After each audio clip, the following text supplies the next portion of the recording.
I'm tired of paying fares and rungayin in the country. Right now, literally, when I went to China, when I won Miss Gambia, I know a lot of people know me, but when I came back from China, it's like a lot of blogs were posting me. So it's like, kind of like, I'm not going to say, from your house, you know, Miss Gambia, I'm going to It's the Gambia. I'm like, you don't love me like this in the middle of the people. Look at all these people looking at me.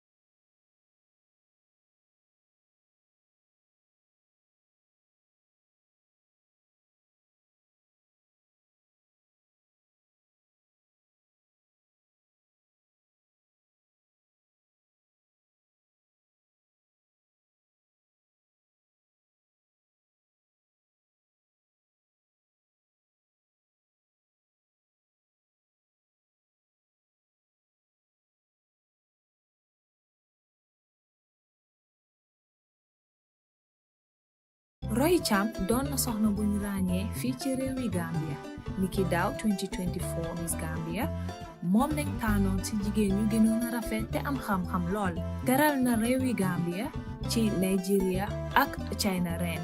Roy Champ ndaw la bu jógee Banjul, born and raised in Banjul, but léegi moom Abukola dëkka and pageant queen la currently Miss Gambia.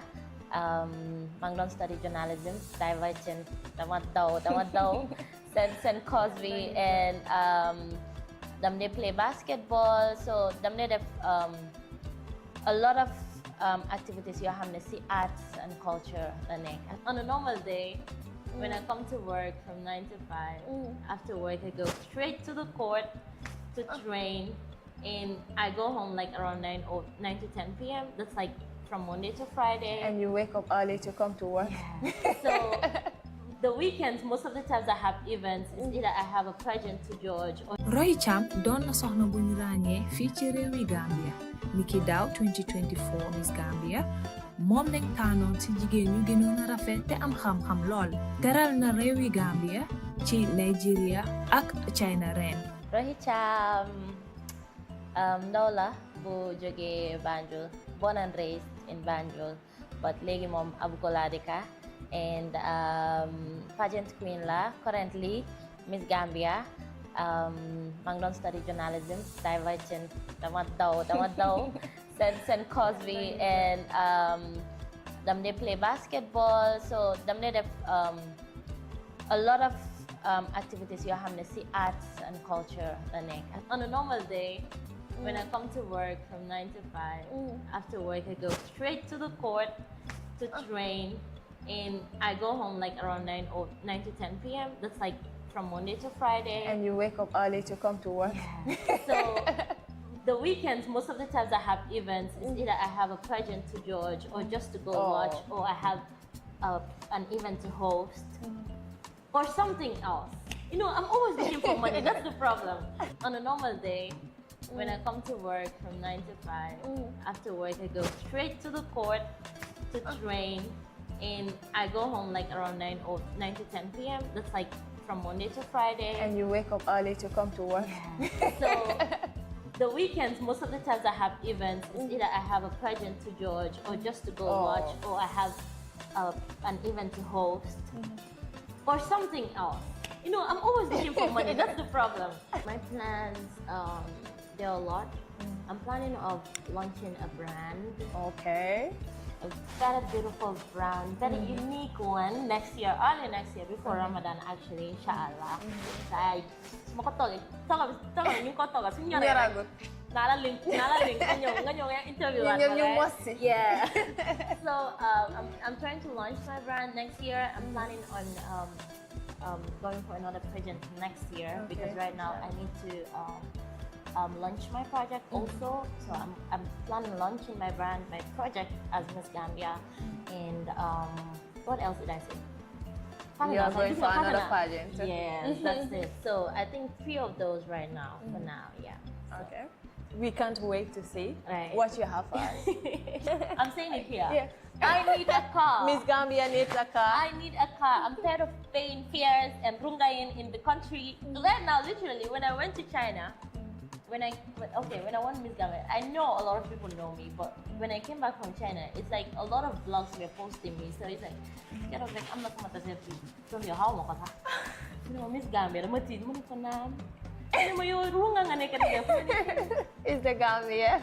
I'm like, you don't slow me like this in the middle of the people. Look at all these people looking at me.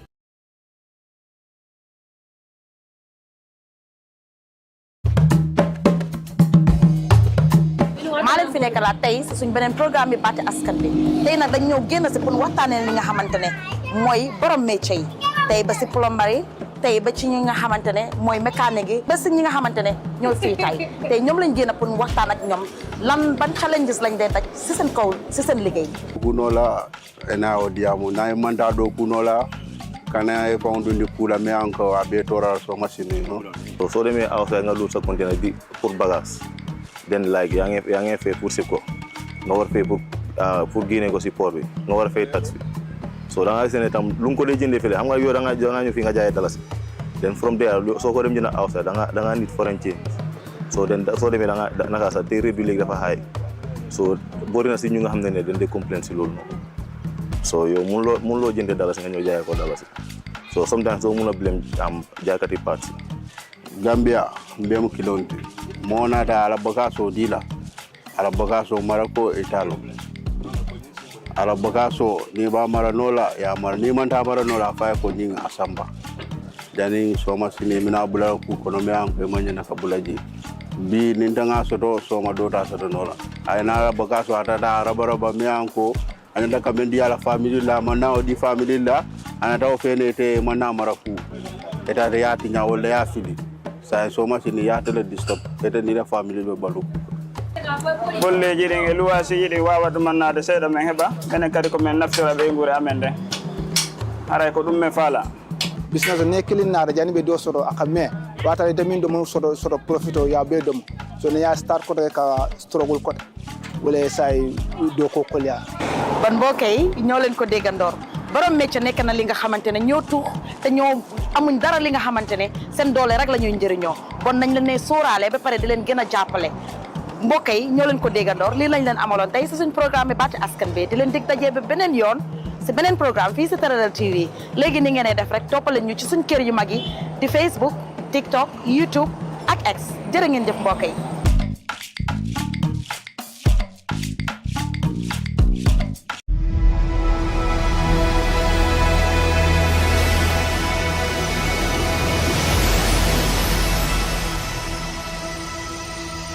أعوذ بالله من الشيطان الرجيم بسم الله الرحمن الرحيم وصلى الله وسلم على نبينا وحبيبنا محمد بن عبد الله وعلى آله وصحبه ومن تبعهم بإحسان إلى يوم الدين mbokk yi seetaan fii ci Teledal TV gannaaw buñ leen nuyoo ziar leen ndokkeel leen comme niñ ko baaxoo di ko def ak yéen ci fa tabarakallahu ci talaata bu jot ci waxtu wi ci seen programme bi nga xam ne mooy programme rafetal ñu ci tànn nag ay thèmes yoo xam ne thèmes yi am solo la thèmes yoo xam ne dina soxal askan wi thèmes yoo xam ne askan wi dañ koy faral di dund moo xam ci lu ñuy rafetal la moo xam ci lu ñuy ñaawal la ñu boole lépp waxtaanee nga xam ne buñ ko waxtaanee dafay nekk njariñ ñeel askan wi fa tabarakallahu waxtaan wi nag di aju ci li nga xam ne mooy diine mooy lislaam mooy njàngalem lislaam di jàngalem diine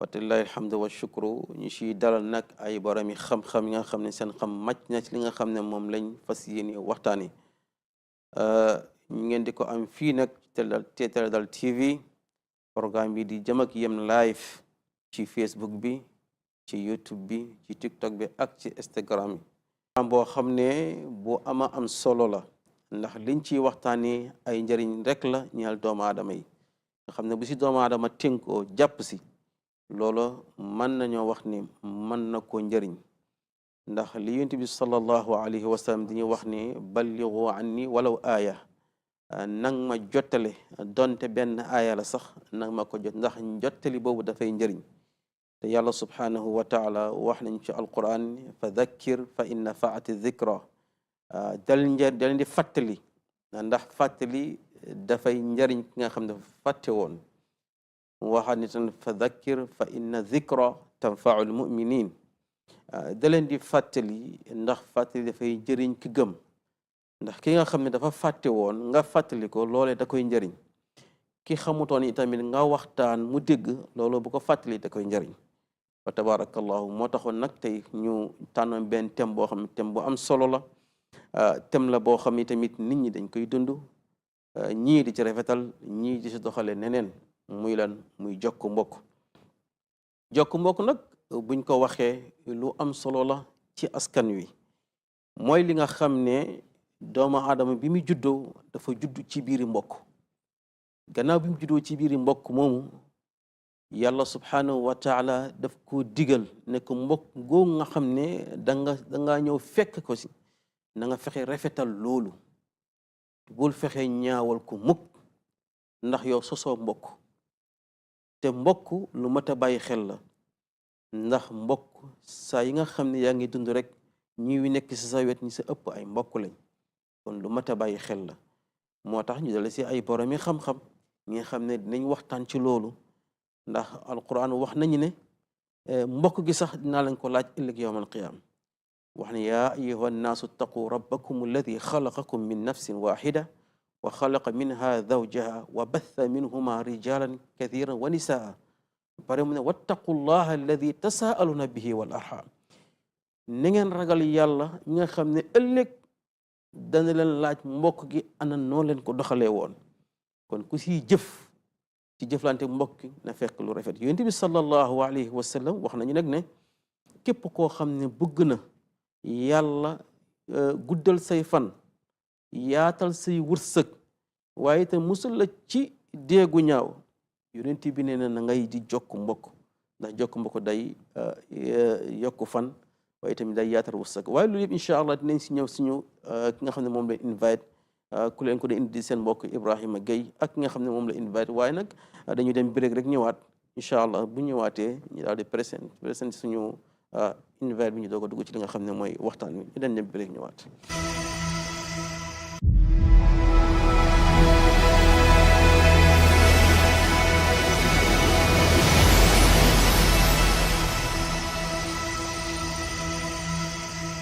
alhamdulilah gannaaw bu ñu demee break daal di ñëwaat du ñu def rek lu dul dalal suñu ki nga xam ne moom la invite suñu mbokk suñu xarit fa tabarakallahu di imam Abdul Aziz Ka nga xam ne mooy jiite fële ci Bon Road di jumaa ji fa nekk fa tabarakallahu muy borom xam-xam boo xam ne ñëpp dañuy bàyyi ay xelam di oustaz waaye itam di imam di jàngalekat ñu dalal ko fii ci Teledal TV si suñu programme bi di rafetal li ñu war a waxtaanee mooy jokk mbokk koy imam bismillah ñi day seetaan nga nuyoo tabarakallah ñu doog a dugg ci li nga xam ne mooy programme Abdul Aziz Ka أعوذ بالله السميع العليم من الشيطان الرجيم بسم الله الرحمن الرحيم الحمد لله رب العالمين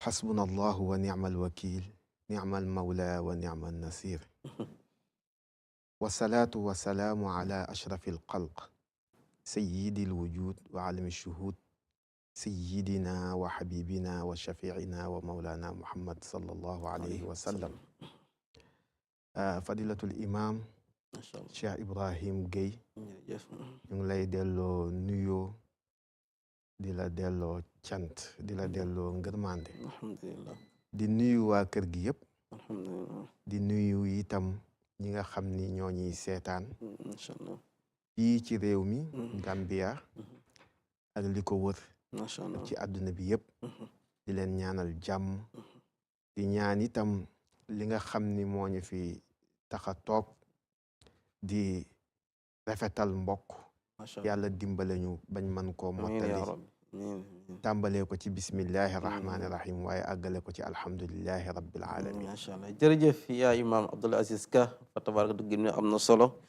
ñaan suñu borom subhanahu wa taala mu dafa ñu tawfiq ak taysir ci lépp loo xam ne war nañ ko mën a waxtaanee fii ci Teledal TV ci seen programme bi di jokk mbokk imam muy programme bu am solo lool muy waxtaan woo xam ne lu mat a bàyyi xel la lu ñu war a waxtaane wat na jamono ji ñu toll ndax bëri na doomu aadama yoo xam ne tey dañ judd ci mbokk waaye rafetaluñ ko te yonent bi sallallahu alayhi wa sallam daf ñu ñaax lool mbokk ñu di ko rafetal ndax biñ jàngatee yonent bi sallallahu alayhi wa sallam sax wax nañu ne mbokk dafa aju ci kaw arsh ñu mu bañ a wàcc maanaam jikko yu bëri dañoo wàcc waaye mbokk daal moom dafa aju ci kaw arsh rek ne di wàcc mel ni yàlla dafay naxanteeg moom ne ko mbokk wàcce naa jikko yi waa lu tax wàcculoo mu ne ko yàlla man mbokk yellewu ma lu dul ñu jokk ma te xam naa sa jaam yi ma gis ci kaw suuf dëgg-dëgg ñu mën a dagg ay mbokk lañ te man yelloo ma ku ma dagg moo tax ma ragal a wàcc damaa ragal su ma wàccee si kaw suuf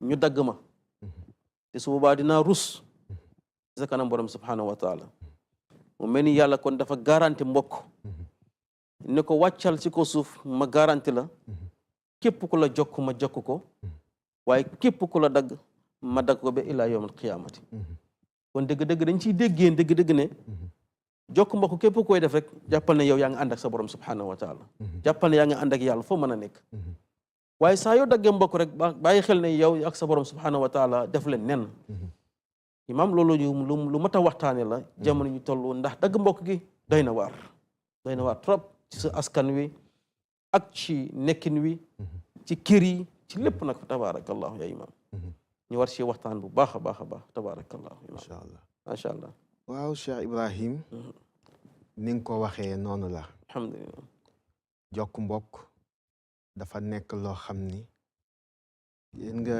yàlla subhanahu wa taala ba muy bind doomi aadama dafa boole ban ak ndox waaw la boole ñuy ñaari mbokk maanaam ban ak ndox la boole waaw defar ci doomu aadama kon ay mbokk leen moo tax doomu aadama mën a sos waaw macha allah ban ak ndox la jël bind ci doomi aadama kay su ko neexoon jël ndox kase bind ci doomi aadama waaw su ko neexoon jël ban kase bind ci doomi aadama ndeysaan su ko neexoon it jël ngelaw rek puuf ko rek mu doon doomi aadama ndeysaan waaye dafa jël ñaar muy ndox ak ban allahu akbar mu bind ci doomi aadama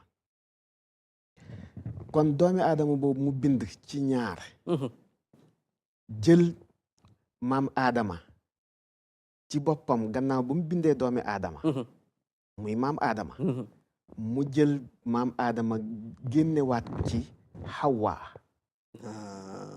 ñu nekkaat ñaar waaw yaa ngi wax lu am solo biñ nekkee ñaar mu mel ni dafa leen a dajale ci benn place ni leen place bi teraanga yépp mu ngi ci waaye teraanga bii nag moom bàyyil leen ma ko fi du seen bos kon loolu dafa mel ni daf ni leen jokkante leen di ñaar waaye lii mbokk la goo xamante ni bàyyil leen ma ko fi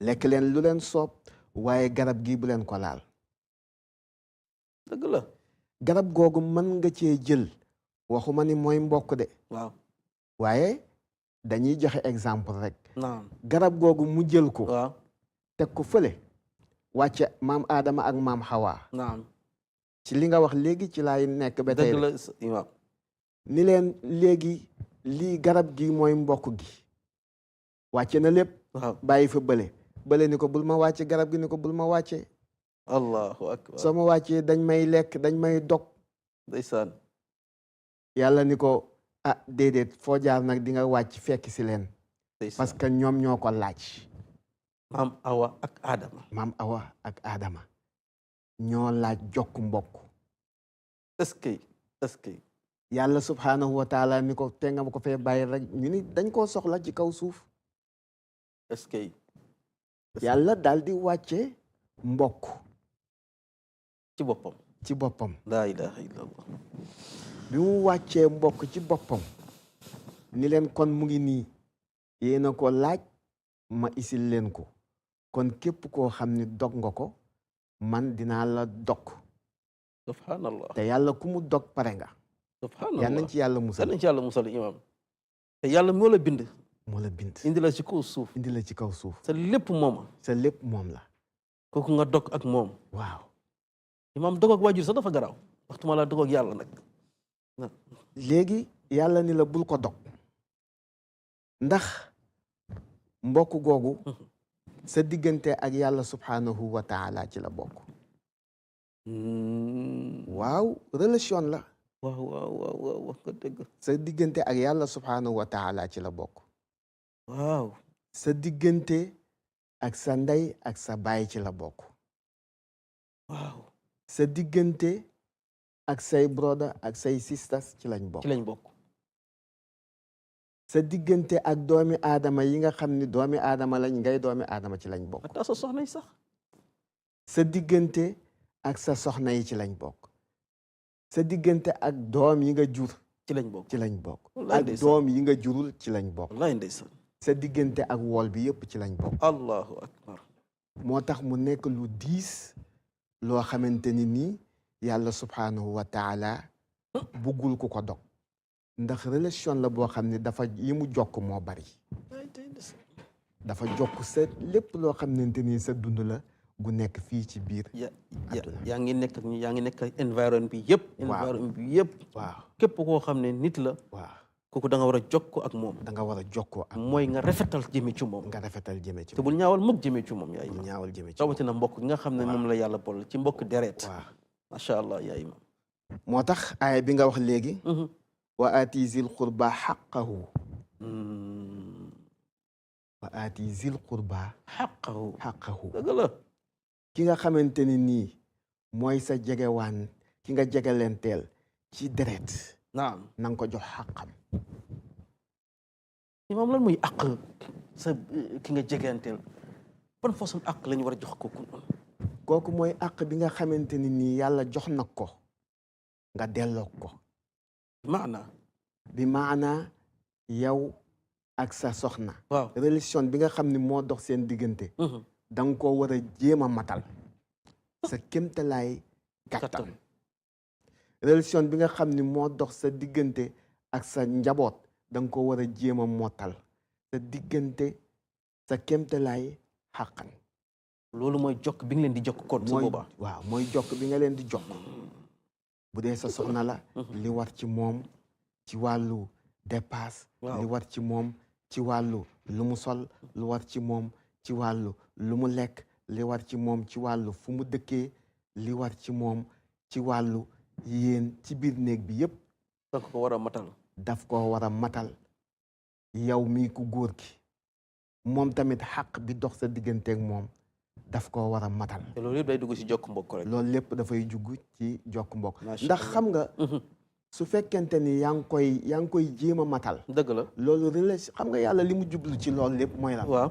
moo di ni pour rafetal macha allah mooy ni programme bi tudd rek imam waaw moo di ni pour rafetal allahu akbar parce que ki nga xamante ni mënal nga ko waaw bañ koo defal allah la ndeysaan kooku du kontaan ci yow te fekk mën nga ko te nag yàlla laa yukallifullaahu nafsan illaa wusaha illa ma ataaha wallahi ndeysaan lépp lu la yàlla wax ni def ko rek dafa fekk ni mën nga ko moo tax yàlla digal la ko loo mënul yàlla digalu la ko loo mënul doo ci am bàkkaar dëgg la doomi aadama bi lu mu mënul du ci am bàkkaar déedéet yaay imam waaw wallahi ndeysaan moo tax aaya bi ni joxeel xaq nit ki nga xamante ni nii jege na la ki la jege dafa yaatu nag waaye lañ naan bala ngay dem ci biti waaw bala ngay def ci biti waaw defal ci biir kër gi ba noppi maanaam ñi nga xam ne àq la sa diggante ak ñoom te muy sa jegeñaale te muy say mbokk waaw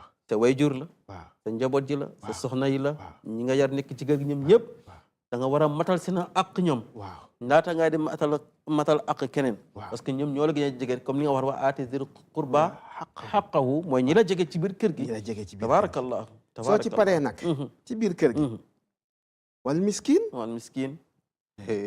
wallaay waate waaw fàtte woon naa ko nga dem nag ci ñi nga xamante ni ñu ngi ci mbedd mi te amuñu waaye ñun nag li ñu yàq mooy dañuy fekk koo xamante ne ni am na nekk ci mbedd mi ñu di ko yokkal. imaam comme nan. man nga romb fii rek maanaam du ñëpp. dëgg la li nga war a def ci biir kër gi defoo ko fi. waaye romb ci mbedd mi di maye di dimbale koo xamante ne ni xëy na la nga koy dimbalee sax soxlawu ko. booy dem bay dimbale ki nekkul ci biir kër gi na dafa war a tudd miskiin ku ko aajowoo. waxuñu la bul joxe ci mbedd mi de ñu bari dañ naan waaw mu ngi nii di joxe ci mbedd mi nangam nangam waaw bu kër gi matee. li ñu la sant mooy nga joxe ci biti. dëgg la joxal ki ci biti kan nga war a jox ci biti miskiin bi. mooy ki ñàkk ki. mooy ki ñàkk ki. imaam dafay mel ni miskin mooy ki nga xam ne am na waaye li mu am doyu ko day laaj ci mbedd mi daal. li mu am doyu ko. li mu am doyu ko. moo tax yàlla jiital miskin ndax moom day laaj. waaw moom day laaj. nga romb ko fi. daal di dem fële ci programme bi. fekk ñëpp a ngi sol ba tabaarakallaahu. ndeysaan nga dem fa di leen yokkal te yow yaa ngi romb ki nga war a jox ci mbedd bi. maam loolu est-ce que du ngistal. loolu dafa dugg ci cadre ngistal. loolu ngistal pire la ngistal mënu ko weesu parce que yow la ngay joxe mooy gis leen ma. te fekk yaa ngi bàyyi ay mbokk yoo xam ne sax wallaay ñu ngi ko aajo. te da nga ko waroon a jox nga ko war a njëkkee. imam soo bàyyee xel tamit bari na ñoo xam ne yàlla ñu wërsëgal na leen waaye am nañ ay mbokk yoo xam ni seen loxo jotul seen gannaaw. imam ñooñu dañuy bëgg dem ci ñoom. wala sax dañuy dem ci ñoom. bu ñu demee ba ci ñoom buñ leen fëggee ngir rek sutura parce que comme seen mbokk la am na rek pour dem ci moom ne ko tey de kër ga dara jagut njaboot ja nangam ak nangam te muy seen mbokk lañ fay fekk wala lañ fay jëlee wallahi du leen neex parce que dañuy dem ñaare fekk leen fa ñu leen dafay nelaw fekk nelawut wala sax mu jox la waaye nun lay joxee du la neex doo ko wax ju neex moo tax alquran sax wax nañu ko ne qawlun maarufun wa magfiratun xayrun min sadaqatin yatbauha adha maanaam wax ju baax ak wax ju neex moo gën sax ngay joxe sarax soo xam ne da nga ciy tofal ak ñaxeel dégg nga ak namu maanaam di xas nit ki wala di ko wax loo xamante ni tabarakallahu jaaduwul bu doon mën nangam fekk sa mbokk la yaa ko war a dimbale wala mu ñëw sax mu fekk yaa ngi ci biir ñu ne la nekkul fi tey jamono dem na ba xam ne nit ñi léegi ñemeetuñu def loolu sax maanaam lekk suuf sax moo leen gën a ñu dem seen mbokk yi di leen sàkku ak ndimbal te fekk tey seen mbokk yooyu sax ñoo waroon a ibbi seen buntu te seen mbokk yi nga xam ne day ñàkk ñu ñeme leen ba nga xam ne dañu mën a dem ci moom sàkku ak ndimbal ci ñoom ba ñu mën wala sax ñoom xam nañ seen mbokk yooyu ne ñii yàlla wërsëgal leen ñoom ñoo waroon def effort dem ci ñoom dimbale leen yaa imaam te loolu lu bari la jamono li nga mujjee wax mooy wax bi waruloo xaar di la laaj def net li yaa li nga amee moomuloo ko yàlla daf la koo dénk ni la joxal ma diw joxal ma diw joxal ma diw ni la séddaleel ma ko la yàlla dénk ni la séddaleel ma ko bul xaar ñëw di la ko laaj séddale ko bul xaar ñu ñëw di la ko laaj di fëgg sa bunt di la kool ak maa ngi nelaw ak nelawu maag yooyu yëpp yokk sa bopp bàkkaar la rek allahu akbar ki koy mag ñi jokk mbokk da daan tax ñu xaar ba guddi ñu yëkkati lu baax ndeysaan daal di dem ànd ak seen doom wala ku mën a doon rek ku ñu yar ndeysaan ànd ak yow ñëw ba ci biir kër gi guddi ñëw gis la fëgg la jox la ko allahu akbar génn ni bokk ma ci nag bu kenn xam ne maa fi indi lii ñooñu daaw def ngir gis tal de imaam xale bi ñu àndal yar nañ la ñu ni la lii jarul nga di ko wax boo gisee ma ànd ak yow dama la bëgg a jàngal àdduna boo lëgee del def lii moo tax ma ànd ak yow noonu la mag ñi daan def loolu dafa bokk ci jokk mbokk axankay imaam waaye su fekkente ne yow yaa ngi ko amee gis nga ñu bari ñu ngi leen noonoo fekk li ñu leen noonoo du dara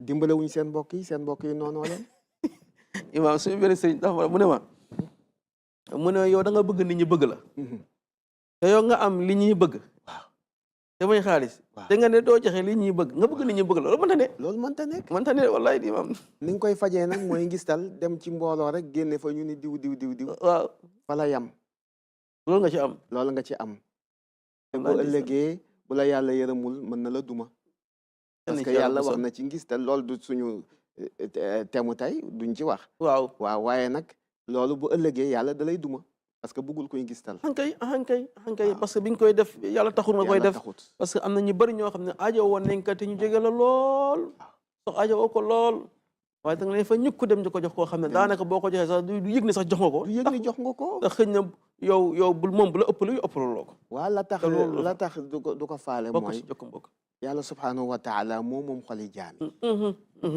yow li nga bëgg mooy nit ñi ni waaw diw sàngam dafay joxe diw sàngam mayekat la yàlla tëj xol yi ba duñ la bëgg allahu akbar yow nga foog ni bëgg nañ la fekk bëgguñu la parce que li nga def yàlla taxut te yàlla moom xoli jaami moo ciy dugal mbëggeel wallahi ndeysaan am te kuy joxe de foog ñu bëgg ko de dañ lay bëgg waaw dañ lay bëgg bu baax bi loolu rek la nag bu baax a baax ba pare da nga fiy yàgg sax wallahi ndeysaan kay dañ lay ñaanal waaw da nga fiy yàgg ay alquran wax na ko wallahi ndeysaan waaw amma yanfa'u nnaas fa yamkusu fil ardi waaw képp kuy jëriñ doomu aadama yi rek yàlla da koy saxal si kaw suuf parce que sa njëriñ dafa bari mbokk yi seetaan fii ci Teledal TV yéen nga am programme bii di rafetal yéen nga ko am live ci Facebook YouTube TikTok ak Instagram bi yëpp fa tabarakallahu tey ñu doon waxtaan wu am solo indi tomb bu am solo la mooy lan jokk mbokk déglu ngeen li nga xam ne moom la suñ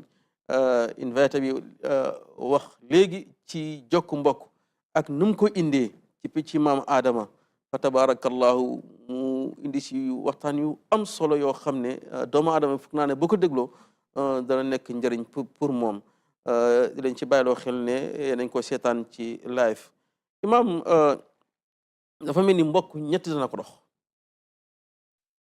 te benn waaye nee na yi koy dox ci yaram benn amul ci kawat yëpp ñaar yëpp a xees dëgg la te loolu muy jàngat ñu ne ko mooy yan mu ne làmmeñ ak lan ak tënk loxo ak lan ak suufu tànk dëgg la loolu dëgg la mu ne boo xoolee làmmeñ dafa xees tënk loxo dafa xees ron tànk dafa xees kon fexele ba njaboot ji defar ko mu xees mu rafet mu baax da nga ci làmmeñ bi da nga ci war a wax ci mbokk lu rafet waaye waroo sa wax lu ñaaw loxo bi da nga ci war a génnee di si joxe mooy lu ñu doon wax léegi suufi tànk bi da ngaa war a dox jëmee sa waaye léegi moom kenn doxatul de boobu tam war nañ ci wax de kenn doxatul dem seeti mbokk boo waxee ñu ne ñàkk jot bi boo waxee ñu ne guddee wàcc bi am na solo waaw yooyu yëpp waaye jamono bi sax nit ñi jëltuñ téléphone sax ñu néew ñooy jël téléphone sax di woote ngir ziara seeni mbokk loolu mat a bàyyi xel la yaay waaw imam ma mottali aaya bële rek ndeysaan wabni sabil imam waaw yaa ci aaya bi tey ankay wabni sabil taalibe bi nga xamante ni nii dafay jàng moo xam tubaab lay jàng moo xam alquran lay jàng ndeysaan ki jàng tubaab fayal ko school fees wabni sabil la doom yoon waaw ki nga xamante ni taalibe bi nga xam ne mu ngi ci daara ji sponsor ko wabni sabil la ki jugee réewam ñëw ci sa réew di ut si wabni sabil la kooku da nga ko war a dimbale soo amee loo ko dimbale moo xam bitim réew la ne moo xam ci suñu réewi africain yi wabni sabil la mu ta bàyyi xel yaay dafa bokk ci ndimbal gi may wax yëpp nag ci jokk mbokk la de ankay parce que koo dimbale rek jokk nga ko mbokk jokk nga ko wallahi waaw koo dimbale kay mbokkam nga dootu la fàtteeti lim lay ñaanal du ko ñaanal boppam koo dimbale lim lay ñaanal du ko ñaanal boppam waaw ankay kon jokk nga foofu mbokk allahu akbar koo dimbale ci kaw suuf rek jokk nga mbokk sa digganteeg moom maam jokk mbokk daal mooy joxe dara rek waaw maanaam wax lu rafet waaw aay bi ne la nag bul yàq nag waaye ndax jamono jii nit mën naa joxe ba yàq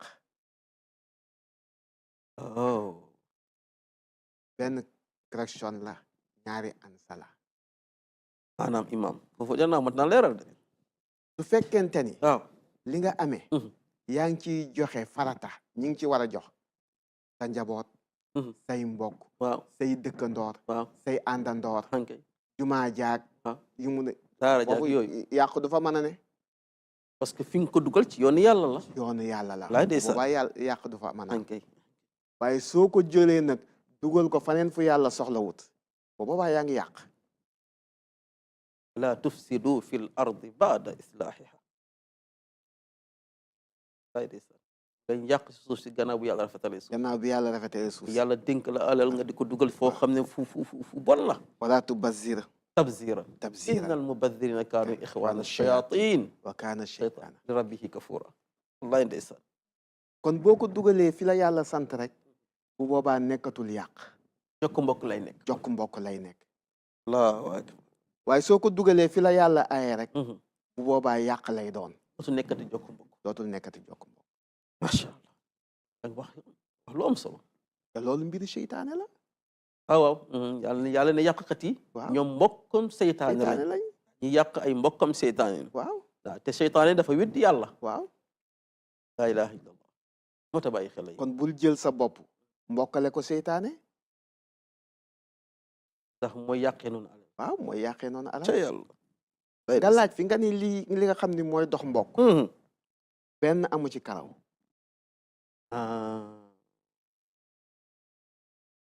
sa làmmiñ waaw dee ci wax lu baax ci mbokk gi imaam est-ce que xam nga luy waa ba ji ba mooy ki yàq mbokk dëgg sa làmmiñ bi dee ci wax lu baax loxo bi nay génne di joxe lu mu tuuti tuuti nit ku nekk li nga tollool moom nga mën a joxe man loo joxe loo tollool te Ibrahima Gueye mi nga xamante ni nii $50 la am waaye su demee ci xew li na joxe $50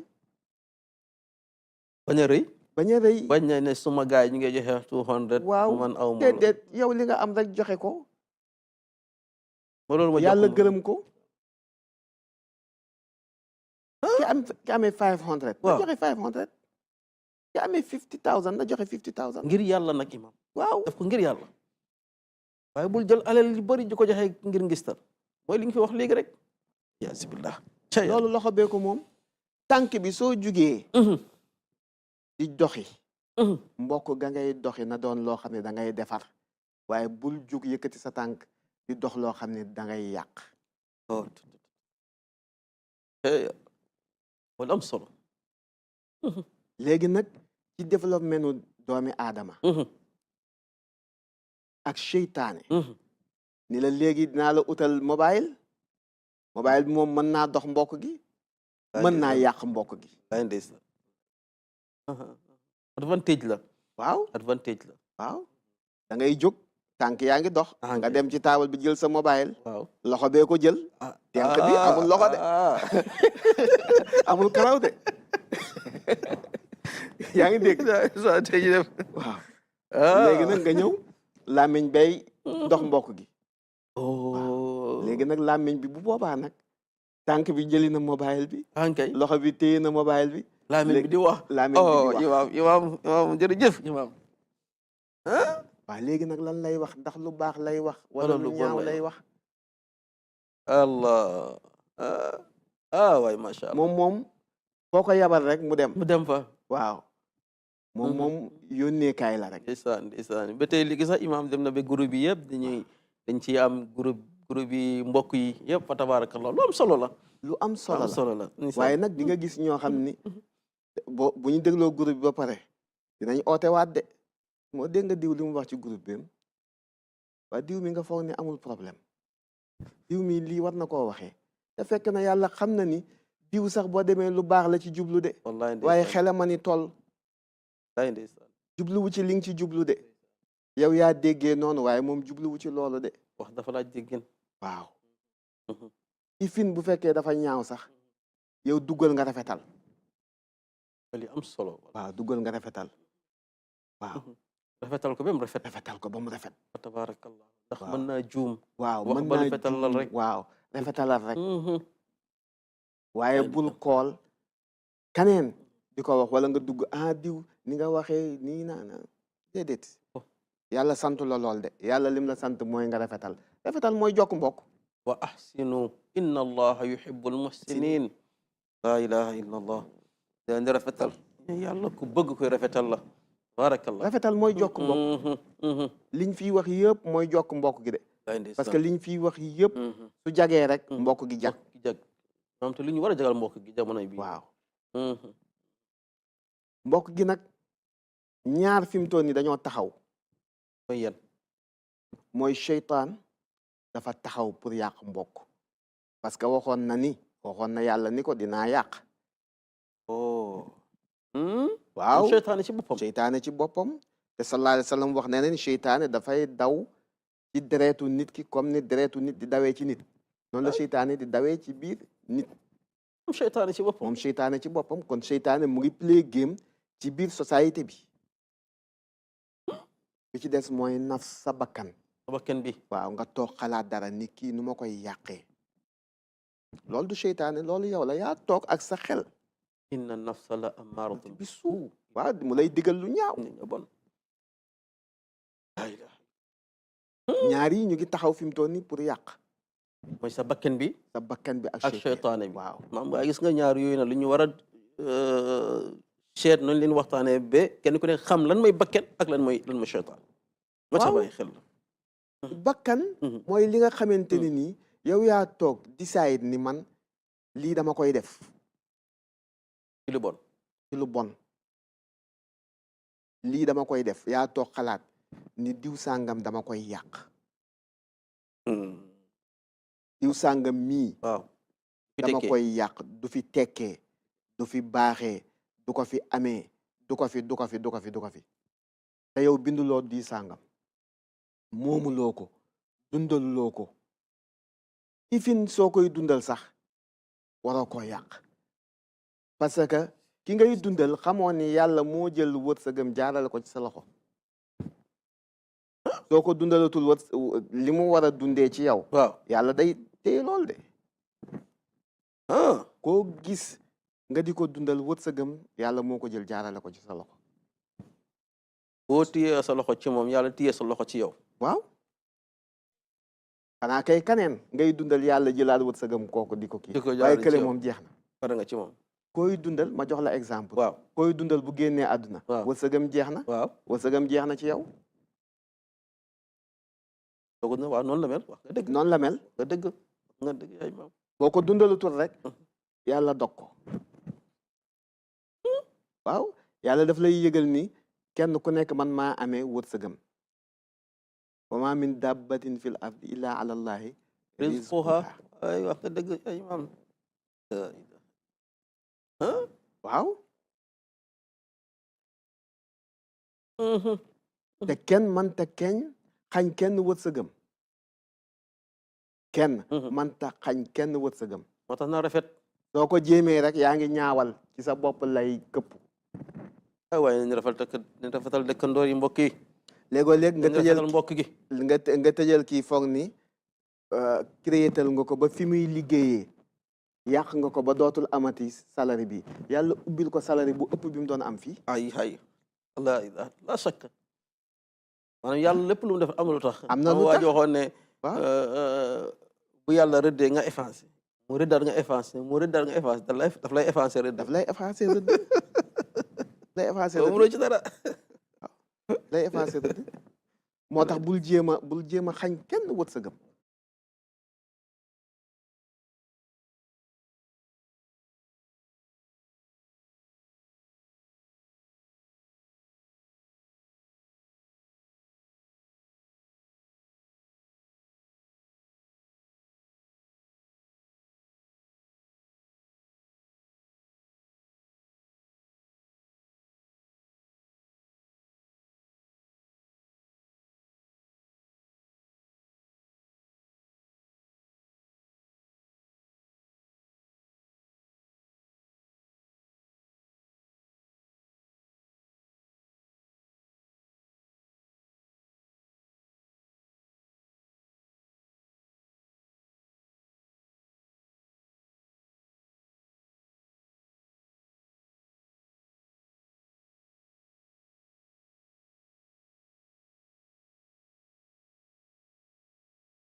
Mbadingol melbe Teledal TV jibe kang nyintuona bi mbale jane banjul silo kang damante yalonko musol lebe jamel yalonko ikanganya wafi ni amwe nganya tubabul ka fa oyster dol ka fa fana yohos ika wala wafi jan anim fana binna tala prunni ka cha soto etol kabriye ni business odati sanji jelu lenga anim fanan muna muila kole ya quality ye muna nyata ta sota je anim fanan itolba sula la muna ma ko kula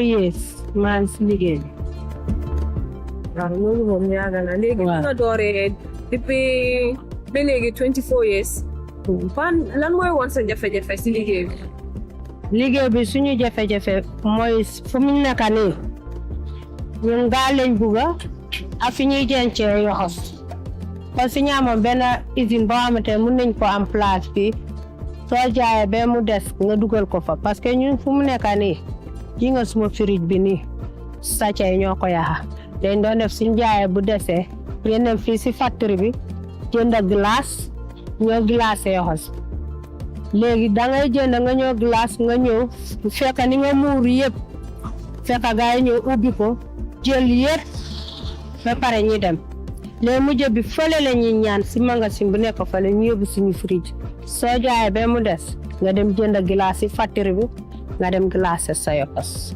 fii loo teg ñu jël mbaar yi sax li ñuy def nii mun nañu ñëw guddi li ñuy def ni soo paree da ngay jël suwaal nga teg si kaw waaye soo ko bàyyee ni guddi la ñuy ñëw wekki yëpp ñu yóbbu du sujeer du maalo lépp loo fi teg gaa yóbbu loolu yëpp wax nañ ko daa waxoon naa ko tam ma ne la ñun suñu dimbali moom suñu amoon ku ñuy tabaxal néeg bu ndaw def ko magasin bu fay jënca suñu bagage ak suñu yoxos boobu rafetoon na trop ak gaal loolu yëpp waxoon nañ ko daaw gaal usine ak fu ñuy dimbale tam si business parce que bëgg nañu def kon nawet bi ngay jaay yi sew doo xam foo koy jenc bëgg nañ ko jaay waaye soo ko indee bu guddee foo koy yóbbu ko nga paagaat yëpp nga yóbbu si kër bi wala soo ne dam koy jenc fi soo ñëwee sàcckat yi yóbbu nañ loolu rek mooy suñu problème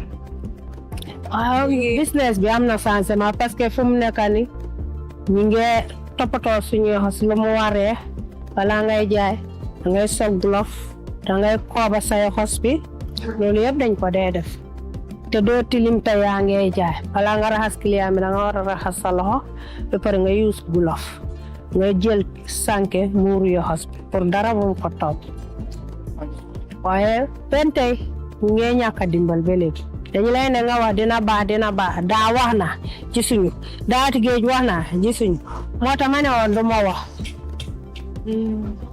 léegi apart from li nga wax noonu ne loolu ngeen soxla pour seen dimbal bi dafa xam da ngeen ko musa wax feneen bi nga xamante ne at least waaw ngeen changes tuuti wax nañ ko loolu wax nañ ko bu ma la ne moo baax rek am na benn compagnie benn groupe ay jigéen ñoo ñu tabaxaloon fuur yi nekk fële waaye ñaareel fuur bi sax sàcckat yi wekki nañu grillage yi yëpp weñ yi ñu tabax fuur ba pare ñu def ni yëpp wekki nañu yóbbu yëpp léegi bii moo tane sax ak douze ñooñu moom groupe yooyu dimbale nañu trop ak gaal waaye da ngay gis ñu jógee Europe ñu ñëw ñu jógee fii ñu ne la ñu ngi ubbi télé bu bees li ngay wax ni tam amoon na daaw ba pare gisuñu dara liggéey nañ ba ñu tëj dara benn changement gisuñu ko xanaa ku nekk ka strong looy def sa business bi gaal moom ñu ngi sant yàlla bu compagnie bi dimbalee gaal bi li wa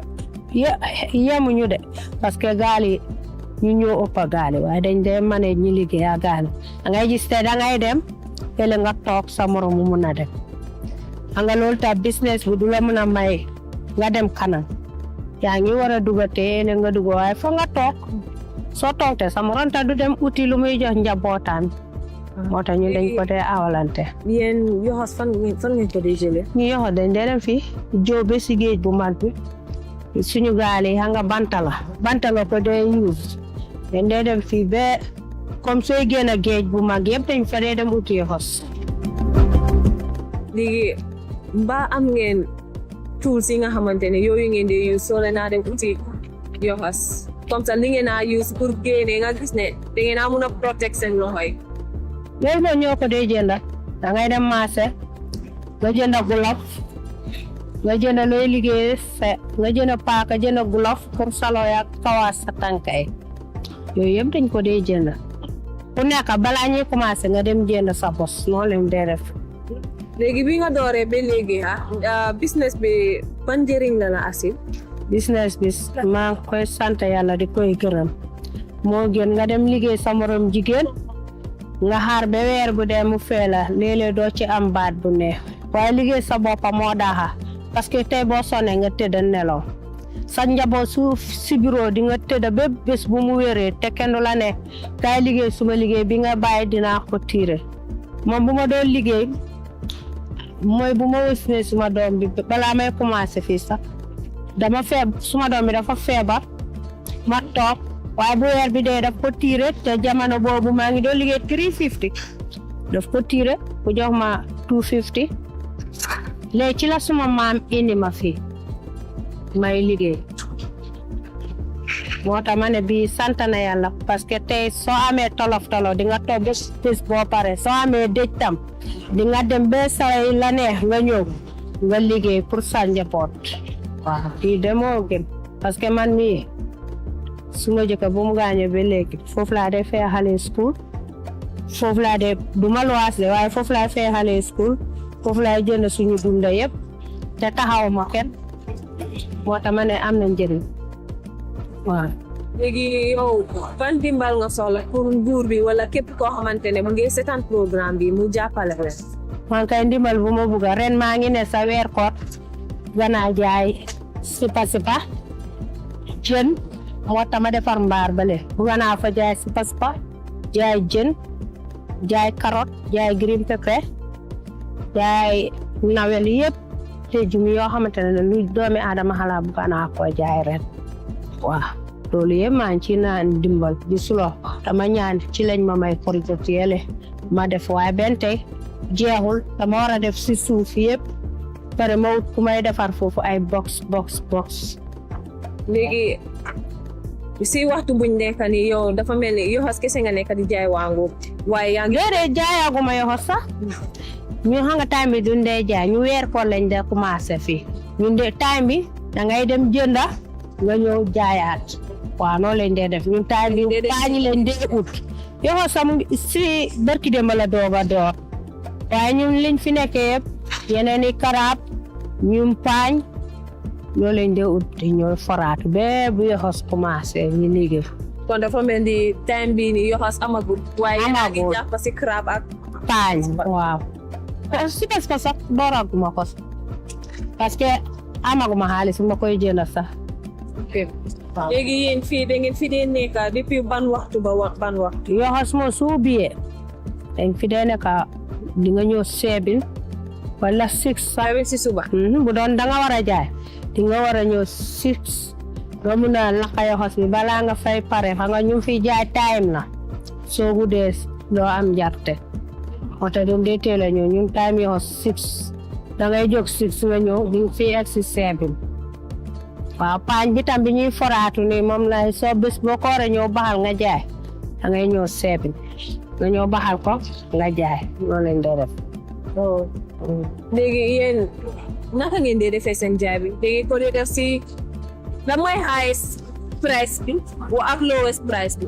ñu mbuus leen dee jaayee des na loo bugga rek soo ne ñaari pot ñu nattal la soo ne ñetti pot ñattal waaye mbuus place waaye bu kilib bi moom xam nga ko ñun li ñuy jaayee ni pot 100 doo mën a jënd kilib bi parce que ñun mbuus yi ngay jënd sax pour jaayee da ngay nattal nit ki ba pare mu ne la may ma benn mbuus te paquet bi léegi fajul dara waaw fajul dara doo jaay boromam mbuus ñun duñ dee jaay mbuus da ngay jaay nit nga may ko mbuus bi mu ne la may ma double loolu sa pertement parce que mbuus $50 egatul dara mbuus yi diñ fa dee ega 80 sax léeg-léeg nga mot nga tembe 70 mbuus jeex léegi dafa mel ni daal di ngeen a jaay 50 la dooree. dem ci kaw waaw parce que ñun duñ dee calculer mbuus sax ñun xaalis bi ngay jaay moom rek soo amee 1000 wala 800 xam nga doo génne njëgi mbuus bu ma jënda doo ko dee génne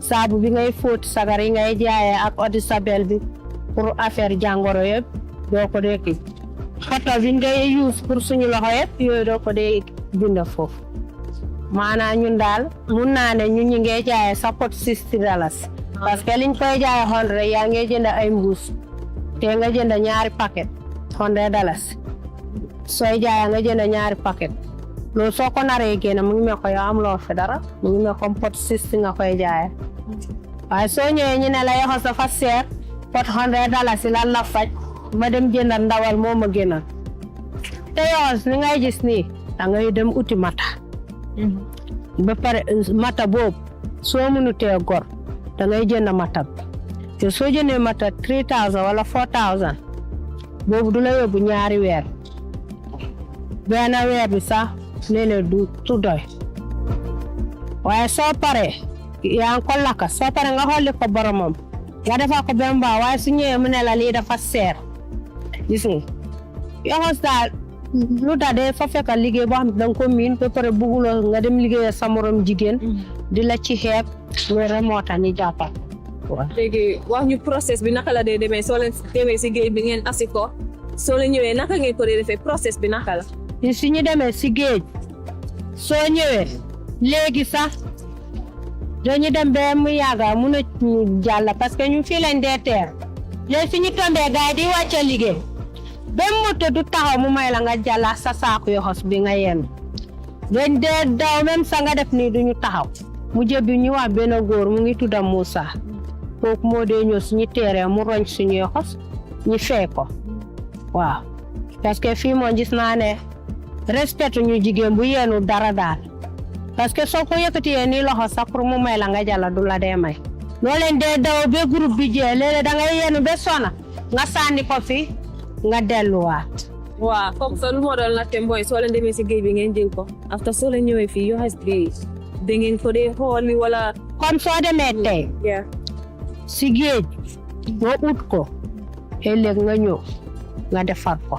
da ngeen ko dee teg ba mu yàgg bi si. déedéet comme tey nga dem. ëllëg soo ñëwee da nga ko war a defar. waaw sa morom tam mu dem. xam nga yoxos doo ko mën a bàyyi ñaari fan ñetti fan dafay yaaxu.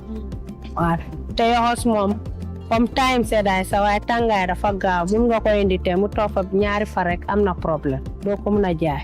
loo xamante ne doo ko njër nga sa njaboot te yaa ngi ci ut li ngay jëfandoo waroo ko saagaane danga ko war a toppatoo bu baax pour li ngay toppatoo sa bopp toppatoo doomi aadama moom nga ji sa am-am dafay baax loolu suba ba ngoon nu mu nekk dalasi dina tegu sa loxo parce que yaa ngi jaay alal bu law. léegi lan mooy nekk sa mujjanteel kaddu bi nga xamante ne loolu nga bëgg a képp kuy seetaan programme bi mu dégg si yéen mu mun see jàngee.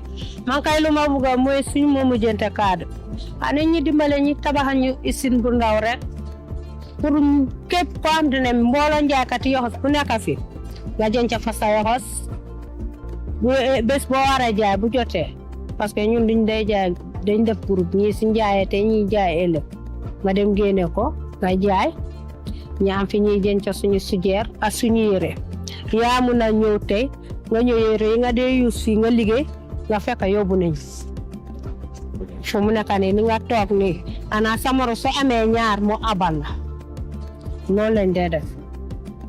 yan advice ngay joxe advice. waaw foofu kay dama bëgg a ngeen dimbale ñu gaal ak kii bu may wax ñu sonna nañu de fii de sonna nañu da nga dee wax ba pare doo dee gis dara moo tax ma ne woon du ma waxaat parce que at bu nekk yaa ngi wax ba pare doo gis lu tax nga taxaw di wax ñi lay génnee ku nekk di lay seetaan. waaw ku ma la waxoon noonu ñu dimbale depuis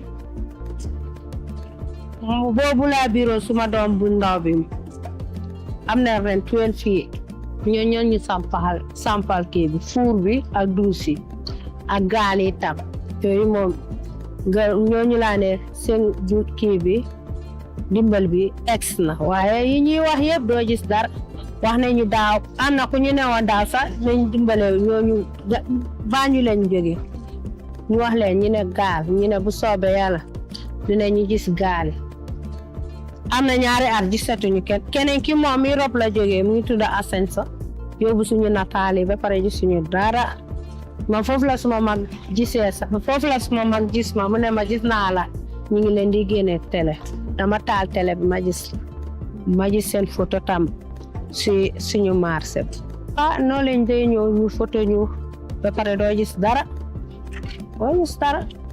jërëjëf baɗigol to lenga moye ñola ko ya fo ñamay la batada menti wala kulungati ani firijo sayen dobe jala diyamo kono ya fo ko tol sulata kulungo la amanke ko man kulungo soto akoy kulungo soto e bar kulungo men beji abuke tol si wala asabu iko be man sakunda danila ani momoro ni se ma ko no kulungo to ayi ma ko ya to e la bata bunda do menti e men fonye wala firijoti dol be nga moye ñola hanna manke frijote barake stoti me ya lonko ibela nganya mabola noje atetinyala katu doya fala diamo kono ko ate frijo sotole e dala je dola ka glaso wa fije kata glaso san wolto ya ke frijo kono yela nganya ke je saja kana tinya bari ko ni seto so kono ni murunta na sumo aka tarale sungol ke la nganya ta ika sunya ani frijo ni ka tinya talanga moy ñola ala musulta programme le ko nga fare nyame alafta ko kulonna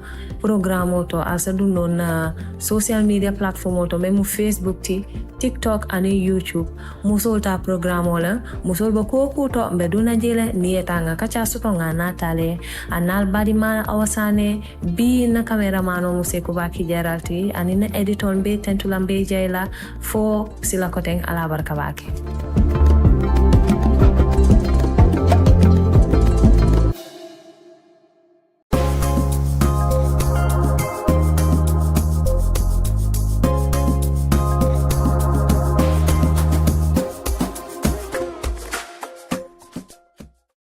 Greetings to you wherever you are under the sound of my voice.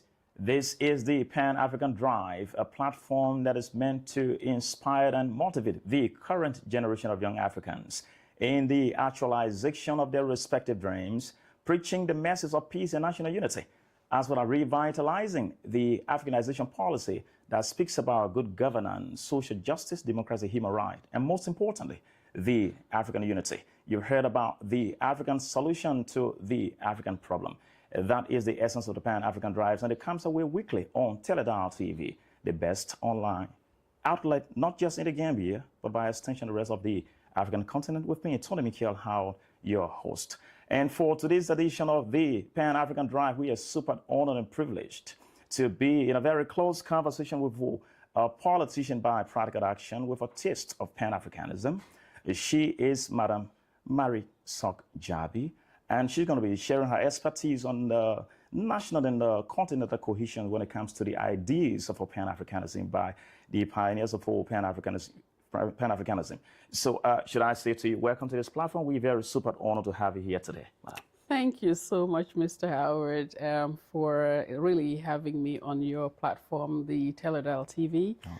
And it's a great honor to see you once again. I think we've done this many years ago, so it's good to see you again. Thank you. Thank you so much for having me on here. Okay, that's the voice there of our guest on the platform today. Quickly, you're coming from a business background and then springing into politics as a female. Of course, there are a lot of females that have broken the deadlock from my own mama Liberia, Ellen Johnson Sirleaf. You have the Joyce Banda, and Namibia currently has a female president, and so to speak. Drive us through your political life. What are the values that inform your decision to desiring the highest seat of the Gambia CKAD presidency? What are the values that inform your decision for that? Well, as a business person, I've lived and traveled extensively. I've lived in Europe and the US, where I acquired businesses and employed a lot of people, Europeans for that matter, that have worked for me, and have been basically a CEO all my life, most of my life. And coming back home, of course, at some point you live abroad, you get tired of a systematic government, especially in the US. And I felt, you know, it's time to go back to Africa, even if I come, visit, go back, you know, stuff like that. Yeah. And when I came to the Gambia in 2013, basically my dad passed away and I came to the funeral arrangements and stuff. May so rest in peace. Yes, yeah, indeed. I came to realize there's a lot of things lacking. You know, after staying away for so long, it was devastating. Yeah. Yes, there's development, like a road here and there, but is that enough? And that was the time of the former president, Jammeh. Okay. And then in 2015, Gambia was talking about change. You know, they talked about they're not happy with the situation. Gambians were not the same anymore. When you want to talk openly about issues, people will whisper, you know, oh, you can't say that. Oh, you can't come from America and talk like this. I said, but you're all living in fear. You know, you're all living in a system where you're not happy. But finally, in 2015, 2016, Gambians stood up and said, okay, enough is enough. We want our freedom back. I did not join a coalition. I supported a political party, which from the inception, I was the mastermind behind everything. I think to the point where Jammeh announced that the American helping politicians, there was a warning. And that was me, but I figured, let me be part of the change. You know, you can't just be going back and forth to Gambia and abroad and then coming and enjoying and going back. You need to be part of a change, because if we say this is our country, then it takes all of us together to support and help the ones here. They can't do it by themselves. And that's how I got involved and involved in politics. The party that I stood with never joined the coalition because I didn't believe in joining the coalition. Eventually I left, but I still made sure I was part and parcel of 2016. I went to the inauguration of the now president in Senegal. I made sure I had to leave the country because of diplomatic issues, you know, with the children and stuff like that, and being a US citizen, so I had to leave. But I made sure I was present in the inauguration in Senegal. I made sure I was present in the event here in Fajara. And I basically saw everything firsthand because it was right all in front of me. So when Gambia ushered in that change, that renewed hope of now let us move forward to, you know, everybody was happy. It was a moment. Yes, it was a moment, especially for us coming from the diaspora. We feel, okay, now we have the chance to bring our expertise, things we know, things we've done into the country. But unfortunately, we are met with the same system, you know, so the system never changed from what we were crying for.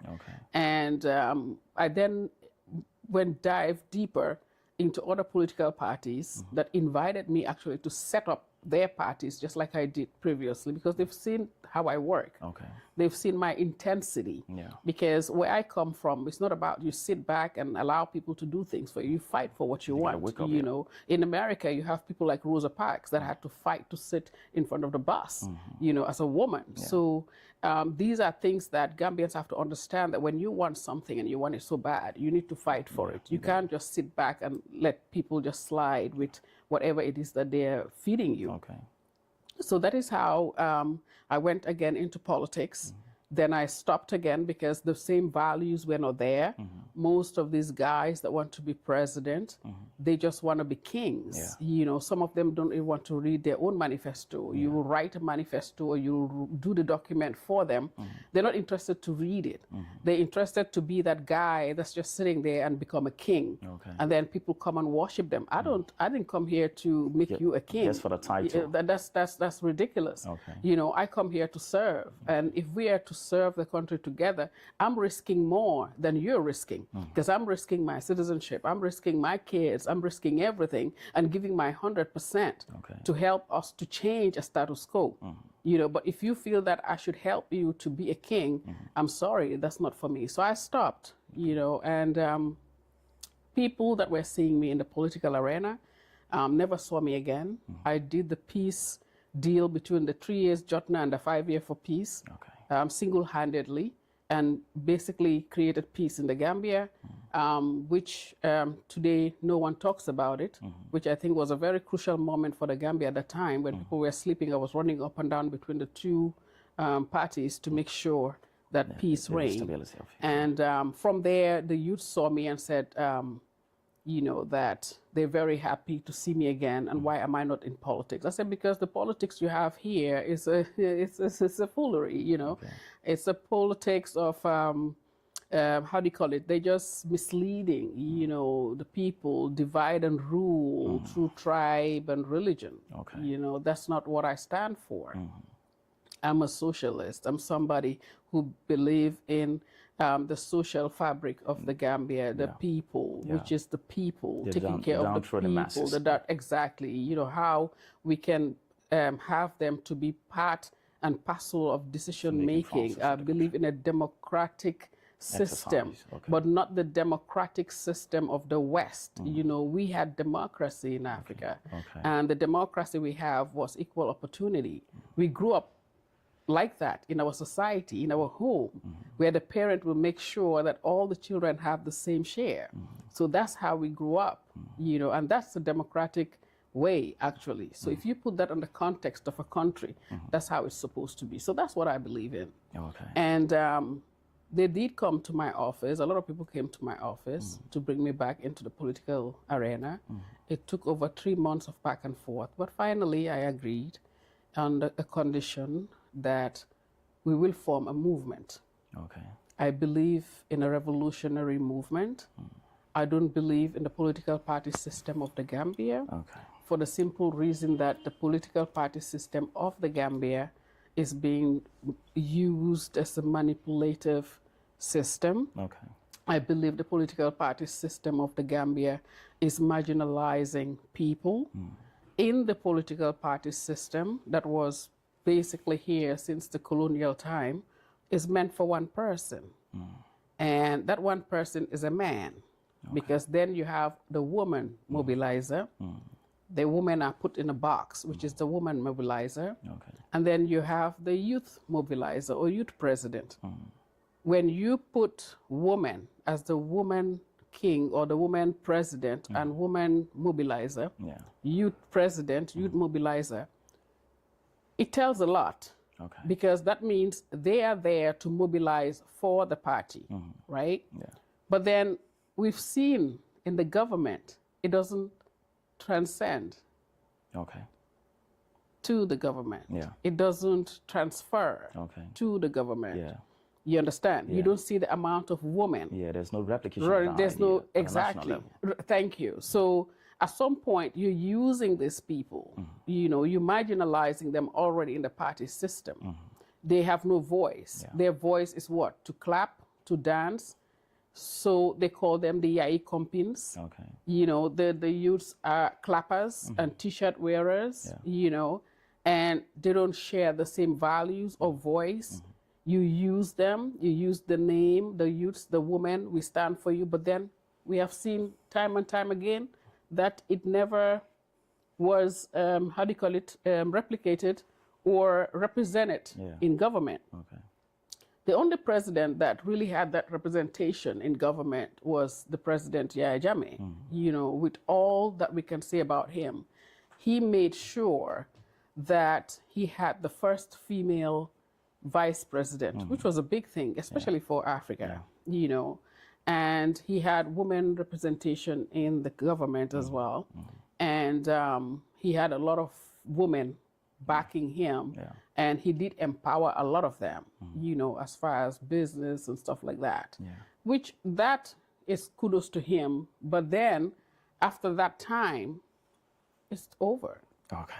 Quickly, you lead the Alliance for Social Democrats as the leader of that political movement.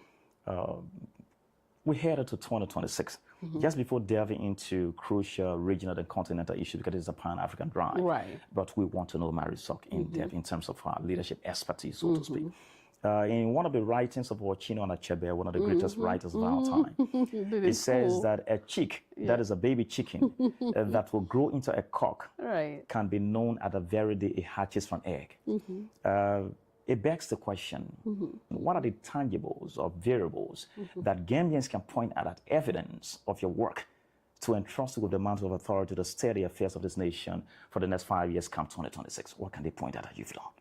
Well, Gambians can always, well, most of the Gambians that knew me are elderly, and they know that I have a history in the country prior to leaving the Gambia, going out to the US. And we've done a lot in the Gambia as a young person.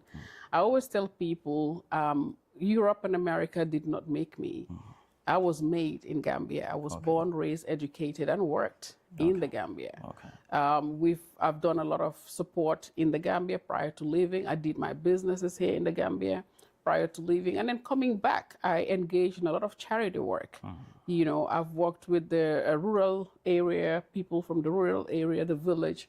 I've done so much for the community. I've done wrestling matches for people that were vulnerable, because most of the guys that are in these wrestling matches marginalized in the sense that they go to these Arabic schools, which is called Dara, and don't have any future in the world of business here. So they try to show talent. So I've brought a lot into the country as far as projects and all that. But of course, most of these projects I brought, even at the time of the former president, was rejected, you know, or they felt that, oh, this woman doesn't play fair game, which they want money up front, or they want something out of it. You know, and these were projects today, if they were implemented, every Gambian would benefit, even the tourism sector. The tourism sector, I've played a big role in it. And every time it's said back and forth, back and forth. This is one of the reasons most people in the government know me so well.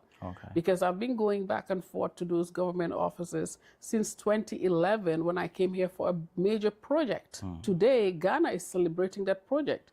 Ghana is celebrating the year of return. I brought that concept in 2011 to the Gambia, and it cost me a lot of money. But because of that, you know, people in these offices that always see us from the diaspora as a threat, you know, they feel that we're coming to take their jobs, or they feel that, oh, we know too much. Yes, we do know too much, because we have the experience and the expertise. You understand? We will not come with such big magnitude of projects if we didn't know. And we're not only working on our own, we have people that we are working with that trust us enough to back it. So when it comes to a lot of things that I've done for the Gambia, I think people already know that. I think people know Marisok before and Marisok now. The younger generation yet to know me, so they ask a lot of questions.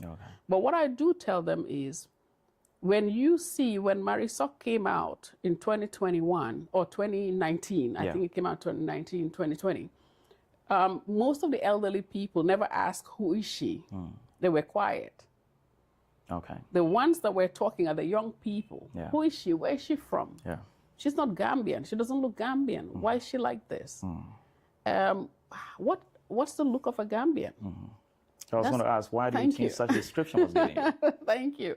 Well, they need to understand that we all came from different backgrounds, and not only that, traditionally and culturally, Gambia is a country where we have different tribes woven in one cloth. Massive you know, diversity. the same thread is, you know, weave us all together.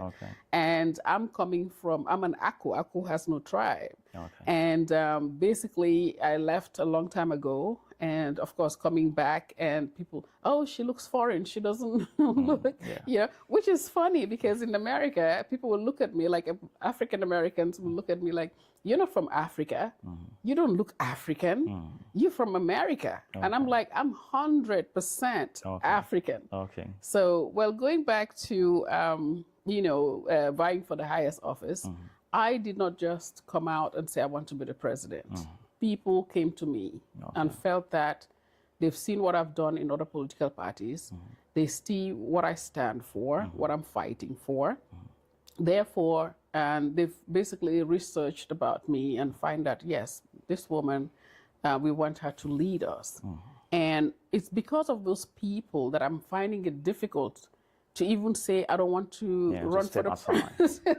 Yeah, especially with all these people popping up every day, they want to be the president. Yeah. I want to just say, you know what? I want to just step aside, go somewhere, Costa Rica, and enjoy my life.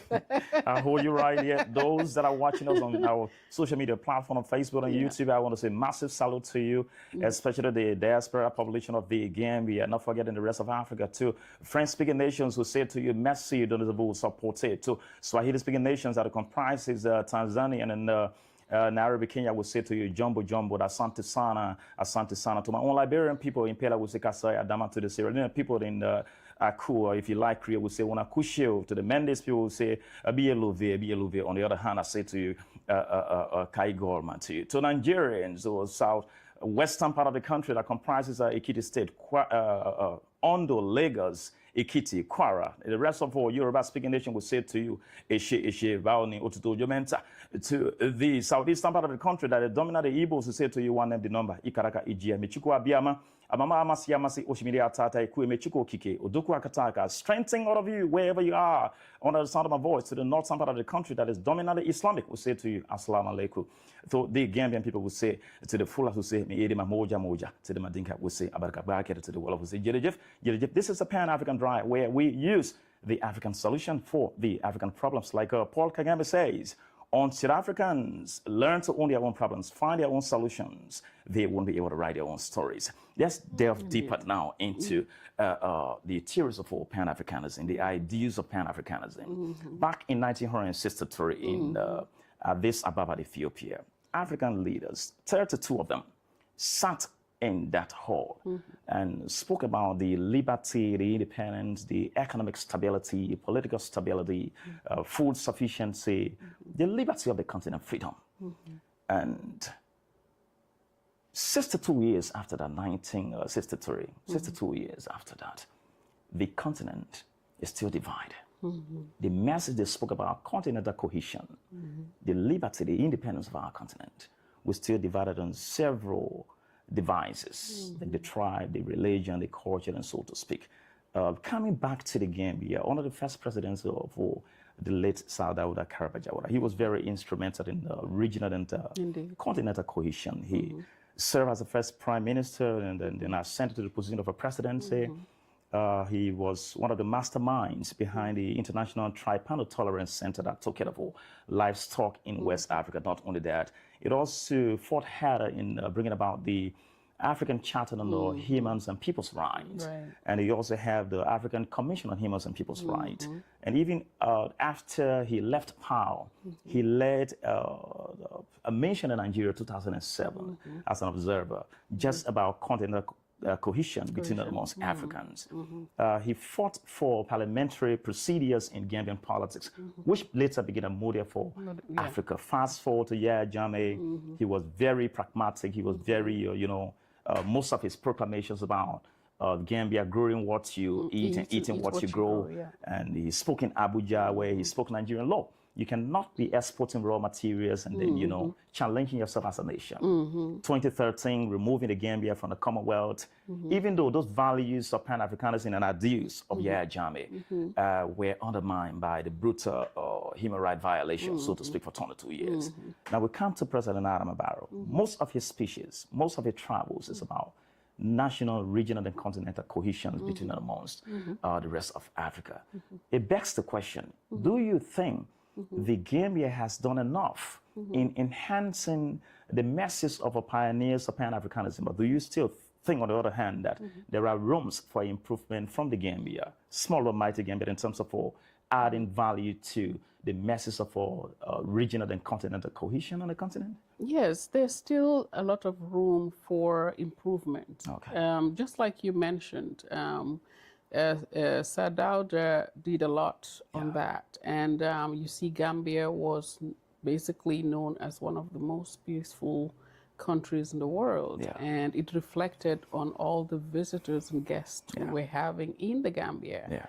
And that gave us that name, beautiful, peaceful, smiling coast of Africa. And that also created a room for our tourism sector to be so elaborate and rich, compared to our neighboring countries, compared to Senegal in those days, and Liberia. I remember Liberians came here to learn about our tourism system, you know, how it was working, all because of the way Sir Dawda ruled on that peaceful mantle internationally. And Yaya Jammeh did work on that, but Yaya Jammeh was more on Africa, Gambia, to basically salvage its sovereignty. He didn't like the fact that we were in the Commonwealth, because there was a question about that. Like, what are we gaining when you say the Commonwealth? What Commonwealth are we really sharing? I mean, when you really truly sit and say, what are we gaining? What are the citizens of the Gambia gaining in that Commonwealth? And so forth and so on. The same thing with Senegal. You know, they were neighbors. Yes, Sir Dawda came with that Senegambian Confederation. 1901. Exactly. But the reason why he was having so much beef with Senegal is the disadvantage that was being taken upon Gambians. So he was basically fighting for that. Because that is one of the reasons when we talk about Pan-African or Pan-Africanism, is how, as Africans, we need to come to Gambia, come together to basically have borderless Africa. Basically, we are Africans. We should not be, we can have borders, but let it be borders that are monitored. We can have business together, but let it be fair game. Because if it's not fair game, we're just imitating the how do you call it, our masters. Masters. Exactly. Our slaves. Thank you. So, and this is what Yaya Jammeh was fighting for. Yes, of course, he went into a whole other lot of hoopla by himself, which when it comes to human rights and stuff, he violated some of these. But when you look at the overall picture, what he was trying to do was basically to have Gambia be on its own, you know, to showcase that Gambia can survive, Gambia can feed itself, Gambia has resources that can elevate Gambia to, he always says, Gambia as Singapore of Africa. And that today, we can see that that is possible, because now Gambians are more aware that they have resources. Gambians are more aware that they really have a lot of how do you call it, soil, and they can grow what they eat, you know, and eat what they grow. And the unfortunate part with Jammeh was he cut ties with a lot of the West and all that. At a time probably that was a little bit premature, because we needed that collaboration to be able to gain power. But he could have, or he could have made better relations with China and all the other countries, so that he can now have that, what he needed for his country. Yes, we all know the West, they used to take, but the era of taking and not giving back, or a fair deal or fair negotiation, is over in Africa. You know, Africa is not bowing down anymore, especially these young cats.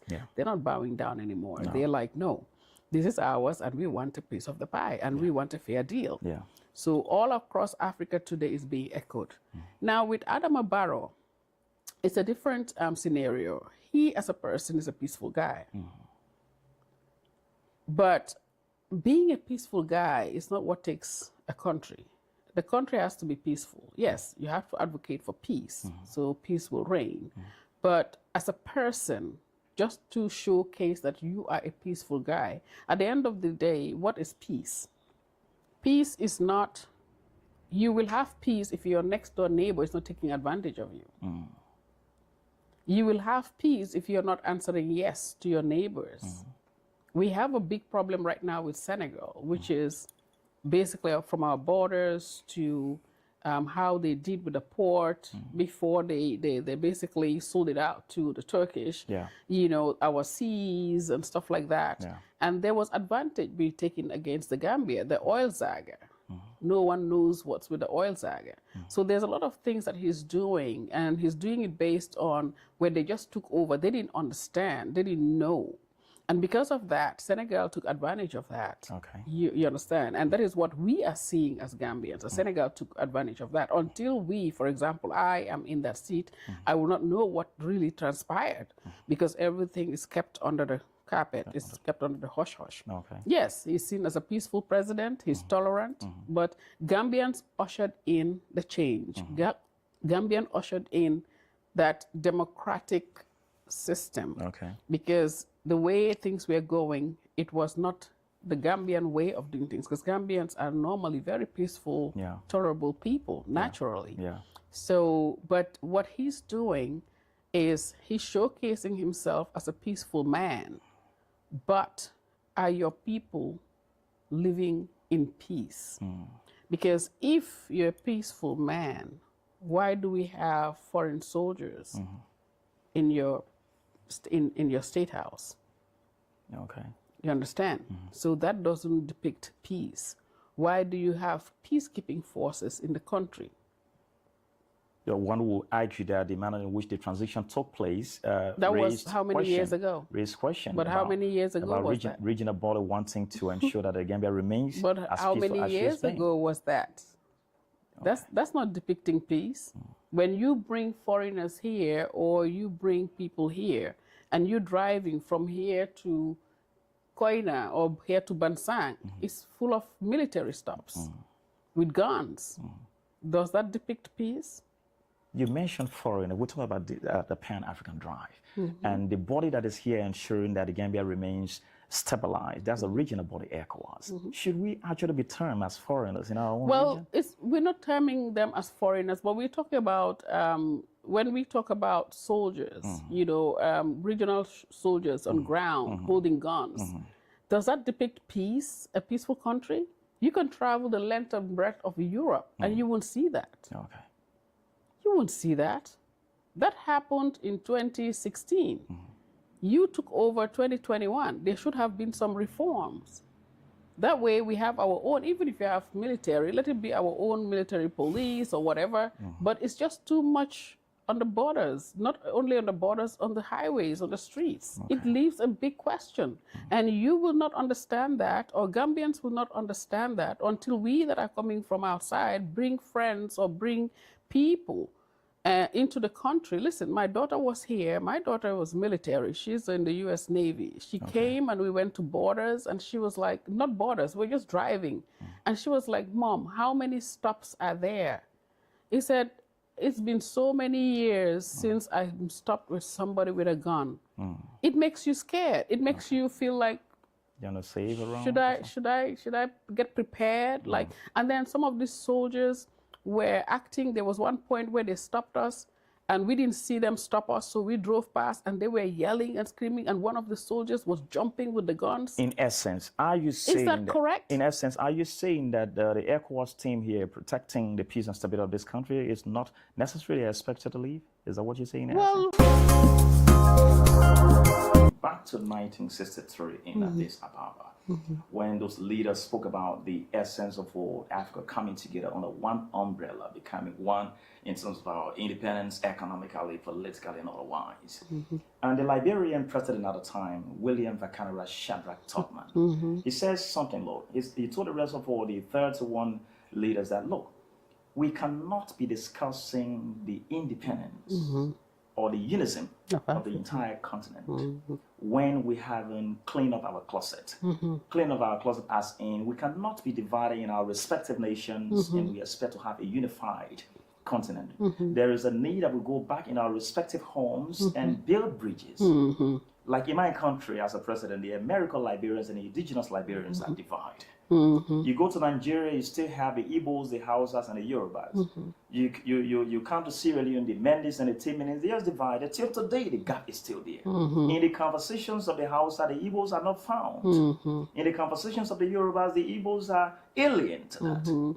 And it goes to the Central African Republic, to the Selicat Islamic and the anti-Balaka Christianic group. They're still divided. Since the day of David Darko in the 60s, that nation has not experienced peace. When Jean Behel Bokassa took over, that nation has not experienced peace just based on tribal lines. So the message that was spoken too many years back in 1963 has not resonated with the Africans. We're still divided. Where did we get it wrong? Well, until, you know, I think can go back to colonialism. when the master, the colonial master, came to Africa, he divided Africa by lines. The history is there. This tribe, they draw a line. You own here, you own here. When it was all one big tribe. Yes, we do have our own tribes and different cultures per se, but there was more unity at the time, that commonality, you know. Now, because of that, that was embedded in our mindset or injected into our system, they now created a divide, like you are this tribe. And then, of course, when they were here, they made sure they favored certain tribes and certain tribes they don't favor. So now that brought this cult or divide or social gaps or elites, you know, you're better than that.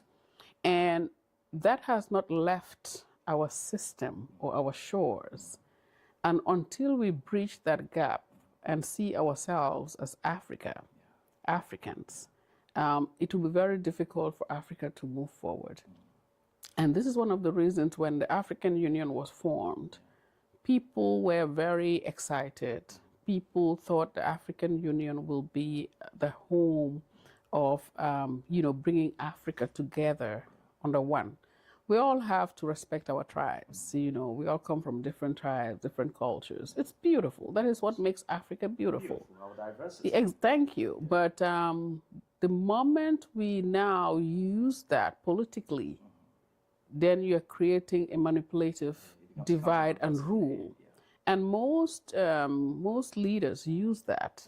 If they know that their tribe is the majority, they cannot use that divide and rule system to tell their own tribal people, like, this is your home. Because we see a lot Like, of if you tell me, like, this is my home, automatically I was like, oh, this is where I fit. Then now if I go there and somebody else that's not in my tribe wants to come in, I'm kind of inviting them in, but it's like, you're not really in because you're not from here. So until we have leaders that believe in the Pan-African system and the values, why we call it Pan-African or Pan-Africanism, then we're going to continue on this path. And but we are seeing a shift. We're seeing a shift. There are young leaders coming up. Their mothers, women coming up and saying, enough is enough. These are all our children. You know, we need to be together. We need to unite. The reason why we are having all this loss of wealth, loss of resources, is exactly this divide and rule system that was brought in by the colonial master. We ourselves are beginning to behave like that without even realizing that we're just mimicking the colonial master. You know, when you have, when you have a society, like even in the Gambia today, you see a lot of politicians, they use that. They use that to gain supporters. Then once they gain that supporter, which is the majority of their tribe, they now try to get other supporters from other tribes by now opening the door and saying, no, we are for everybody. No, you're not for everybody because you made sure you gave home to your tribe and then now you open the door. Now, when you open the door, the others that would come in, they will not feel at home. And this is one of the reasons, coming back to the Gambia, I, as a politician, I stand as an independent candidate because I feel that as an independent candidate, I have no fear or favor. It doesn't matter who comes to me. You know, I invite all Gambians and I see everybody as just one, a Gambian. And today, that speaks for itself when we travel abroad. When we travel abroad, we don't say, oh, I am Igbo, I am Igbo, I am a Mandinka. It says on your passport you're a Gambian. And until we start selling our sovereignty, our Gambianness, you know, we are not going to be respected at all. And we're going to continue being divided because they will mastermind that. And they will put that in your head that, no, this tribe is not good or this tribe, and you're going to live by that, and you're going to continue divide and rule in your country, in Africa, to the point where we're getting more and more distant. So talk is cheap. Going to the meeting in Addis Ababa, sitting on a round table, talking about policies 3-4 days in a row, receiving per diems, talking about all that, but then you go back home, the buck stops right at that meeting. How many times, how many years do we have leaders going to these meetings and coming back and you don't hear anything, nothing? If they do something about it, it's nothing but seminars. They get some funding, they do some seminars, they teach 1 or 2 people will be there. The majority that are supposed to be there don't even understand the language they speak because they make it so that it is only for the educated few. So when you want to discuss division or tribal lines about Africa, it's not just about talking about it. It's about when we see how it is being implemented. Listen, I am a Gambian, right? I see myself as a Gambian. I don't associate with any tribe. We call ourselves the Akus or the Creoles. The story of the Akus or the Creoles was these were people that came back after slavery, or these were people that were brought back. And we don't know our tribe anymore. We just come in and we start mingling. We educated a lot of people, brought a lot of people in our homes so that we can we intermarry to those tribes. We didn't care whether it was Fula, Jola, or because we just feel that we're all Gambians. We're happy to be home. And that is the best way to go. And when today, Gambia is even doing better on those tribal lines because we honestly do not have tribal issues. The Gambia is a bit better. Honestly, it's important that we actually we do have to emphasize on that because we want to show the world that as much as we have so many different tribes here in the Gambia, we do much better than a lot of countries. Because let's look at what we intermarry. In one compound in Gambia, you see a Mandinka, you see a Jola, you see a Wolof, all married. Thank you. You will see a man with 3 wives. Each wife is from different backgrounds. So we are doing well as far as that. It's just few politicians that want to use that because they're copying. They want to use that against the people to divide and rule. If you look at Nigeria now, since 1967, when the Igbos failed to be marginalized, that led to the Civil War, where millions of Southeasterners lost their lives. In fact, today, even the Igbos, I think they're calling for Biafra, that they want to. He died on this date, on the 26th day of this month of November. You understand that? He died in 2011. That was one of the chief adjutants of the Biafra. Yes, And now, just some part of last week, a little above 7 days, you had Nnamdi Kanu from Abia State, who is agitating for the liberty and the independence of the people of happened to him? He's been sentenced to life imprisonment because of preaching for the right message for his people, because of inequality, because of all of the social gaps. But that's what I'm saying. But that is what colonialism did. And when the gaps comes, it exposes the African continent to Western manipulate. Yes, we are volatile. We are very empty. Exactly. We have to seek the foreign aid that provided an opportunity to tap into our natural Of course. resources. Criminally. Insurgent stats. So it's important that we stress that because it is the best way forward that we put aside our tribal differences and hold together. Rwanda was a big example. Of course. Even Sierra Leone too was a big example. And that's one of the reasons, in a way, we're happy that Gambia is not on that level. That's one of the reasons that we say that, hey, Gambian doesn't have tribal issues. It's few politicians that want to use that to manipulate few people. Exactly. And we need to stop that. Even the head of state that is sitting right now, he would have a meeting in the State House and said, okay, he has a meeting with the Sarahule elders. Like, really, or you have a meeting with Sarahule community. Don't do that because you're sending a signal because today you call yourself a Sarahule, you're calling the Sarahule community. Tomorrow you said you're a Fula, you call the Fula community. Tomorrow you say you're Mandinka. No, what you need to do, you said you have some elders that are coming here to see you. Let it be without tagging a tribe, because now you're creating, are the Sarahules better than the rest of the people? Are the Fulas better than the rest of the people? Is it because they make more money? So you as a head of state, it is very important how you talk to or talk with your people, because you don't want to drive that tribal sentiment, which can create hate. Thank you. Exactly. So this is one of the reasons we need a unifier in the Gambia. We need a unifier in Africa. Africa needs to unite. Yes, we can say we will have a borderless Africa, but the borderless Africa has to be monitored border, a border where we monitor that rebels and so don't scrutinize people that don't go in and out. But it is time, just like in the US, you can travel to any state. America is just like in Africa, different countries, so they're divided into states. So you can travel to different states, you can enter into different states. You don't have to worry about border patrol or whatever, and go in and out, do your thing, and everybody's one. They speak one language, you understand. And sometimes we have maybe two, like Spanish and English and stuff like that. You go into California. California was part of, how do you call it, Mexico, Texas and all this, but today it's integrated. Even in California, around San Diego, you can drive into Mexico. You can go to Mexico in the morning and eat lunch and breakfast and drive back in. There is a border, and you just show your ID or your passport, and you cross, and you can cross back again. So if they can do that in their countries, in Europe today, you can travel all over Europe with an ID. In fact, few countries are making progress. I think exactly. In 1994, Rwanda was almost considered a lost nation. Yes. That they dealt with the issue of the tribe. If you ask an average Rwandan, what tribe are you? They're not going to say I'm exactly. Tutsi or Exactly. Say, I'm a Rwandan. Tanzania did the same under the Mwalimu Julius Senegal is good with that.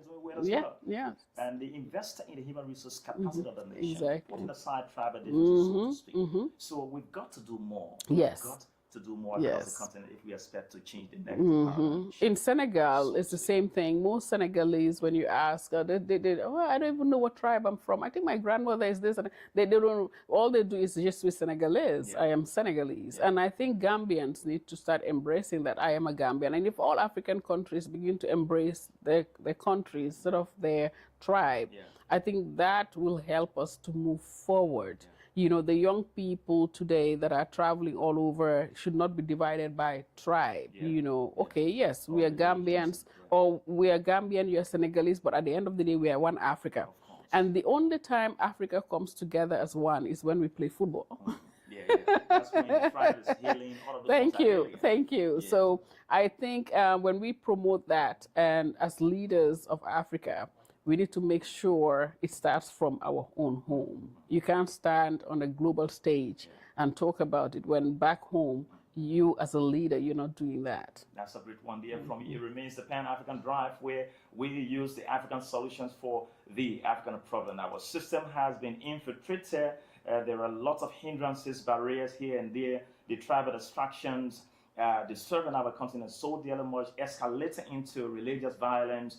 You see the nation of Nigeria. And I always say that 1 out of every 5 Africans is a Nigerian. So to a very huge extent, the day Nigeria stands still as a nation, to a very huge extent, the rest of Africa will stand still. Oh, yeah. But today, if you watch the news, in Kebbi State, over 312 students who have been abducted from their schools, pastors, students have been killed, pregnant women have been killed in Kwara State.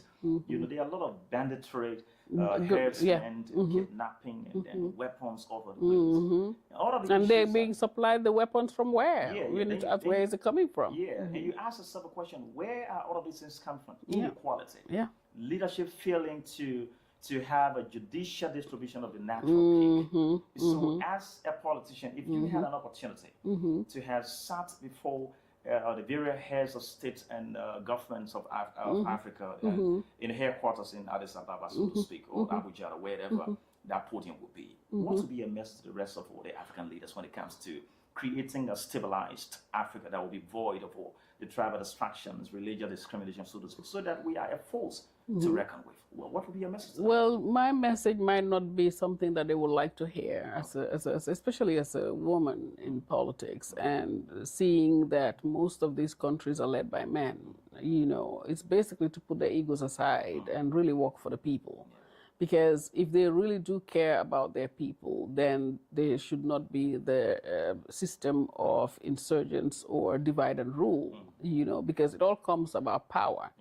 It's all power. The one that is at power play, of course, his people, his tribe will see that they have the power. So they have to basically use a holistic approach into basically looking back into what is creating these issues. What is it? Is it this people? Is it that these people are marginalized? And if so, what should be done about it? And if it is your people, your tribe that is creating that, what can you do about it as a leader? Because we can't talk about unity. We can't talk about Africa becoming one when these things are persistent in our individual countries.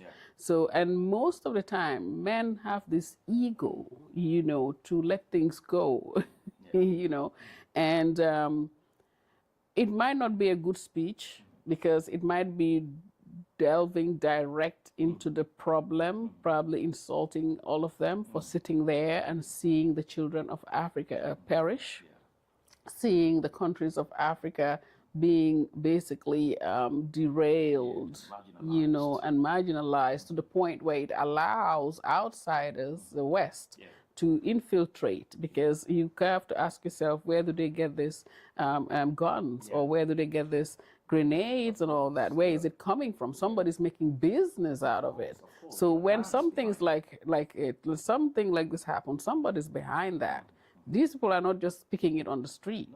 So African leaders should be held accountable. As it is happening in the countries, they need to be held accountable for these things that are happening in the countries, because it's not an excuse that you sit as the president in a city or in Abuja or wherever you are, and then still sit back and watch something like that happening. But I also strongly believe, I agree with your point very well, but I also strongly believe that I think the electorates, we the voters, have also got a responsibility. Of course. Because in your earlier response, you said that politicians are using a tribe, using the religions to their own advantage in terms of manipulating the masses to gather their votes, so to speak. So I think it is high time that voters should be able to filter any man or woman that should be given a mantle of authority to steer the affairs of a particular nation must be brought to the totality of presidential scrutiny. That is why I said, and the people have a responsibility. If you see that you have a head of state that is going through all these abnormalities or abnormal behaviors, and basically talking about, I had a meeting with Sarahules, or tomorrow I had a meeting with Fullers. This is already creating a problem, and we need to shy away from that, because the countries that went through that have gone through a lot, and we've seen it. We've all witnessed it. We all had TVs and the news, so we know.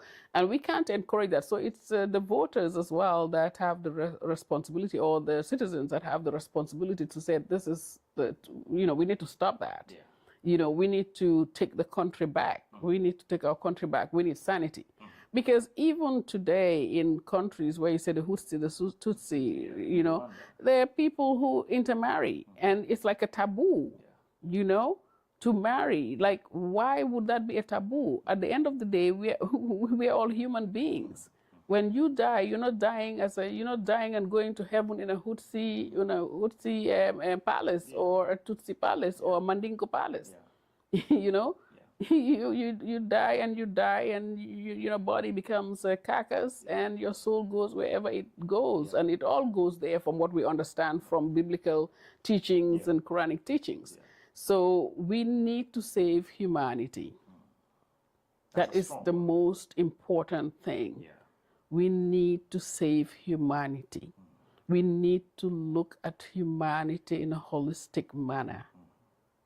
Humanity is everything. It's not about your tribe.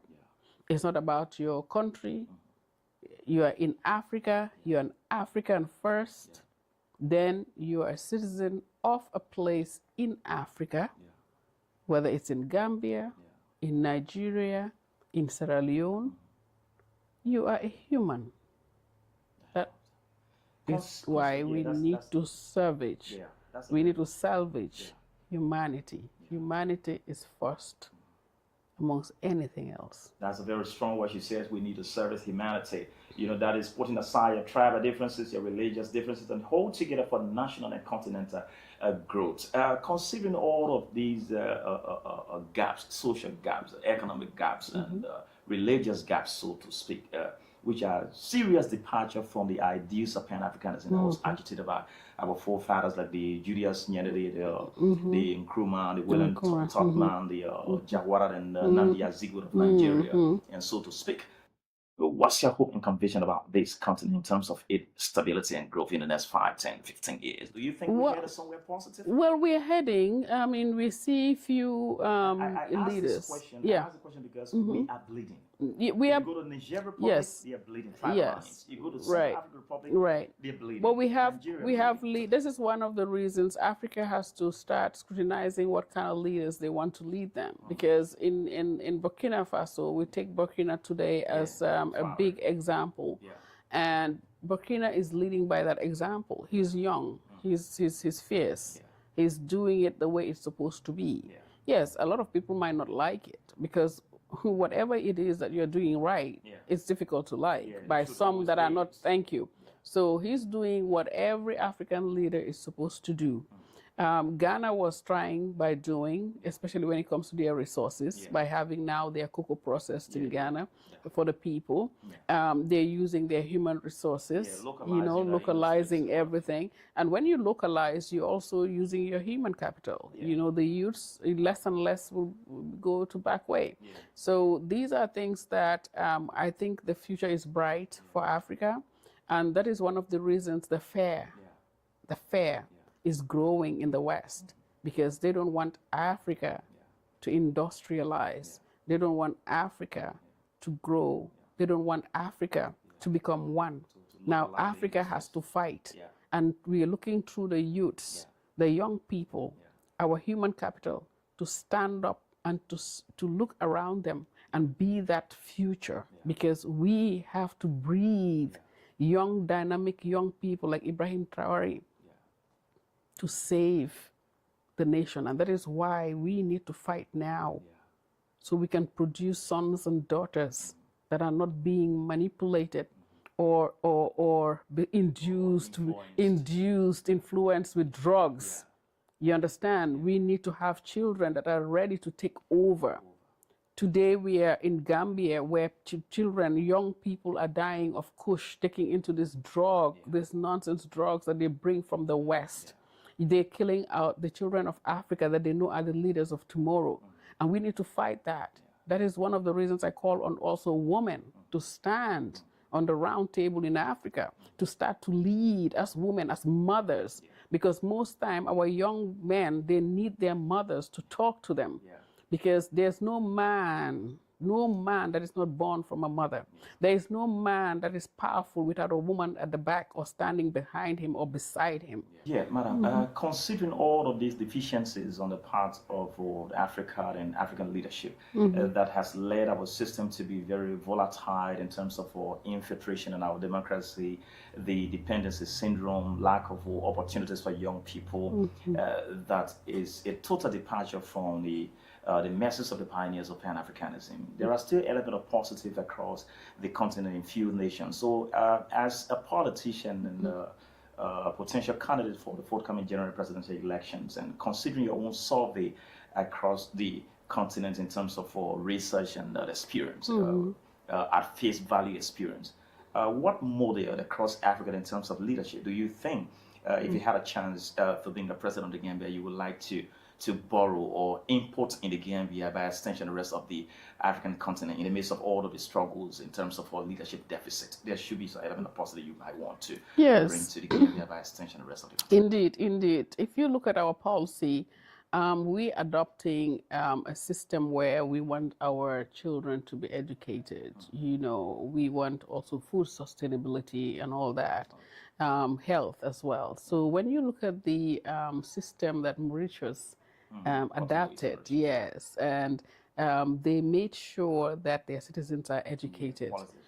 Quality education, free education for all, access to education. Their health system is great. So exactly. So this is because this is your human capital. These are the young people that you have to groom for tomorrow. Even if we're talking about industrialization in Africa, We need to educate them to be able to do that.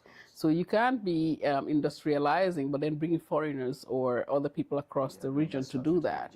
So you use your human capital by educating them, giving them access, giving them the tools, preparing them for that.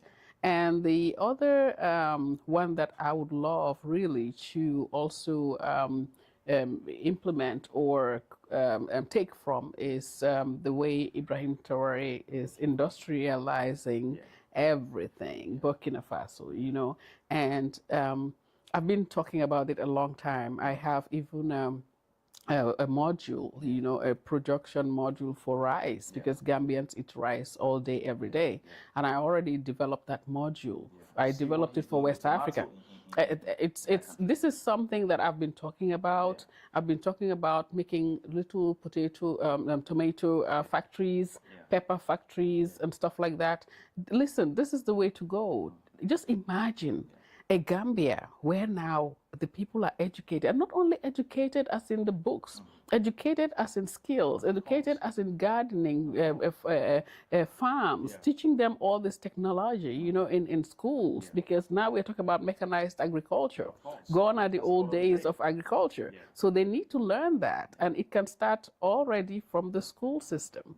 And then you now industrialize. So imagine tomato paste being made in the Gambia, tomato puree, pepper paste, and all these things, little things you can do in the country. Even as much as we talk about Gambia, they like Maggi and they like Jumbo. You can do all that. It's just dried seafood and stuff like that, you know. But they don't have the means nor the know-how to process these things. And then you create an access. What is the access? The access where they can resell, where it can go into our markets, our supermarkets, prior to exporting outside.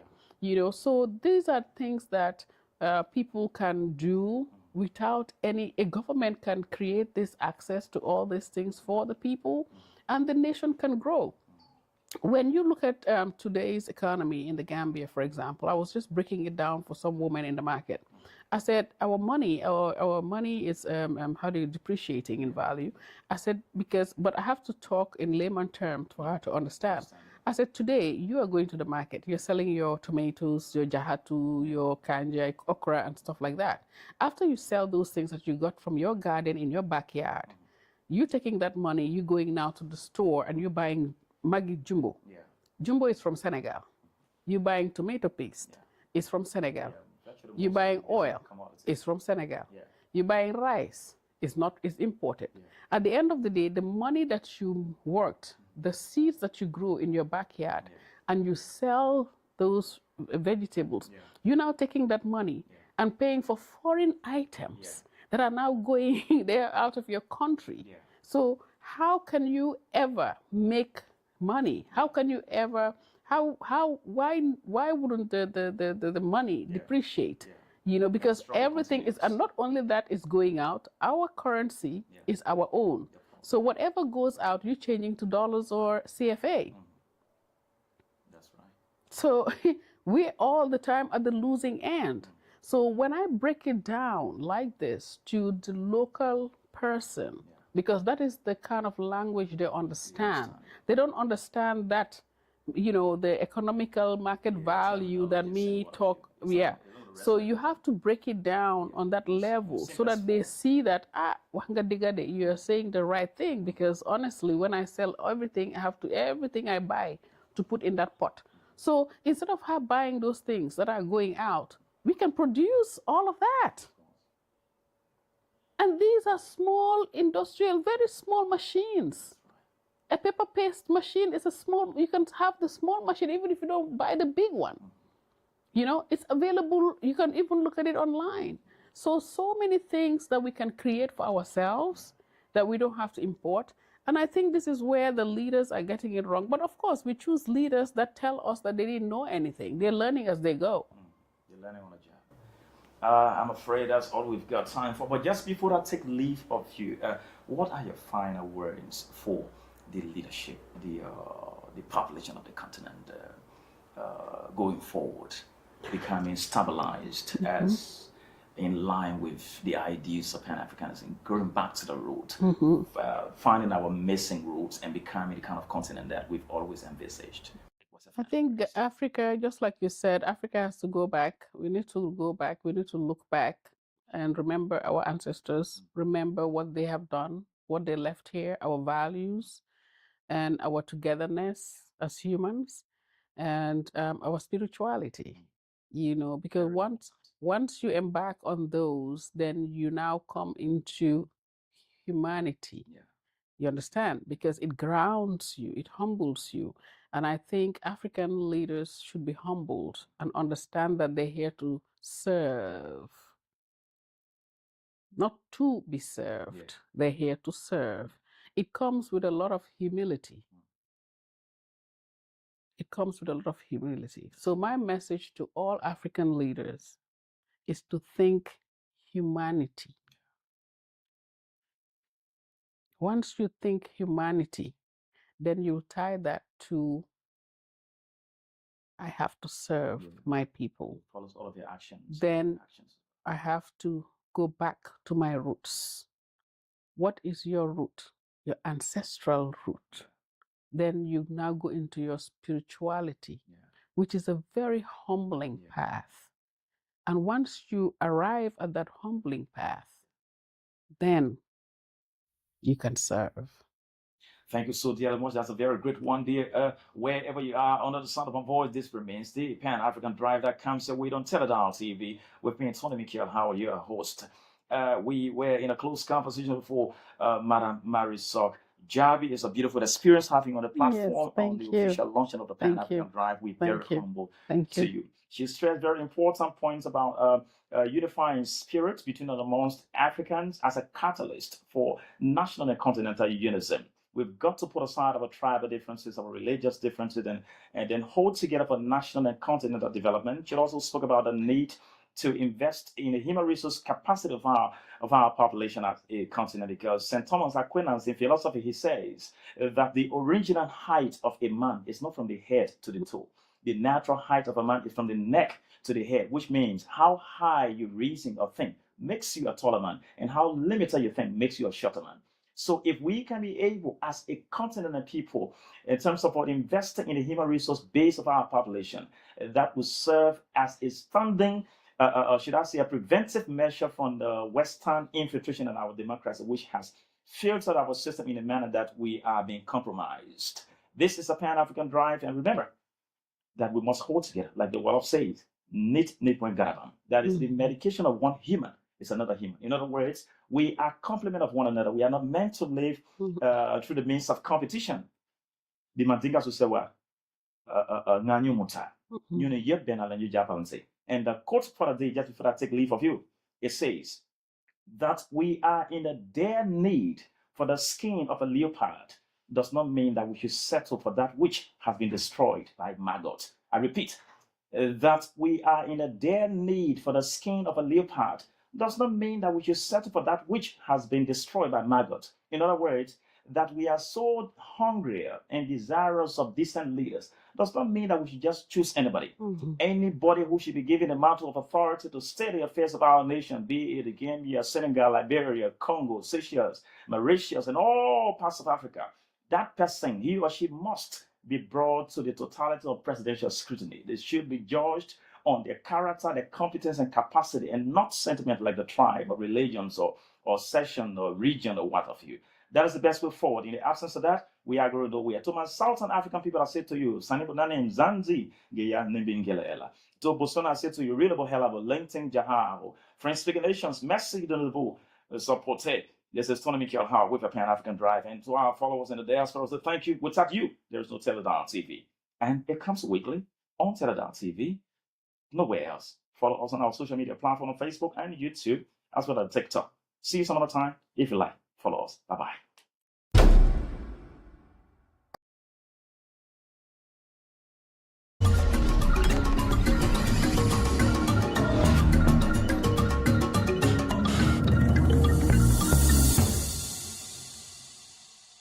Assalamu alaikum, and big greetings to our viewers and the people on the diaspora and people that are following us, of course, on Twitter, on Facebook, and also on TikTok Live today. We do have our guests come every Friday, and we do discuss issues of national interest and come up with solutions. Of course, we'll be using various languages to actually discuss issues that affect the nation. This is the Fix Show on Teledal, which we have every Friday.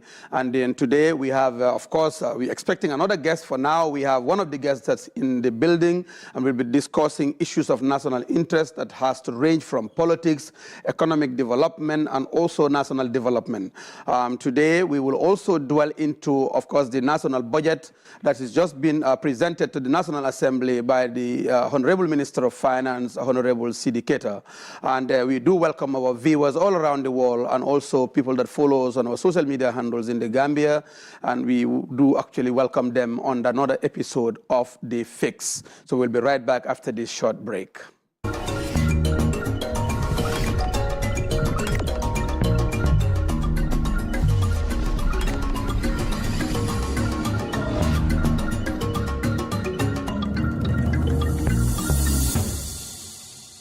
Thank you very much, our viewers. We do welcome them again to another episode of The Fix. Today in the studio, we welcome, of course, Dr. Lamin Mane, as he is commonly known in our Gambian political spheres. Dr. Lamin Mane is also not a critic of the government, but he also tries to give his advice where it's necessary. He also comes up with financial analysis, which he has done in the past, scrutinizing some of the expenses that the government do actually dwell on. Dr. Lamin Mane is also well-known with the media, and this is not his first time to Teledal, and we do welcome him to the show. Today we'll talk about politics, economic, and national development. Of course, you are welcome to the studio on another episode of The Fix, and we are offering you a warm welcome to the studio. You are free to speak any language at any point in time. Like I always say, it's for the Gambian, by the Gambian, and of the Gambian. So Dr. Mane, you are welcome to the show. Thank you very much, Mohamed, and it's a pleasure to be here again. And at this particularly difficult and critical moment in our country's history, so that's extremely important. Today, the Minister of Finance presented the budget to the Parliament, and that's actually, I think, going to be a key issue to discuss as well, because tabling the Finance Act before Parliament, which will determine how we spend money for the next year, is extremely important for the country at this particular juncture. And all the issues around it, of course, the politics and all the rest. Thank you. Thank you very much, Lamin Mane. Of course, it's always a pleasure to have you. What is your takeaway from the presentation made by the minister today? It was one of surprise because when I heard this morning that they were going to present the budget with a certificate of urgency, and I was like, seriously? Again? This is so unbecoming. A budget is supposed to be discussed by Parliament and decided by Parliament on the name of the people. But the executive just goes around, sits in its corner, prepares its budget, and comes to Parliament and forces it down our throat. So nobody has any say in it. They do exactly as they wish. This is so symptomatic of this government because the only thing they think about is themselves. Do what you like, how you like it, when you like it, and nobody has anything to say.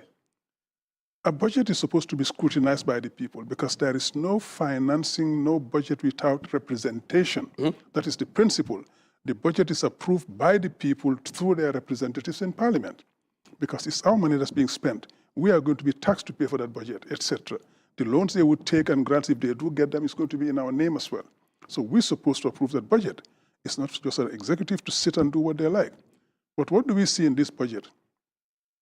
Hyperinflation of the budget expenditure, the debt getting out of control, hidden salary increases, because they have smuggled in so many salary increases this year from Parliament to the executive to it's just amazing.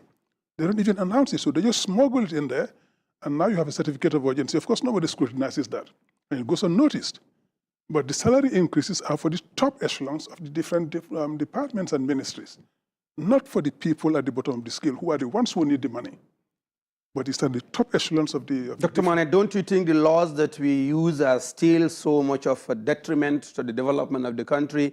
Because also that certificate of urgency you are putting emphasis on is given to them under the powers and purviews of the constitution of the country.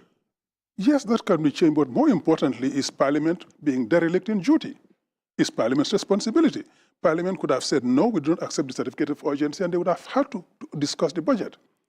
Because when they come with the certificate of urgency, they table it before Parliament and say, we would request that you pass this budget without review, or this act without review. If Parliament says no, the certificate of urgency is dead on arrival, and then they can scrutinize whatever should be scrutinized. But today I was listening to 29 people in Parliament voted for the certificate of urgency. Only one person voted against. Wow. So, and no abstention, which means there were 30 people in Parliament today. Yes. For something as important as this. From the UDP standpoint, yes, our NAMs boycotted the session because of what was happening in terms of political intimidation starting in the country again. Yes. So to protest that, they left Parliament and went to the police headquarters to protest. But the other NAMs should have been in Parliament, but they were not there. So, but the 30 who were there, the 29 of them voted for the certificate of urgency. Now, you just talked about the protest. Let me just come back to that before we dwell further into the financial aspect, which is the budget, which I believe it will definitely take center stage in the next few days. Yeah. And there are some issues that I personally think people should actually discuss it a little bit more than having just get it lubricated and flying over the table. You guys went to the police station for what? Because I understand that Bori made, of course, he's been charged for incitement of violence. Yeah. Now, those are actually pros and cons within the realms of the law. What are the justifications? Because we do hear some other members of the UDP who are actually saying it's a political move. It is a political move. Bori didn't say anything that fell foul of the law. He didn't say anything outrageous. He didn't say anything that required or warranted him being arrested, because he was arrested. Because they said he was calling him for questioning. This gentleman was sick. He was in hospital. He was admitted and was supposed to undergo surgery. But they discovered that they had to do some more treatment before they did the surgery. But he was in hospital. When they asked him to come in for questioning, he told them, I'm in hospital. When I come out, I'll come and see it. They sent police officers to the hospital to verify that he was in hospital. They couldn't even trust him for that. They didn't take his word. So they sent 2 police officers to the hospital to check that he was effectively in hospital. And they asked to see the records and everything, and then they left. So when the treatment was completed before the surgery, he was supposed to go for surgery, but to respect the law and to obey the law, he went to see them. He should have stayed and undergone his surgery. But he all the same deferred this surgery, went to the police station to report, and then they detained him. While he was sick? While he was sick and due for surgery. They detained him. We went there yesterday at 10 o'clock in the morning, and they charged him for incitement of violence. And he declined to give a statement because that is his constitutional right. And they said if he declines to give a statement, then they wouldn't release him on bail, which is wrong. It's unconstitutional. But they still broke the law and they kept him there overnight. Because he did not give a statement. And that is guaranteed to him by the Constitution of the Gambia. You are not required to give a statement, particularly if that could incriminate you in any way. You are not required to give that statement. And the police actually are supposed to tell you that. When you get there, they're supposed to tell you that you are not required to give a statement, but if you give a statement, it will be held against you in a court of law. That is something the police should tell you. Yes. But they didn't tell him that. Yeah. Yes. Reading your right to you. Right. Right. But, Doctor, I mean, when you look at what did Boris say that actually ignited this, don't you think some of the utterances were a bit more irresponsible? No. Okay. What did Boris say? Boris said, we are in a country where Adam Barrow has made promises to the Gambian people, and he has failed every single time. And now we are at a point where he has to understand that the Gambians have rights and we're going to enforce them. And in the local language, he said, oh, okay. Okay? Nobody's mom is better than anybody's mom, meaning we have all the same rights. Right. That's what it says. that you are, yes, exactly. Okay. We have the same rights as you, we have the same entitlements. You are no better than anybody by birth or anything. So you are not better than anybody. And there's absolutely nothing wrong with that, which is the truth. Which is the truth. Yeah, okay. Exactly. We understand So that. It's in the context that it's been looked at. Yeah. But do you think now that he is on bail, they will let the sleeping dog lie? Well, they have no choice, because if they decide to go ahead, we'll fight it in court. Because this is a frivolous charge. We heard Demba Sabali here go on air, live, and tell the Gambians, if you need to spill blood to keep Barrow in power, we'll spill blood. That is not incitement of into violence. That is threatening violence. Totally different under the law. And that's an aggravating circumstance. But nobody did as much as caution him, let alone call him in for questioning and charge him. He said that. Ahmad Bas said, we will do anything to keep Barrow in power. Okay. And when we say we'll do anything, it means we are ready to kill to keep him in power. That's what it implies.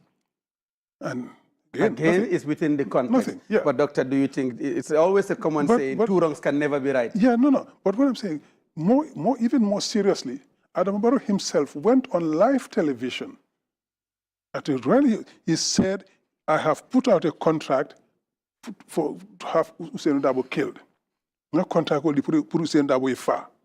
That's how he said it. And then when he's killed, he will make sure that Hussein Dabo is really dead. He will go to his funeral, go to his burial, and wash his hands over his grave once the funeral is over. How unbecoming is that of a man who is supposed to be the president of this country? Okay. But then again, we shouldn't be surprised. This is the man who, again, went on air and boasted about desecration of tombs. He said they went to a tomb and desecrated the tomb and put some juju in the mouth of a corpse. Wow. He said that. But maybe we shouldn't be surprised, because if he can do that, what else can he do? Okay. All of these things happen, but nobody questioned. He should have been impeached that day. Desecration is a major crime. But he was not impeached. Under the eyes of the law, saying stuff like that, yes, would that warrant you? An impeachment of the president. Okay, I wouldn't know that. Yes, because one, the president swears to uphold the laws of the Gambia and the Constitution and to obey them, and desecration is a major crime in any legislation anywhere. It will fetch minimum 10 years in prison. So that is definitely some advisory requirement before the utterances are done. So we would definitely look at the surrounding. But coming back to Bori, what Bori said, there was nothing reprehensible in what Bori said. Because he said, after that, if you want peace, you will have peace. But if you want anything different from peace, we are ready. Meaning, we are not turning the other cheek anymore. Okay.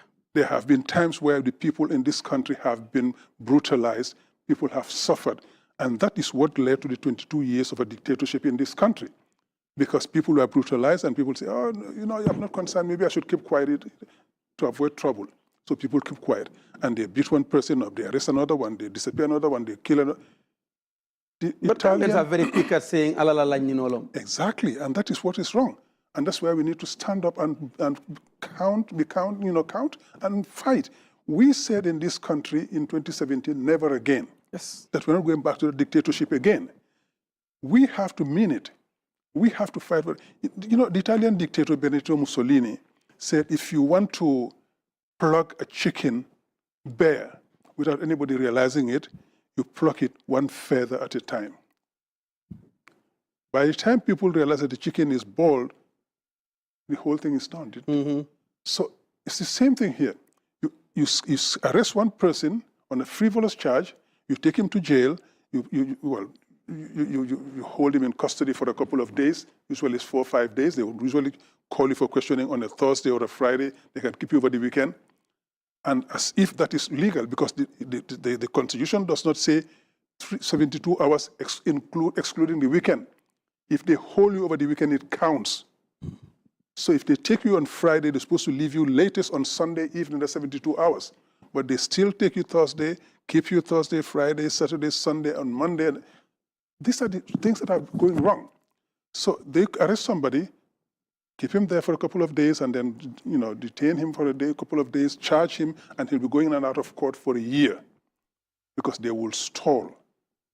And then they do it for another person. So before you know, it's becoming a habit. They arrest anybody at the drop of a hat. And then the whole thing starts over again, the prosecution, the frivolous accusations, etc. And people start losing their rights, and then you start intimidating them. And everybody say, maybe I should be quiet. So the self-censorship sets in. And when that sets in, the dictatorships thrive. Dictatorship thrives on silence. Autocracy thrives on silence. When people are silent because they are afraid, then they can do anything. Now, Doctor, the problem I am here I cannot defend the incumbency. I am not part of the government. I don't work for government. Yeah. The truth of the matter is the laws are there, people are there. But there has always been this whole cloud around the UDP that if any of them is touched because they've actually violated the law or attempt to violate the law, you take the stance of the political view to defend that person. No, that's not correct. Okay. That's not correct. Okay. Because we tell all our people, and everybody hears Senator Abu say it all the time, we all say it, we must obey the law. The rule of law is paramount. We can only live in a society when we live by laws that everybody complies with. If we all decide to flout the laws, it's a jungle. And we wouldn't live together. We wouldn't live in a society. So the laws make it predictable. We all know how we should behave, what we are accountable for, and what we should or should not do. Okay. That is what we always tell our people. For example, when you have demonstrations, we tell our people, you behave. Because if you step out of line, we will arrest you and hand you over to the police. That's right. So we ensure that there is order in our demonstration. We tell our people, do not break the law, because if you break the law, we will not defend you. But again, we've seen people, I remember the former Minister of Justice came to the TRRC and said the arrest of Ousseynou Dabo during the time of Jammeh was constitutional. Yeah, that is, he's totally... You know what I mean? Yeah, look, let me put it politely. That was him being a sycophant. Okay. How can the arrest of somebody who steps out in the exercise of his constitutional right, Article 25, Section 25 of the Constitution, which gives him the right to go out and demonstrate peacefully, without arms? Anybody who goes to exercise that right, you arrest him, you beat him up, you break his collarbone, you break his head, and you take him and jail him, and you call it constitutional? Where did he study law? Okay. All right. I understand where you're coming from, but like I said again, coming back to the subject matter, finance today, I've seen a lot of the budget that was being presented today. There had been some catapulting imaginations and in context, an increase in all aspects. The Ministry of Finance, though, at their ministry level, there is a decrease in expenditure because they've justified that, yes, they need. There's stability in our currency for some time, vis-a-vis inflation in other countries. What would you call this? Because there is a problem. Again, that's the minister spinning a lot of falsehoods. There is no stability. Did you just say syndicator presented a false? Syndicator is fond of presenting falsehoods. I have debated him indirectly on Coffee Time on different radio stations, and I asked him to come and debate me. He refused. He's chickened out every single time. Okay. Because maybe we will have syndicator is one of the worst ministers of finance, if not the worst minister of finance we've had in this country. The guy is a joke. And I think he's a smart guy. Of course not. Of course not. Okay. The guy just spins all the time. Look, the dollar is depreciating against every single major currency in this world for the past 3-4 years at least. From 2022 to now, the dollar has lost at least 65% of its value. Okay. Last month, in November, the dollar was at $73. Today, it's $74. At the beginning of the year, it was at $68. No, $69, sorry. It's today $74. By the end of next year, it will be over $80. The dollar is depreciating constantly and continuously because we do not have a real economy to sustain the dollar. We import every single thing in this country. We do not manufacture anything. We do not export anything. The only thing we export is groundnuts, period. we were dependent on a good return on groundnut sales. We were getting about 140, 150,000 tons of groundnuts per year. Now, if we get 25, 30,000, we are lucky. So we've lost a lot in terms of foreign exchange on groundnuts. We were exporting fish products. That has died. We're not getting anything from that. Tourism was booming, and foreign currency was coming into the country. Tourism Based on the Ministry of Tourism, that is on the increase. Again, another falsehood. Good. Because there's an anticipated revenue to be generated as an increase from that particular sector by the minister today. Yeah, that's what he says. But just empirical evidence. Go to Senegambia area, you see. There's hardly anybody there, one. Two, the number of flights into the country have gone down. They know that. The number of people have gone down every single year. The expenditure in the country has gone down. And more importantly, the hotel industry is being stifled. When you increase the electricity cost for the hotels industry by 47%. Is that what it is? Yeah. Okay. Now we can increase electricity cost for the tourism sector by 47%. That means, of course, just by the mechanical effect, all the prices in the hotel industry goes up because the hotel industry uses a lot of electricity, air conditioning and everything. So, of course, when you increase electricity prices, and in fact, for any major industry, electricity is a major expenditure cost. When you increase expenditure in electricity, you increase the cost, you reduce the competitivity, and that's what's happening in the hotel industry. The hotel industry, because of that 47% increase alone, has straddled them with heavy cost, which means they have to increase the cost of rooms and all other services. And we are less competitive compared to Senegal, compared to Cape Verde, compared to other countries in the sub-region. So the tourists are going there, one. Two, our tourism product is not diversified. What do we have? What do we have in the Gambia is the sea, the sun, that's it. Nothing else to offer the tourists. So what do we have? We have return tourists. Those who have come here, have made friends, etc., and for whatever reason they like the country, and they come back. But not many people come because there isn't anything to offer them in terms of distractions and enjoyment in the country. Three, they have put on this security levy at the airport. The amount is not much. It's $2,000. But it's the principle that puts off a number of those people. The principle surrounding the levies on it. Yes. Now, but Doctor, let me put this to you. As I was listening today, like I said, I'm a keen follower of financial discussions. Domestic borrowings might have gone up a little bit. And then look at what domestic investment have come to us. We've just looked at the road on Hakalang, the Kabada road happening there, and other roads. And then they are looking at phase 3 of the OIC, part of which 30-something% is actually been from the domestic, funding. Now, vis-a-vis foreign borrowings, what would that do to the economy? It's terrible for the economy. Why? When you put so much money in unproductive investment, because road construction, particularly in this part of the world, is a sunk cost. The effects and the benefits are secondary and in a roundabout way. If you construct a road where you have a toll, like you go to Senegal, the autoroute à péage, the toll highway to Dakar. The toll, yes. The money is being generated from the tolls and you can pay it very quickly. But that's a private sector-led investment. Yes, exactly. But part of it is sovereign investment as well. Sovereign guarantee, I understand. Yeah. And investment in equity funding. Equity funding, I agree. I was at the ADB, we funded part of that road, so I know a lot about it. Actually, that's an important part. What is ADB doing for Gambia? A lot. For example, the Senegambia Bridge was built by the ADB free of charge for the Gambia.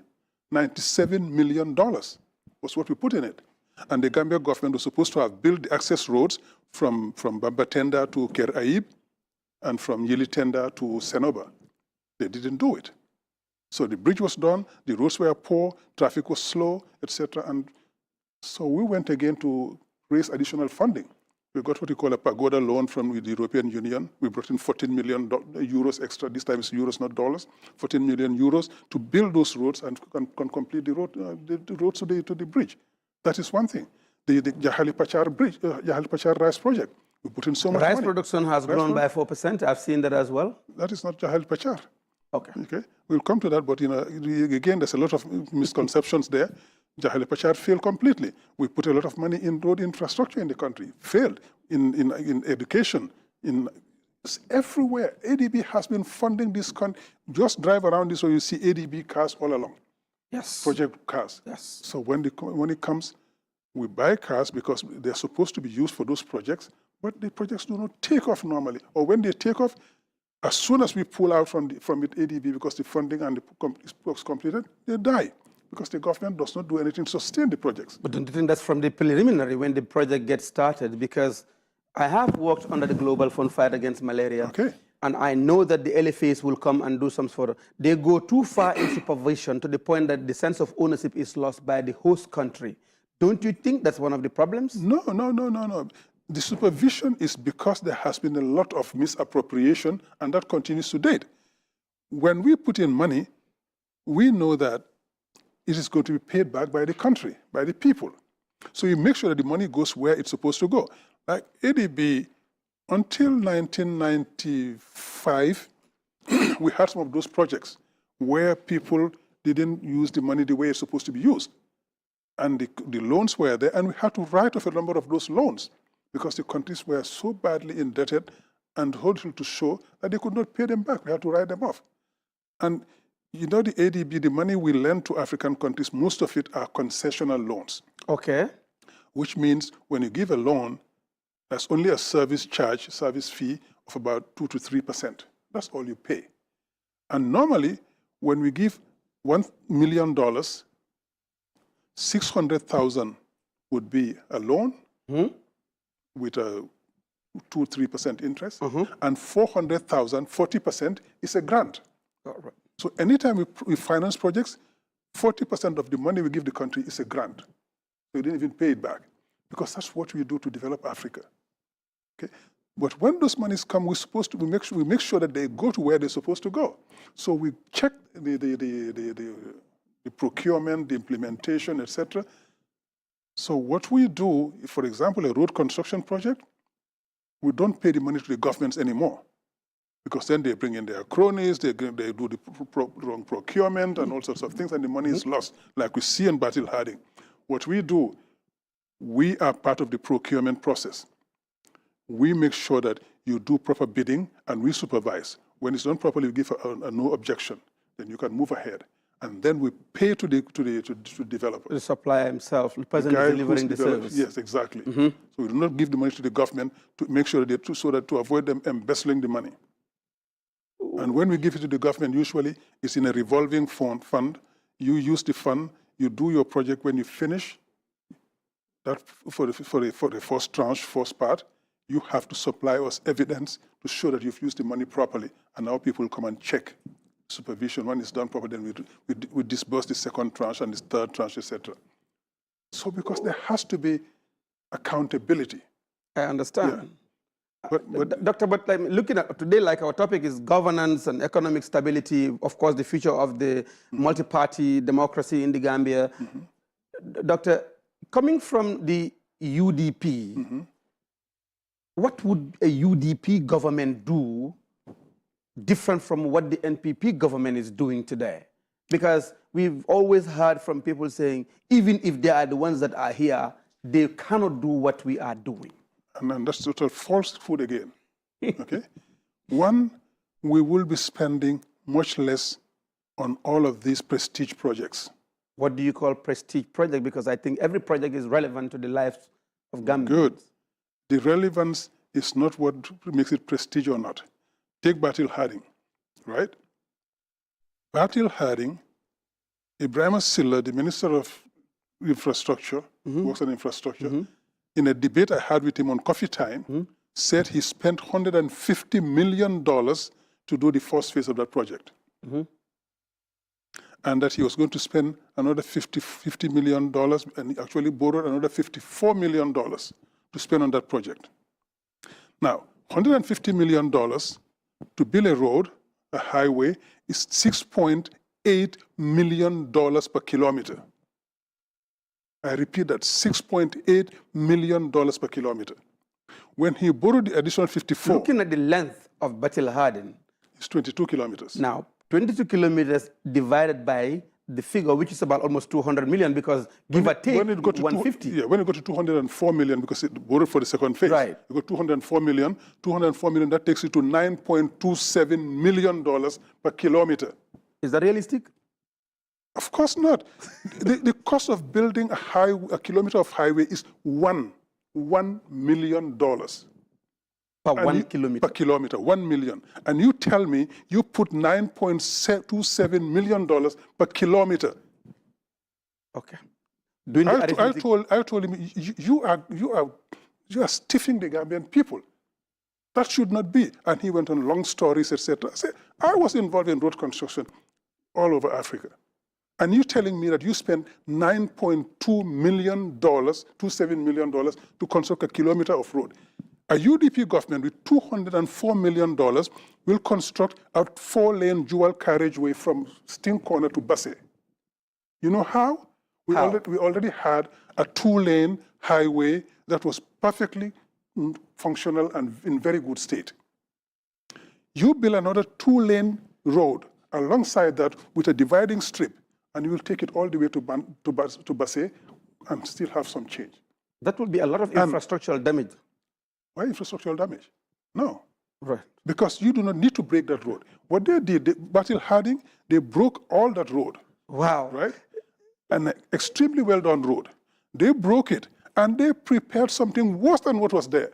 Because you remember when they were building that Batil Harding highway, they had set up almost a small hill of backfill at the airport junction. I am going to hold you right there, because I would like to dwell on that, because it's important for Gambians to know. We will go for a short break now, and we remind our viewers that they are following us on Twitter, on Instagram, of course, Facebook, of course, and YouTube. Of course, this is Teledal, our weekly show, The Fix Show. Dr. Mane, we have in the studio, who's discussing the financial analysis, the expenditures of the country as we go today. So we thank you, and we'll be right back after this short break.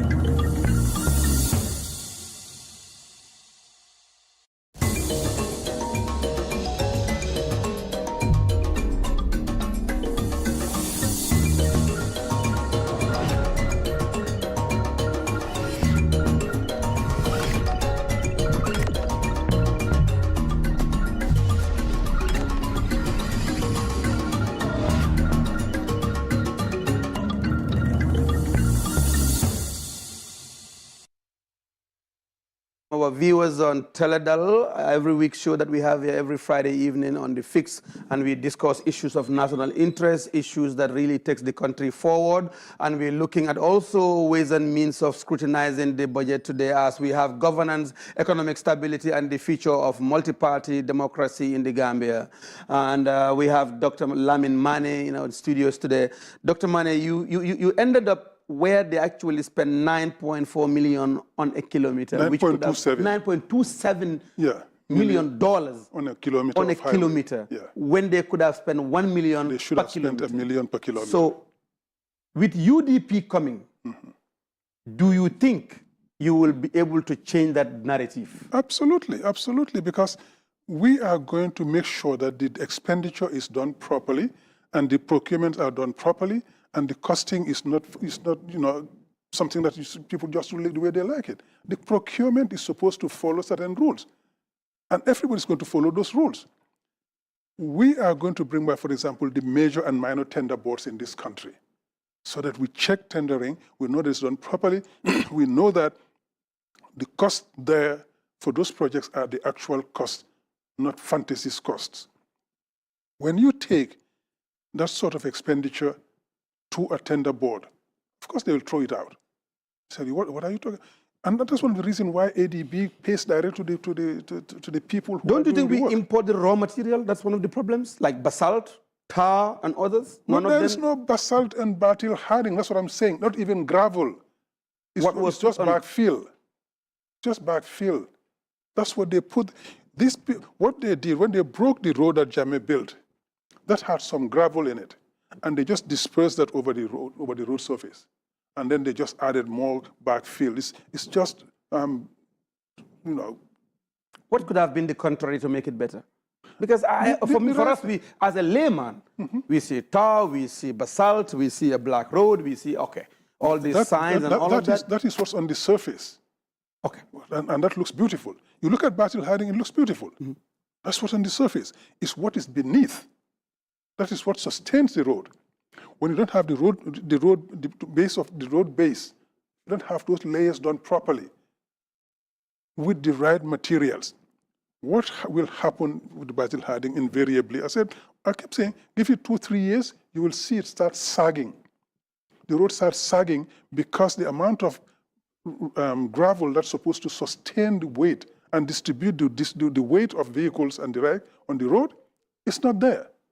Okay. So the road will start sagging. How did you justify this? How did you prove that? Because having National Roads Authority, having some of the engineers coming from Ministry of Works, Infrastructure and Transport, having all these foreign engineers coming in, being part and parcel of the work, you coming from the ADB, financial background, linguistic background, and all of this, how are you able to prove that these things were not properly done? Very good. See, the consultants and the people who construct the road do what you ask them to do. So if you don't supervise them properly, you don't do it. I was on the program with Peter Gomez on Coffee Time. I told him I used to drive down that road, and I would stop, and I would start looking at what they are putting on the road. One day, one of the engineers, I think it's an engineer, told me, "Sir, what are you doing?" I said, "I'm inspecting my road." He said, "Your road?" I said, "Yeah, my road. You're building this from money we're going to pay back. So I want to see what you're putting there." That's right. And he said, "Sir, we do what we are told to do." Ah. Of course, he couldn't say anything else because he said, "You know this." Of course, I'm involved in road construction. I've said the ADBs. He said, "Sir, we do what you do." What can he say? That's all you can see. Anybody who's used to drive down that road, nobody will tell you, "I saw gravel being used on that road anywhere." There's no gravel. The whole of the thing was piled at the airport junction. Yes, that heap there. Yeah, that heap. There was no stone in that. There was no gravel. So that's what they are using. So they would just spread it over the road and then bring heavy earth-moving equipment, compact it, water it, compact it, and add more. And that's what they did, right? So that is not the proper way to construct a road. The surfacing, yes, they use tar, they use dual coating, etc. That's all good. But it's what is underneath. That's what the problem is. Now, in addition to that, the drainage facilities on that road are not there. You're supposed to have culverts at certain specific areas where the water will be moving across. There are very few culverts on that road.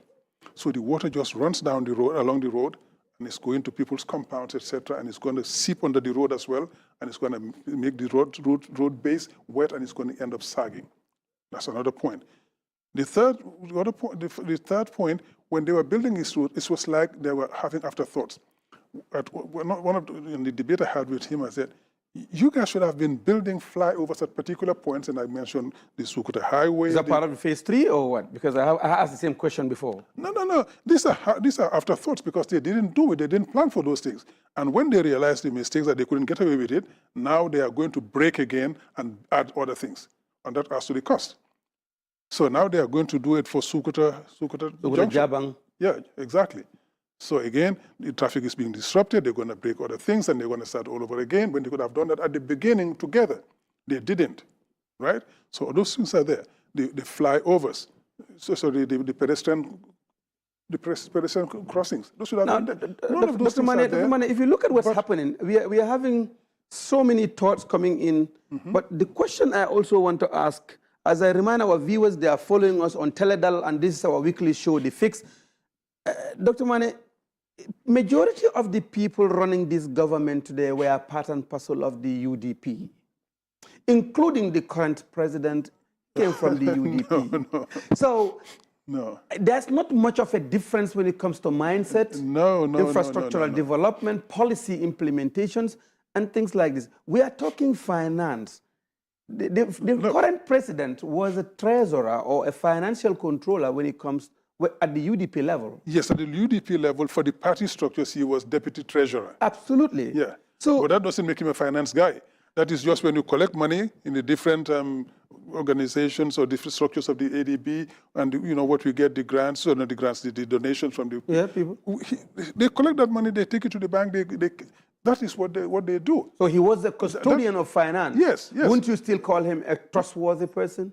Well, trustworthy with the money, probably yes, but that doesn't make him a financier. All right, I agree, Right? but that's like A shopkeeper knows how to keep the money, how to deal with it, how to, but that doesn't make him a financier. I agree. You wouldn't take him to do financial consultation for you. But at least he was able to at least be a custodian at that point in No, time. he was a deputy custodian. The custodian was Amadou Sane, who is an accountant. Right. So he was just helping Amadou. He was just like an Now, accountant. like I said, I'm going to have Amadou here. Yeah, I would like him to tell us, if he was the finance minister today, what would he have presented? But the question I will ask you is, the level at which we are spending, what could we have gained? But what I just want to, before I get to that, the people in government today are not UDP. But the majority... So the people who came from UDP and went with Barrow, only Ibrahim Silla is minister in this government.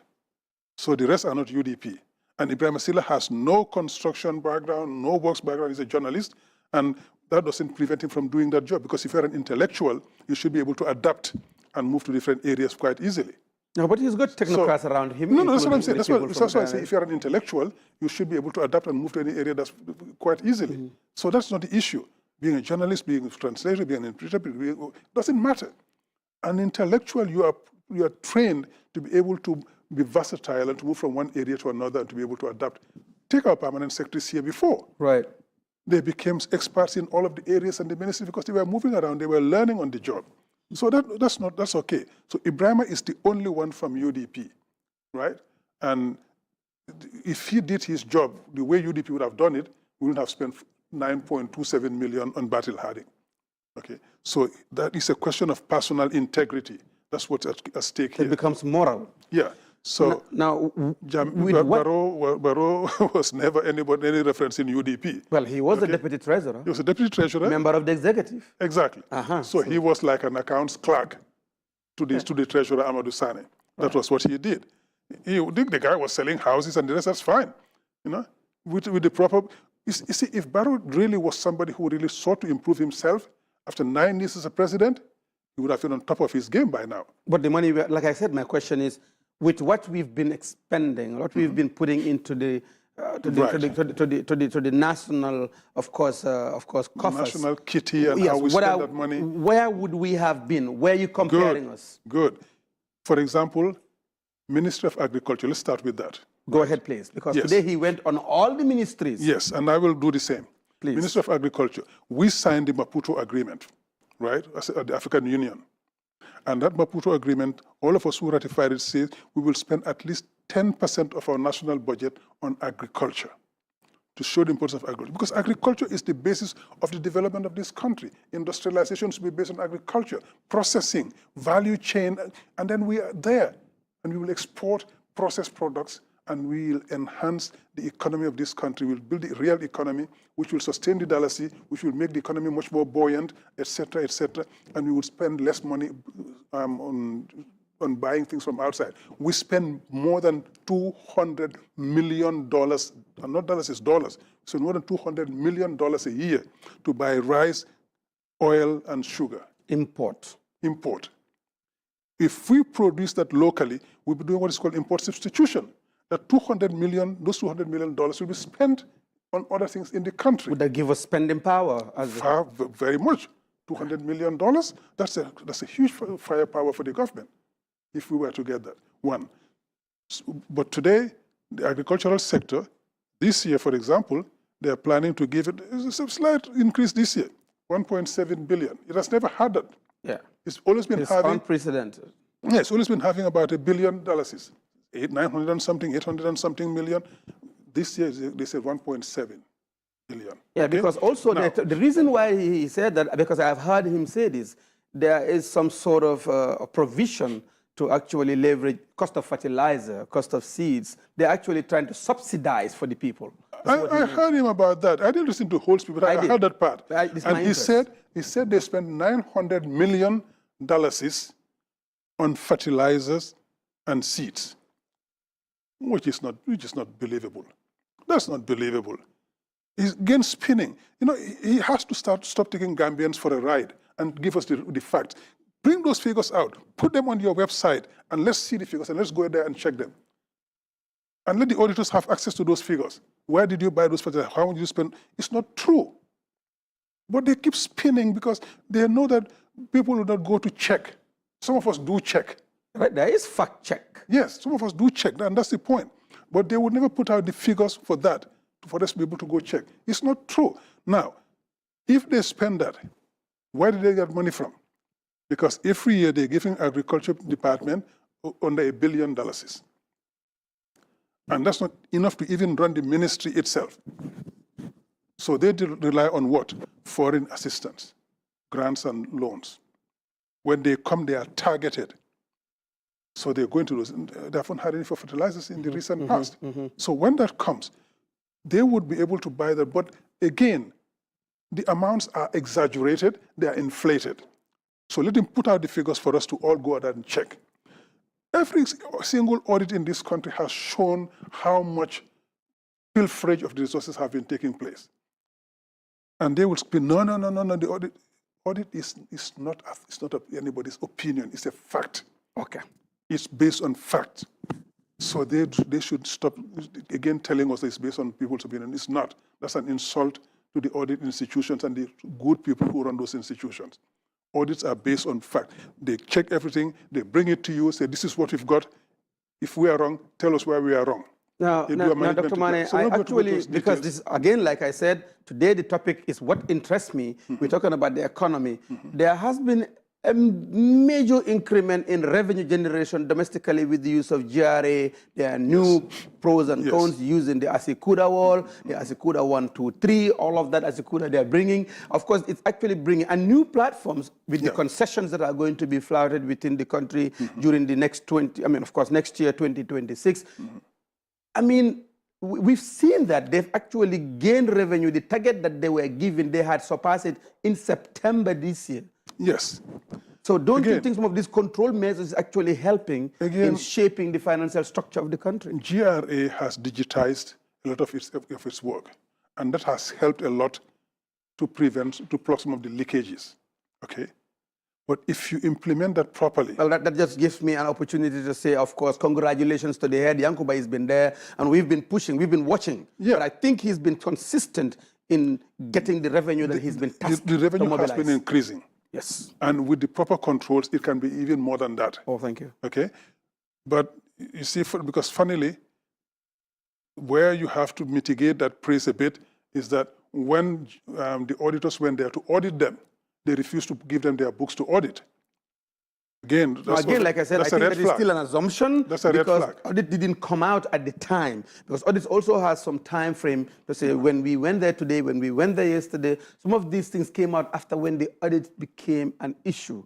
But they could have actually come out, and I believe they were privy to information. It's just the manner in which they wanted certain type of information, and they would have gone through the procedure that was required. There might be some misunderstanding. Audit is entitled to all the information that you generate, because when you do whatever you do, it's supposed to be audited to prevent people taking us for a ride and spending our money the way they like. Correct. So audit is entitled to all of those documents. When they go to audit, you should give them your documents and let them audit. But we saw it with GRA. They refused to give the document. We saw it with the Independent Electoral Commission. They refused to give the documents. So those audits didn't take place. And where it took place, we saw the amount of money that was unaccounted for. Billions, which were unaccounted for. And And do you people who look at these things as fact checkers have proof of these things? Well, what more proof is there than the audit reports? The audit reports, those people did a thorough checking for the whole country, and these are independent institutions. That's why the Auditor General is appointed for 9 years and cannot be removed, to give him independence to do his job properly. They went, because when auditors, I don't want to waste too much time on it, but I probably should say this quickly. When auditors come to check, they get all the documents and they go through them with a fine comb. What they see as out of place, unjustifiable, unexplained, they flag it to you. They say, this is what we see, and we think you should explain this. If you have documentation to back it, if you have facts that will show that they were wrong, you bring it forward in a management response and then they would correct their audit report. If you don't do it, it means that what they said is the fact, and they go out and they issue a report after that. Okay, so audit did an extremely well done job, and everybody knows that. So, and government going out and trying to castigate audit and then blame them for what they did wrong, and blame that on audit, doesn't go down well with our partners, because our partners see those things. Like ADB, World Bank, IMF, etc. They see those and say, what are you up to? Why are you doing this? People sit with us, red flags, they say, something is wrong here. Let's be careful. I will go back to the budget, but before I go there, just because of that, for example, the Gambia was placed on the extended credit facility. Can you say that again? They were placed on the extended credit facility, ECF. Credit facility. And ECF, and they were boasting about ECF again, spinning. It's spinning again. Oh, we did so well, we're giving ECF. ECF is given to a country when you have protracted balance of payment issues. You are not functioning properly. Your economy is going, haywire. Yes. And then they put you on an economic extended credit facility to help you come out of that mess. And when you come out of that, then you graduate to other things, and then we can start having normal programs with you. If you don't, they come up with the RSF. RSF is the Resilient Sustainability Facility. And they come with that, because the ECF, Extended Credit Facility, is for a short term, medium term, short term actually. And the RSF is for the medium term. If you cannot get your act right with the ECF, they give you an RSF, Resilient Sustainability Facility, to pull you out of the mess. That is a medium-term program, okay? But even that in the Gambia here, and they are boasting about it, but then people telling people because they messed up that they got those programs. The next stage is what? Structural adjustment if you fail. So the ECF has failed. They have not been able to meet the targets. So the ECF is ending next year, right? The RSF, to start the RSF, there are what we call triggers. You have of course, the KPIs are all indicative. Yeah. I mean, Dr. Mane, I know we are running out of time, and we are going to the tail end of this program. We do actually thank, the followership from our social media handles, Twitter, YouTube, and the Facebook on Teledal, and this is our weekly show, The Fix. Of course, Dr. Mane, what would be your critical analysis of the Ministry of Finance, and what would you tell them to change if you were to tell them to get the country moving forward, considering the prospects being looked at within the 2026 budget? Two things. Yes. Two things. Cut out the unnecessary expenditure. What do you call unnecessary? The white elephant projects, the prestige projects where you spend a lot of money for no particularly good outcome. But we've seen a bigger budget being added to the in balloon for the president's budget or the office of the president. Now, what I'm looking at is, would you say cut down spending on independence? On the national independence, like a national day like the independence? Of course. And the meet the people's store. Why need to spend $52 million next year for a meet the people tour? Why? I would say cut it down. Okay? All the traveling, cut it down. Okay. They've actually done that within the budget. I've heard the minister mention it. The traveling, they actually have now a traveling act which is being looked at, so that anybody that's traveling, they scrutinize the person's travel needs as to need to do basis. I've actually heard him say that. Look, today, in this day and age, we can do so much on the spot. You don't need to travel for some of these things. Right. You can do it through teleconferences, etc. You don't need to travel some of them. Yeah, when you travel too, it's got to be worthwhile. You do something. Staff development, for example. People go on training for programs. That's important. You need a capacity building. So they need to cut down spending. But you need to cut down spending on all of those projects. You need to cut down the unnecessary loans that are being taken, because you say the road project you just mentioned, that they spend 35% of the cost came from the local domestic borrowing. Yes. That is the most, let me find the polite word, the most unserious attitude you can think of. Look, domestic borrowing is at 18 to 25% interest from the commercial banks. And it's over a period of 3 to 5 years. So the cost is so much higher. Nobody borrows domestically from the from the private sector banks to do infrastructure development. It doesn't make economic sense. Doctor, we have 3 minutes to cut this conversation on. So let me if just I was to, let's finance, we just talked about cutting down cost and all of that. Just to narrow it down again, if you are given the opportunity to have one-on-one with President Adama Barrow, what are the key things you will tell him to actually keep an eye on to make the leadership of the country move forward and make sure the economy is salvaged? One, the basic is human development. Make sure that the education sector is properly taken care of so that we train Gambians for all the key positions we need. And you make sure that the training is in line with the needs of the country for the job market of the country. Train people academically, technically, and everything else, and you make sure that we have the manpower we need, capacity development, because it starts with people. 2, develop the agriculture sector so that what we produce in agriculture, we will use that to build an industrial base for the country and go from there. 3, the youth. I meant that, yes, thank you. The youth, make sure that you give the youth the proper training in school. When they leave school, set up banks or facilities or lines of credit, whatever, to be able to finance them.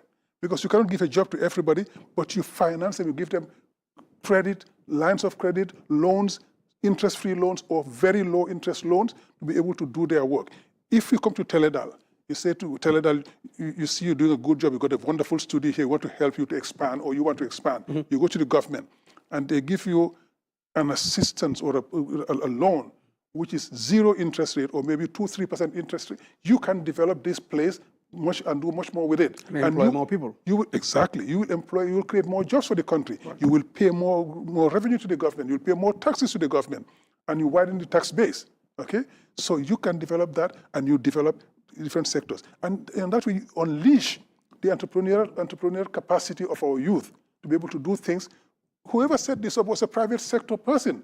Yes. He put money in here. So if you give that person an incentive by creating an enabling environment to grow, you have more Teledal, probably have more employment in the country, you have more revenue generation, and all of the people who work here will pay taxes because if you buy even water, you will pay tax, etc. Okay. So, but on your final note? Yeah, final note, don't borrow from the commercial banks locally to do infrastructure development. It doesn't make sense. Go borrow concessional loans from our partners. These are 20, 30, 40-year loans with 5-year grace period most of the time. And the interest rate is about 2-3%. It makes much more economic sense to do that. Today, our budget for next year, the GLF is going to be 43 billion only. The budget itself is 59 billion. 16 billion is supposed to come from loans and grants. We're not even sure we're going to get it. So what we are sure of is 43 billion. That 43 billion, 13 billion of that is going to pay loans. So about 30% of the revenue next year is going to pay loans, which leaves you only 30 billion to invest. Now, they don't even invest that. That 30 billion, only 8.9 billion is going into capital expenditure, productive investment. The rest is going to administrative expenditure. So I will tell him, reverse that. Any government that spends more than 25% of its budget on administrative costs is running into trouble. Wow. It's the capital expenditure budget, which should be the highest, because that's what brings you development and yields dividends. Wow. So these are the sort of things. Thank you very much, Dr. Lamin Mane. Of course, it's always a pleasure to have you here.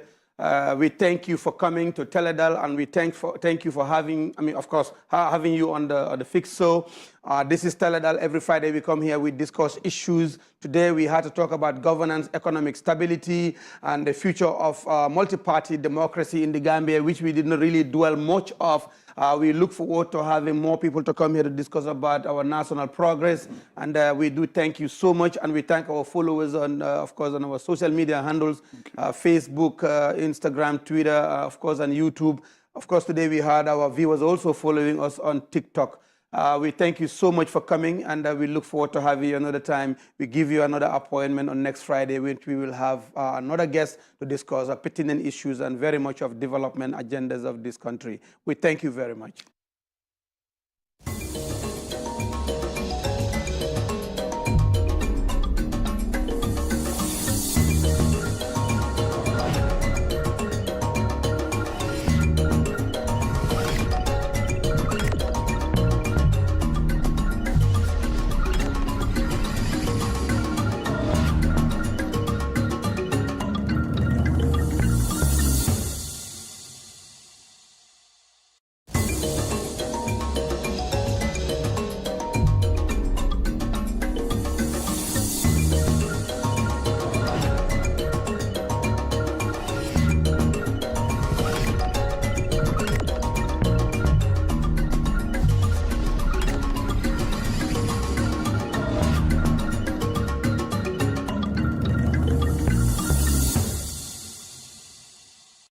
Cham doon na soxna bu ñu ràññee fii ci réewi Gambia niki daaw 2024 Miss Gambia moom lañ tànnoon ci jigéen ñu gënoon a rafet te am xam-xam lool teral na réewi Gambia ci Nigeria ak China ren. Rohi Cham ndaw la bu jógee Banjul, born and raised in Banjul, but léegi moom Abukola dëkka and pageant queen la currently Miss Gambia. maa ngi doon study journalism divergent dama daw seen course bi and dam dey play basketball so dam dey def a lot of activities yoo xam ne si arts and culture la nekk. On a normal day when I come to work from 9 to 5 after work I go straight to the court to train and I go home like around 9 to 10 p.m. That's like from Monday to Friday. And you wake up early to come to work? Yeah. So the weekends, most of the times I have events. It's either I have a pageant to judge or just to go watch, or I have an event to host, or something else. You know, I'm always looking for money. That's the problem. On a normal day, when I come to work from 9 to 5, after work I go straight to the court to train, and I go home like around 9 to 10 p.m. That's like from Monday to Friday. And you wake up early to come to work? Yeah. So the weekends, most of the times I have events. It's either I have a pageant to judge or just to go watch, or I have an event to host, or something else. You know, I'm always looking for money. That's the problem. My plans, there are a lot. I'm planning of launching a brand. Okay. A very beautiful brand, very unique one next year, early next year, before Ramadan actually, inshallah. Saya semua kotol, tolong yung kotol kasi nyaragot. Nala link, nganyong yung interview lah. Yeah. So I'm trying to launch my brand next year. I'm planning on going for another pageant next year because right now I need to launch my project also. So I'm planning on launching my brand, my project as Miss Gambia. And what else did I say? You are going for another pageant. Yes, that's it. So I think 3 of those right now, for now, yeah. So. Okay. We can't wait to see what you have for us. I'm saying it here. Yeah. I need a car. Miss Gambia needs a car. I need a car. I'm tired of paying fares and rungayin in the country. Right now, literally, when I went to China, when I won Miss Gambia, I know a lot of people know me, but when I came back from China, it's like a lot of blogs were posting me. So it's like, I'm not going to tell you. So you're how long? Miss Gambia, I'm going to It's the Gambia.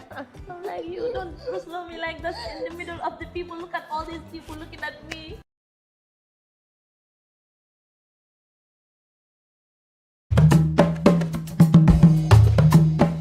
asalaamaaleykum mbokk yi maa ngi leen di nuyu tey maa leen fi nekkalaat suñ beneen programme bi Baati Askan bi tey nag dañ génn si pour waxtaan ak askan bi li nga xamante ne moo nekk di yëngu fii ci biir réewi Gambia bi muy saagante ak xasante yu ñaaw yi nga xamante ne moo nekk ci biir internet bi tey nag loolu lañ génn si pour ñëw waxtaan ak askan bi ñoom lan mooy si seen xalaat ak lan mooy si seen gis-gis.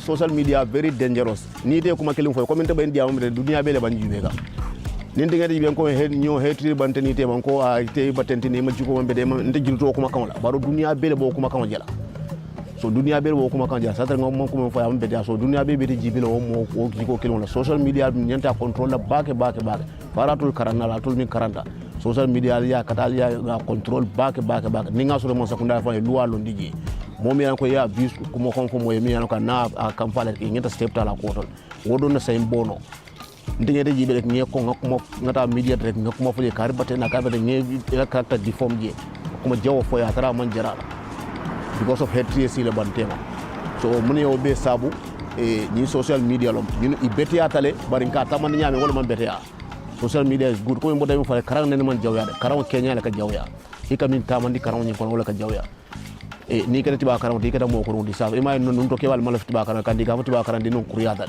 e ka tapal yalla ka fel so ite mari jigole ko sab karang ne man jawya bu doom ba demee bay wax waajuram waxuloo dëgg doom ba dem di wax magam da ngay fen doom di wax yaayam da nga siis ñu ngi taxaw si loo xam ne yàlla rek ñoo ñu mën a dimbale mais yar moom du amati luwa mo mun a soppali lii yëpp ko stade sol kono so kono nembe to nya fo ñoy kala dio ding alphabet la yede ko dim kululale ay mako ko harmadin ndele time ndel mu dinle ban telefona time otumo kebal fango mo hayna ka keba fan won keba fan jabi silokan e nyama mawol but say ko human rights that human right mo benele adolom ndela gambe ndela de afrika jantelma human rights adolom tubawol adolom human rights nun ton tol mama nyobe mota hanyila ke baba diamo de diam buka hani ni be diamo de ke kocile fo la fele ko son buka hani diamo bar sai ni ko kilin ako fula e ko kilin ako sam sai ako liata mbulula de to nya fa dama ko liata mbulula har mo bote kay may nanen bari yan ko o banko walbi ye dunya tilema falin fama falin dunya ko mol jiko le falin kunu mol balo fenani bim balo fenani man kiliya e balo to hormo kono fama jiwo anu tuwo ndol bi man balu wor kono man sowol so wala na bi ni social media nen drolbe ketin dolbe nen dola kura dali tol fam bulo kon nga for don moma kunoji sai ma de mole da bonyo la ko ninge dinguma yen samba police e ko ngata police adunu wo tekere nun dan taka ko ke silo kan e kan bute nin fota nin nyaje fota na ma ya lafa akwai na da be bute kunne men ke bi mawole ko wala na ye bute e ka lafa bar bi wota kere ita hanyi da modi ma hani ba kidin fakirin dium ya ja kula ya ma asisan ba police si luwa rek lañ mëna sukkandiku légui luwa bi niñ ci mëna sukkandiko moy buñ jëlonté ci sun luwa bi sun adama mi niñ doon yéré ak sharia niñ doon yéré ak diina bu mundi doon yar yenn kon dema buñ ko isé dugal ko ci biir luwa bi ñu dëgal ko yar bi dina tane nonto hani bante bato ndele tamoto etaje jamoto ke di betra kenje ite dinin to wuri yekumo fu fodi fama tulu moy mu yaran ko amanke te kutu mu yaran ko kulu ko nawode ite do ko fro moy social media is very good abete atala advertisement ko se fon ila business ala badas ye mole ne tarje bari tol nga ke nyon nen dulalti nyo kajafidla ndada nga politiko fona dunda kono e tresi kanyo kajafide kanyola siol fo amon bete anu gambe dum be bakelim fakelim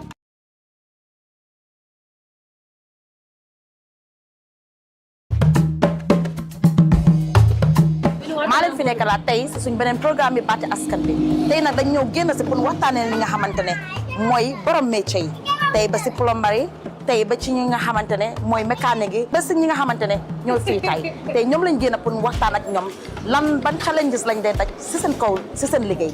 Kunola ena o diamu na manta do kunola kana e fondundi kula me anko abe toral so machine no so de me awsa nga lu sa container di pour bagage then like yang fait pour siko nga war fay pour guiné ko ci port bi nga war fay taxi so da nga sene tam lu ko le jëndé fele xam nga yo da nga ñu fi nga jaay dalasi then from there so ko dem jëna awsa da nga nit foreign change so then so demé da nga naka sa té rédu légui dafa high so bori na ci ñu nga xamné né dañ dé complain ci lool so yo mun lo jëndé dalasi nga ñu jaay ko dalasi so sometimes so muna blame am jaakati parts Gambia mbemu kilonti mona ta ala bakaso dila ala bakaso marako italo ala bakaso ni ba maranola ya mar ni manta maranola fa ko ni asamba dani soma sini mina bula ku kono me an ko manya na kabulaji bi ni tanga soto soma dota soto nola ay na ala bakaso ata da raba me an ko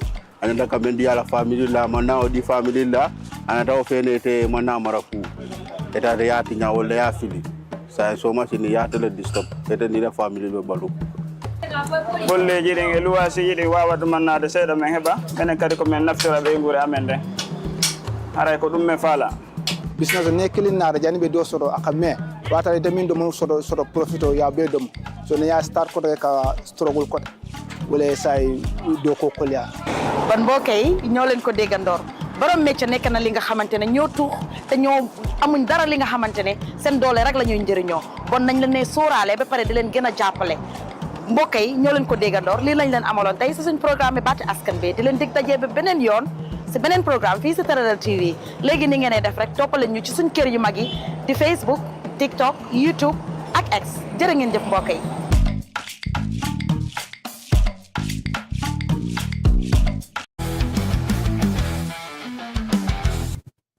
Welcome to Teledal TV. This is Beyond the Scores, and I'm your host, Tafwada. We have a special edition of Beyond the Scores for you today, in which we went to Media Day for newly promoted GFF Division 1 side, Medina United. This special edition allowed us to have a full profiling of the new club, their ambitions and aims for this upcoming season and going forward. Take a look. Yeah, it's a very exciting day, very composed, so players are happy for this day, at least to review our kits we supposed to use during the season, our first in the first division. Yeah, I think we prepared very well. That's why we at least go and search for some experienced players. As we see last season, we are a lack of experience, a very young team, and going to the first division, that's why we went and search for some experienced players, so to help the young ones to play for the first division. Despite the unveiling of their players, Medina United are still waiting for the start of the season, as the GFF season continues to be delayed. The delay is it's unfortunate that we don't have the required fields, according to the press release from GFF to start the season. However, we have some contingency plans. Now we are open to playing friendly games with teams ahead of the new season, even though that was not the original plan, but if the going get tough, then the tough gets going. So we have to devise a mechanism of keeping the players busy. We have already exhausted our preseason plan, but because the league is not starting now, we have to resort to something else. Of course, the ambition here is for the future. When you see the academic from 2019 still now, almost there are 6 to 7 players in the first team. They are from the academic. So I think for the next 2-3 years, we are preparing another massive promotion, our under 15 or under 17, the reserve team. We are building some young players who should help Medina to the future. The academic players coming into the first team just tells a story about itself that, well, these people have a system and the system is working. So in the long run, we will have every player, or every player will not be fair, but let's say 90% of our players in the first team should come from our own system. So that will save us money, and the players will have the philosophy. So any coach who comes here to work with them, you already have a philosophy in place. You have the people, they have the capacity, they know what it takes. So if you have an academy and your players cannot graduate from your academy to the first team, then you are not ready. It has been an amazing journey, and I just have to say that we are doing quite fine. The academy is going very well. It is evident, you can see in the first team, we have 5 academic players that are playing in the first team now, and that's an achievement. So we are doing very fine, and things are going well. And we are a new team, like you said, in the division. It's a new territory, and we just want to take it step by step. We are excited also, and we are happy to be here. An important part of their development is the partnerships they have created with clubs outside of Gambia, as they continue to help foster and develop players to possibly transfer into Europe and the US. It's very important to have partners, especially from abroad. Those people have been there. They have the structures. They know exactly what an academy needs to be like. To have such partnership like these ones are very, very important, and they are going to take us very far. We have partners that are all over Europe and also in the US. So we've entered negotiations with them. We've agreed on a lot of things. And very soon you will begin to see a new face of Medina United. And that is very, very important in football. You need to have partners that are interested in your project, and that is going to really change the face of Medina. My name is Abdullah Danso. Let me say, a top football fan in Gambia. Everyone in Gambian football, everyone involved in Gambian football knows who Abdullah Danso is. So I've been a fan. I've been following Gambian players all over the country. So Medina United decided that I can do more than just a fan. So they decided to give me the role of a scouting. So I'll be the head of scout of the youth team of Medina United Football Academy. I feel like every player deserves that exposure, because so long as you play football, you do well, you need that spotlight. You need to be promoted. People need to talk about it. That will boost your confidence and even encourage you to work harder. So that's what I do. I go around, watch games, different zones from here to Jarasoma, first division, second division, third division, now and I go around, even school tournaments, I go around and promote these young players, take pictures with them, and they feel so happy, they feel so good about that because it's something that's not common. In Europe, you see, if a professional player is working on the street, everyone will come around, sign this for me, take a picture. But in Gambia, you can meet with a divisional player, like most people don't even recognize who you are. Even if you are the best player in the country, most people will not recognize you because the attention is not there. So I feel like it's necessary for these players to get that attention. So that's why I decided to come up with this idea of promoting them, taking pictures with them. So now as a scout of Medina United Football Academy, it becomes even easier, right? Because you go and watch games, you see good players, you can just scout them and then bring them to the youth team. I am Abdul Jaju, a player of Medina United. Yeah, I'm a wing player, both left and right. This season we want to achieve more and more in this season. Our main objective is to win the league. We are going to compete with the top level clubs, the clubs like Royal de Banjul, Brikama United, Fortune, BST, and so on. Yeah, this year we want to achieve more this year. This will be my first debut in First Division. Yeah, this season I want to have more playing time. Not only that, to help my team. To help my team and have a good season. Yeah, I want to score this year. I want to score more goals and assists. Yeah, that's what I want. With good facilities and a growing academy, the Medina continue to scout the country, looking for youth players, looking to develop both academically and in football. Of course, we conduct trainings.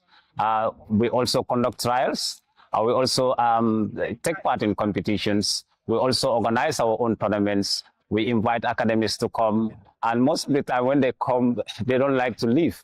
And most of the time when they participate in the tournaments, they like to join Medina United. We are all over. So you can go to the websites, you can go on the media, you can do a lot of things to find out more about Medina United. And that's how we try to reach out to people. It's just part of the integral, component of our philosophy. It's just right there in our philosophy that there is life after football. And for somebody to be a very good professional, even a footballer or a coach, you need some kind of skills. And you can't compound your skills without education. So we pride ourselves in academics also. We encourage our kids to go to school. And here, if you are in any category or any group and we realize that you are not passing your exams, there is a problem, you are suspended.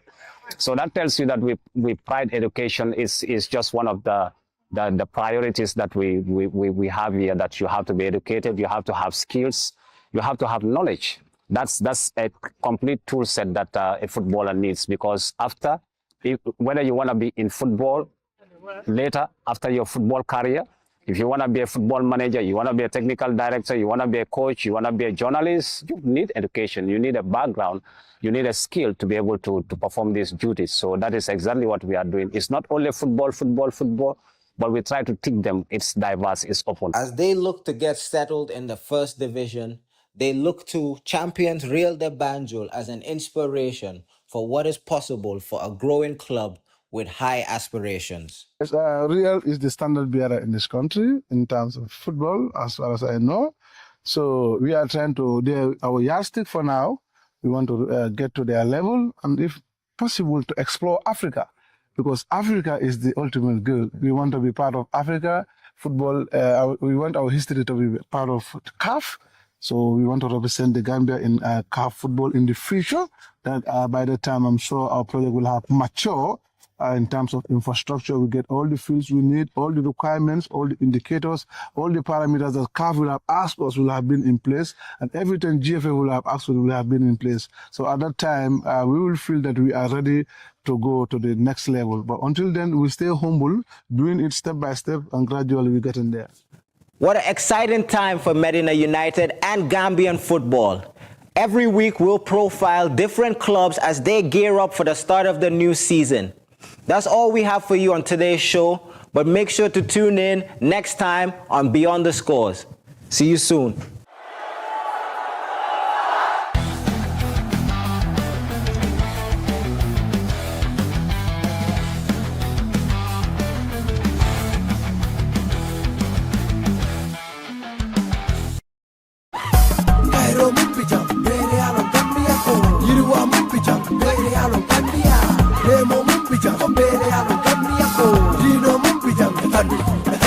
Gambia Kairo mumpija Bele alo Gambia ko Yiriwa mumpija Bele alo Gambia salaamaaleykum àdduna salaamaaleykum Gambia fu waaye mën na ne di bàyyi xel télé bi di télé jamono télé xale lii di télé dal man la seen xarit seen doomu ndey Crystal Ndiaye dige bor la maa leen ko digoon dig naa leen ne samedi bu nekk naa leen indil lii mooy lu ñuy ooyee Chris Mix nag fukki vidéo lay daaji si paquet bi te vidéo yu ma andi nii ay 4 days back lañ génn yii 5 days back lañ génn you know vidéo yu set wécc maanaam xale yaa ngi wone seen doole xam-xam baa ngi gën a yokku industrie baa ngi gën a neex tey nag lu ma leen indil moom dañ ko dooree si younger generation bi maanaam xale yi tey naa leen indil xale yoo xamante ne nii ñoom lu ñu woy mooy ex file kuma nag moom lu mu jàngale mooy maanaam xale yi yu dee capte nii rek dem si AP yi xam nga buloo baxa bi delluwaat from zero mégaat ko ñëwaat buloo waat ko da ngaa bàyyi xel woy bii nii woy bu ees la waaye mu ngi def trend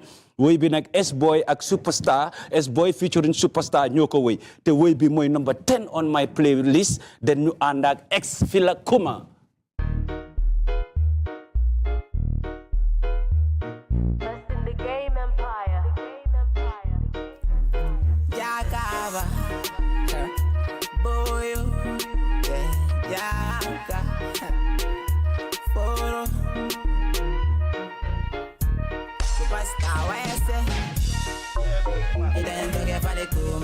Nika den boga kodo fa soto sai mola ban kodo kanale pupa na bae de kodo yare tele kasamba ida no ex fale kuma tabi nika den boga kodo fa soto sai mola ban kodo kanale pupa na bae de kodo yare tele kasamba S-Boy, take a min spend anya be wale kang fanangam pare ko americana wadu wato wati nga nyinyine ka ala fani ya fall be batundi rola ala fake life be time inola adela ka be ka ninji cola I know ala self interest ning kodo be bulu every day I be la side gold digger para ala wule ya boss you can make you feel like the only one what a liar no kill a fake life for funny ya for when the kid you born na vitala wule ya kage exam on do ke se posta con te man dad wala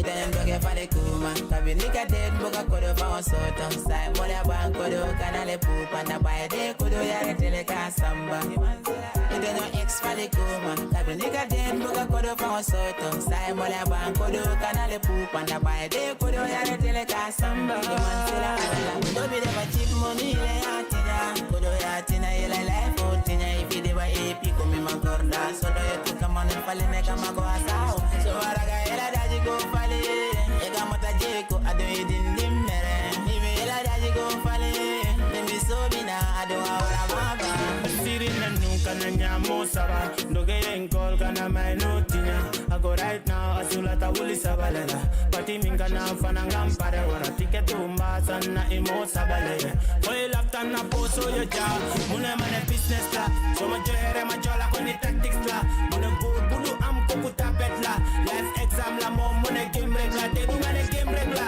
gadia la le agadia dale para buka jina kodola de silence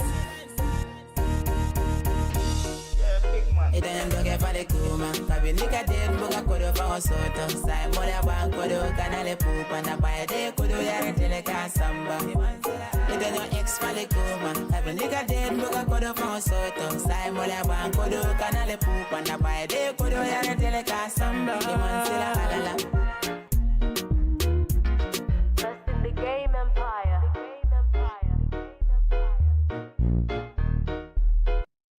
ex fali kuma wax naa leen ko vidéo bu set wecc da xale yi dañ bëri xam-xam saka xale yu ñëw léegi ñu ngi def lu garaaw si afro manding bi ñu ngi def lu garaaw si afro banga bi so loolu la yo so big up yourself S-Boy featuring Superstar anumbara bake nan la fan sol be anumbara bake you know ala kata you know abe nala you know su loolu weesoo video number 9 mu ne dara you know dara du dara bu dara du dara nag dang dee àndaa ñoo xam ne xam nga time boo xam ne dara du dara nga ñëw tekki sax ñooñu génn la xam nga ñëwaat am noo xam ne nii dañ laa toppa si dara understand nga bu ko def dara sax du sooti dara daal du dara so dañoo àndaa just legendary from Serekunda called OG Loc the greatest rapper out of Serekunda mu ne dara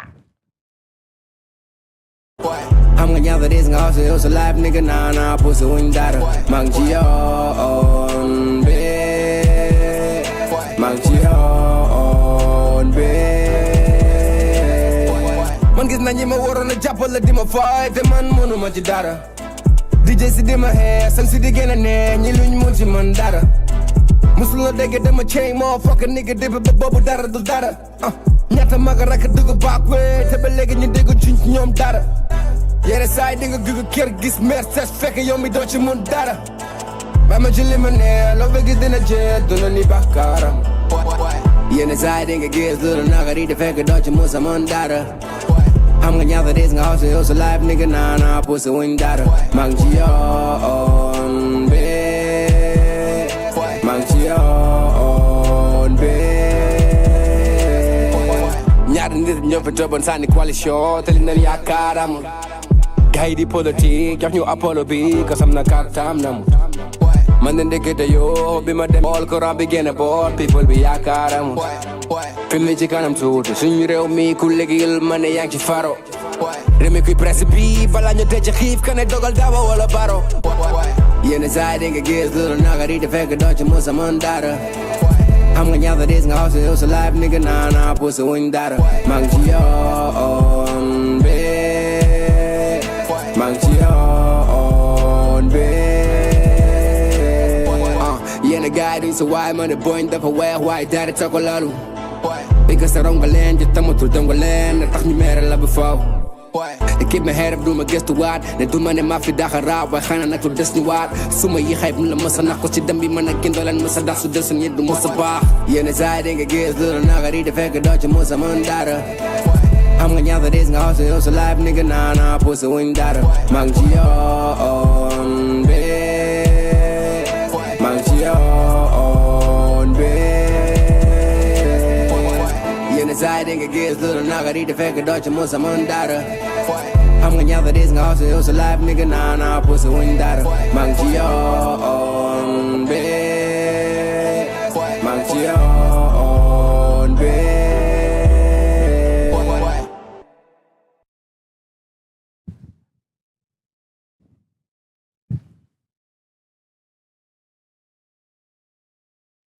Yeah, dara du dara. That was the legendary kooku mooy rap Halifa bu nekk Serekunda maanaam ñu ko ooye Oju Lok mu ne dara du dara you know yaa fi génne woon tune boobu ñu naan yaay boy and the boy lock up lot of cypher maanaam cypher yu bëri batul yu nekk yaa ngi si kaw scène bi di def lu garaaw big up yourself and di jaajëfal sa team bi ñu nekk foofu tam si Serekunda loolu di woon video number 9 gannaaw loolu dañoo dem video number 8 on the Chris Mix top 10 si weekend bi nii yëpp ay neex da ngeen di dal rek ak seen family foo leen mën a nekk si beach side bi foo leen mën a nekk seen shop bi you know doxantu si park si foo leen mën a nekk rek ngeen log on si YouTube bi Teledal ngeen subscribe toppa télé bi télé jamono ngeen enjoy ko nice léegi dañoo dem video number 8 Aya featuring Attack mu ne bye bye the boy with the lovely melodies te Aya ñëpp xamoon nañ ne Nobles la nekkoon waaye léegi mu ngi def defi boppam so ku nekkaa ngi def defi boppam but this one is a lovely strong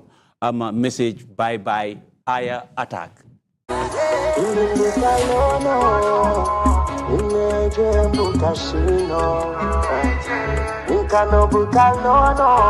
too much feeling in my soul and my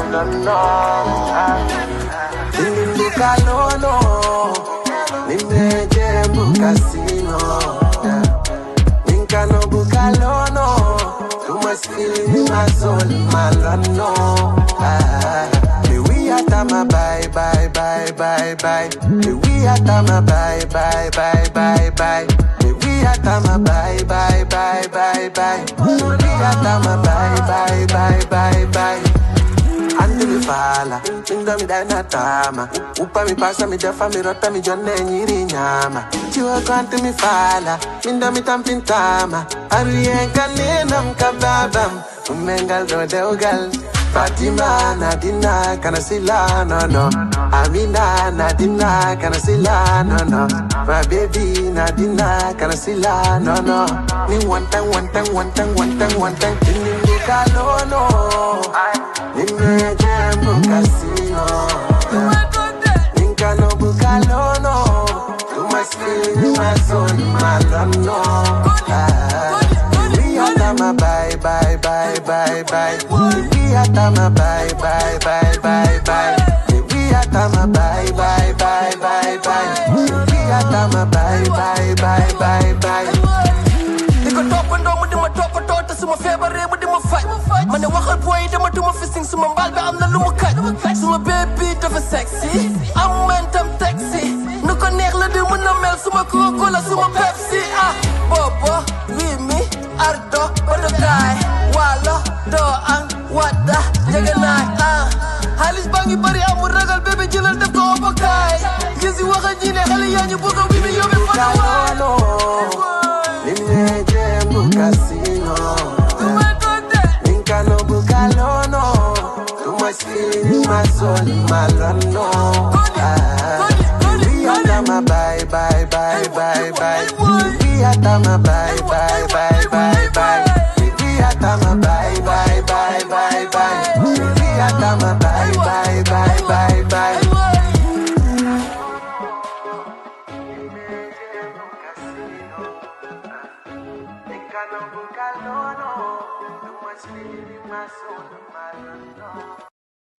Bye, bye, bye, bye, bye. You know, you cannot book a lot, no, it is long, yes. Big up yourself, Aya, you know, thank you, you know, it's a lovely songs with a lovely melodies, Jeff Attack, ama tune bu neex la yena boko lolu nonu ngeen joko fancy, so fancy tam big. Gannaaw lolu dañoo dem number 7 fii ci Chris Mix, wax naa leen samedi bu nekk dara du doy, you know. Yena ko oote dañ leen ko jox comme no leen ko bëggee. Dawda Hustle mu ne lan fondika ya na duwa la fañe yaay bu nekk ñaanalal sa doom fondinka yaa yooni ndaw ñaan rek la si ndaw soxla ndax yoon bi dem sa kanam ñu àndaat Dawda Hustle ton sa comme holal yow do fa dara comme Dawda Hustle non chon Dawda sa saj yow sa ko nga be ko ni moy ese bariam ko ni di handama moy toñe sabar si kan kana ko mo toñe lati iko moy toñe kana ka fa kam salam kana ba ni ce mo penke yake fontu ko yoy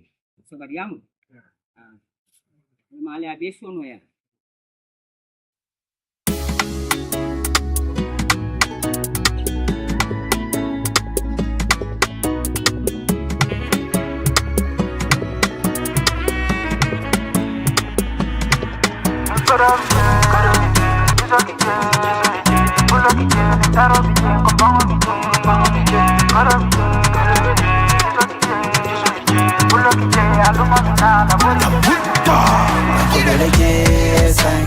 Hola na mabeta dame mfesa zenga Inja wolu seba Koyo la bandero tata na tulanu teka Nkodo tije fese kide Salon numbu nyati nani nkodo bije Fekol bije mobe kano mobe sina Nambiti dawa kilometers Kodi kino ponko toba Fajani lungo membe falan Tol sa nyinin temfanyola Kole ya badao da salon ala bije Wakilo kije katunkuba mbaltije Osaga manda wanjang Fajandi milo kanana Nandum handin silo sekankan Tolba kanka cholong samosa Terika jele fe wajusutala Mufin dumbe wala nyama Ni kwe kana fwe konsitama Benin dua juanta mimna Wato dua kafuma Wato dua kafuma Kudole jesang Ola na mabeta dame mfwesa senga Wolu seba Koyo la bandera tata na tulanu teka Nkodo tije fese kide Salon numbu nyati nani nkodo bije Fekol bije mobe kano mobe sina Nambiti dawa kilometers Kodi kino ponko toba Fajani lungo membe falan Tol sa nyinin temfanyola Nima enu modis Boti deretal manuma chalito Barina nyuma sis Man khame tuma suma kharito Fondinge ya zilokan Mobe ko dini sidokan duno la kulian kungokan fotili kando kantaroban wala fadi dije digo bamban si etuje digo kana mo fe wala dabarola dua baba kina wato dua kafuma wato dua kafuma wala je sai wala na mabeta dame mfesa senga Ninja wala seba Koyo la bandero tata na tulanu teka Nikodo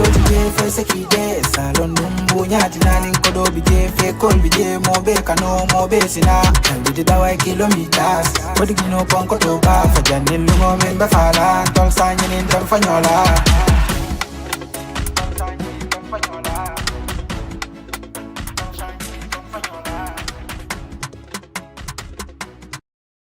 Funding K. Aleo Moile from Dawda Hustle, Allah Fansol, Bear Numbara Bake, Momi Alonko, you read Dawda Hustle, big up yourself, you don't know.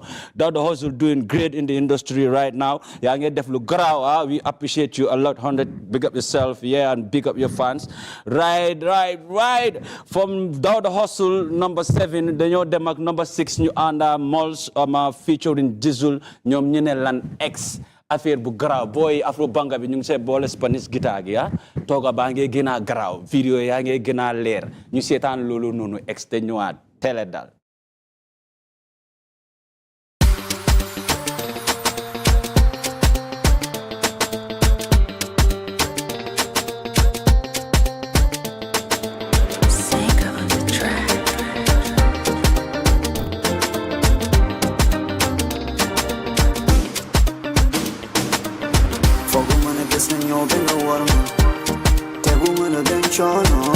defal naa la lépp li nga soxla nekkete yow bëgguloo dara lu dul lor man bëgg jàmm may génn sa boor ñu kam suñu fa di de sonna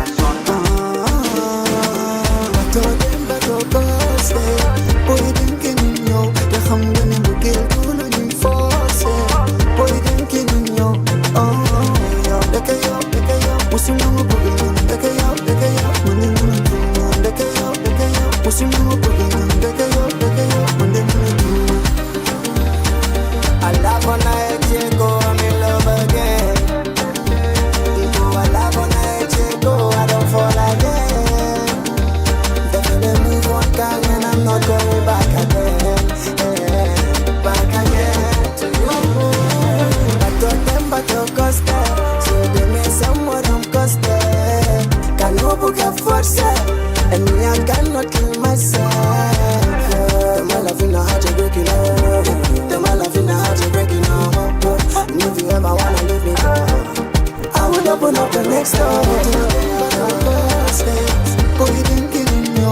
The hunger in the girl who let me force it. Boy, you didn't get in yo. Look at you. What's the number for you? Look at you. When you need to run, look at you. What's the number? Look at you. When you need to run. I do not wanna change the phone to my body. When you come, I'm a woman, I guess to me, I think I get back and I jai. There's a problem when they come back here. They want some of them, I'm going to inside. So, no, leg it down with them, I die. For woman, it doesn't know, then the wall, the woman, I've been shown. Definitely, the police are there. They can't out, who will order a little dog. Young women is important, I'm soon finding this on but all them but all boys boy didn't in yo the hunger in the girl who you force boy didn't in yo look at you what's the number look at you what's the number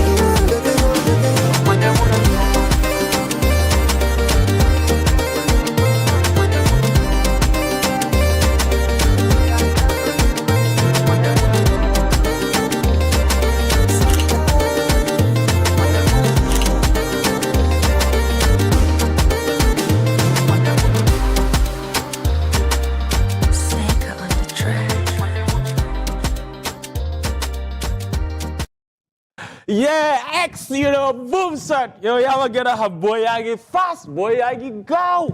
Uyuma video bu set witch. Boy yagi dundal life. Ndeka yow bato dem bato coste. Mbuge duñ ko forcer de. Yo yabe gëna xam. Mols mu ngi graw, voice ba ngi ne. Disul ne haral yow da nga caan suma raka ji li ñaari holal honey plus honey ne. Dañoo dem still lool la moving faster mooy number 5 suga mu ne lan moving faster. Defuñ nanka. Fii si Teledal ñu may ma loolu ñu muus faster.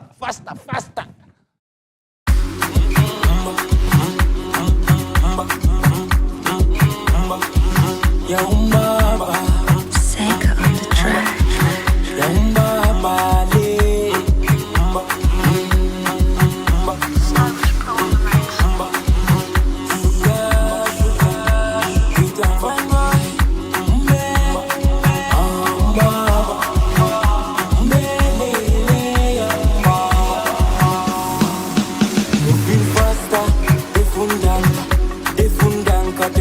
hamga. What doesn't kill me, make me stronger, lele ben koma. Telo fi jaisa, nyoko ijenda me unada. Tesu de batla, finga nyifeka defandanka.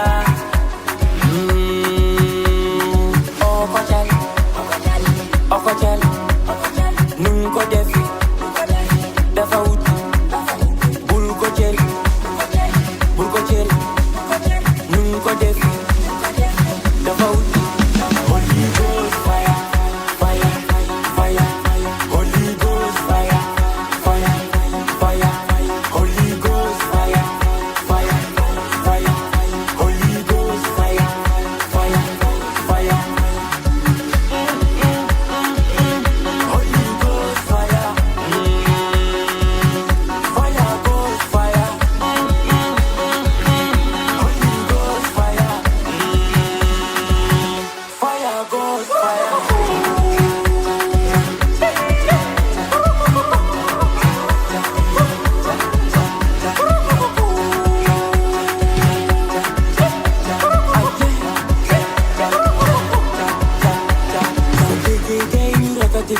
Xamal ni waguma ma noppi be gay ne dara du amati yabati amatina ma jolen ko si biti gay ñu demati parti bi jaxatina asoden di dance kiriri amarati yo xam nga ne ragalu moving faster defundanga te yow xam nga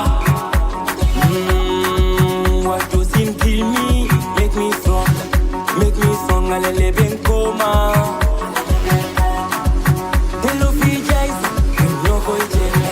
Nyoko ijenda me unada. Tesu de bat, finga nyifeka defandanka.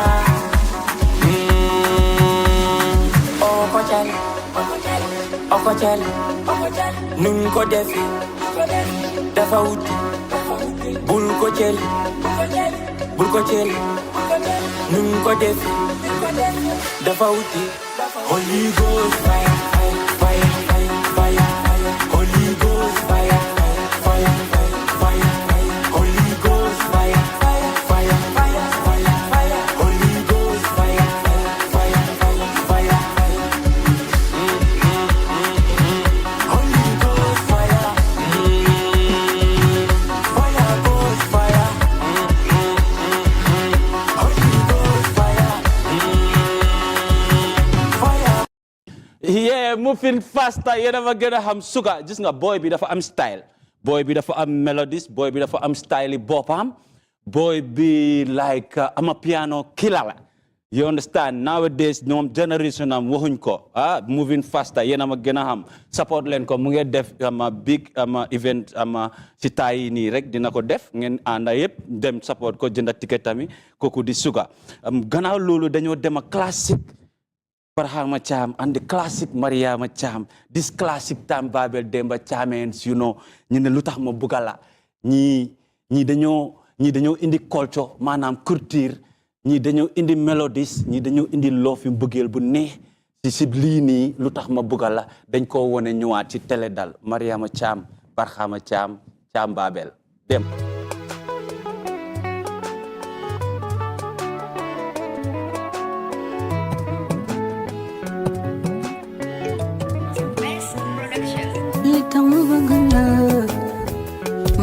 bokkul ak ñoom jikko ji nga am rafet na lool te taaru nga sama baby jaral nga ma chéri jaral nga ma lab ci géejo suma mbëggeelu mu laaj dina ko def ndax yow lay noyyee suma oxygène ñàkk la wóorul sama bébé jaral nga ma yenu asamaan def tànki neen di dox ci safara ngir sa loofo jaral nga ma Pasal sama gel ñëpp xam ko chéri man bëgg naa kon tey mu neex chéri tey mu neex sama bébé awa xaañu chéri loo def ci yow la bébé kon tey mu neex na ci sama xol dama la bëgg dama la bëgg lool yaa ne ci sama xol dama la bëgg man kan yàq suñu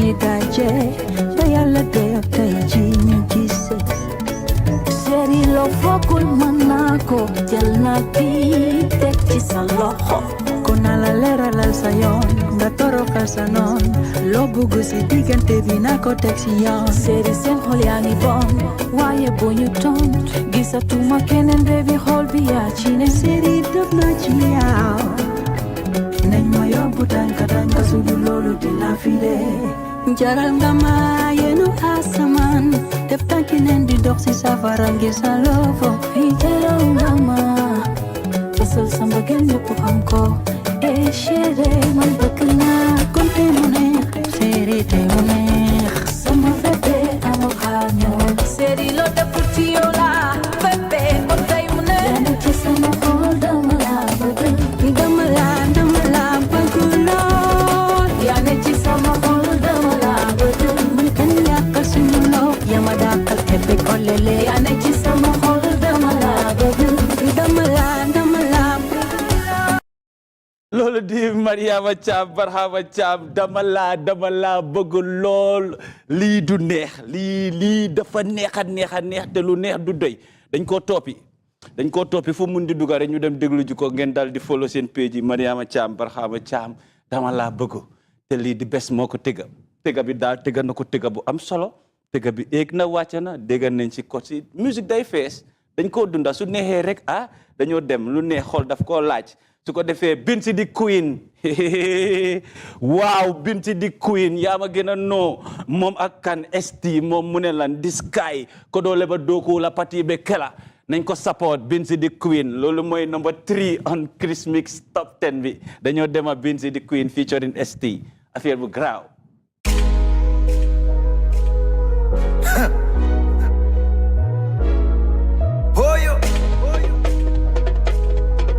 Binti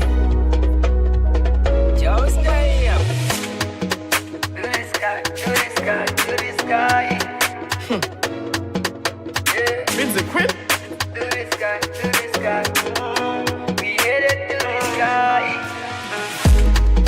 big movies all I'm all about. Summer hammer then close your mouth. You can never bring me down. I'll let me go out. Nicola begin come and need. If not can I'm batandi. Kataro le kije so can I'm batandi. Umbare tale. You know I don't play.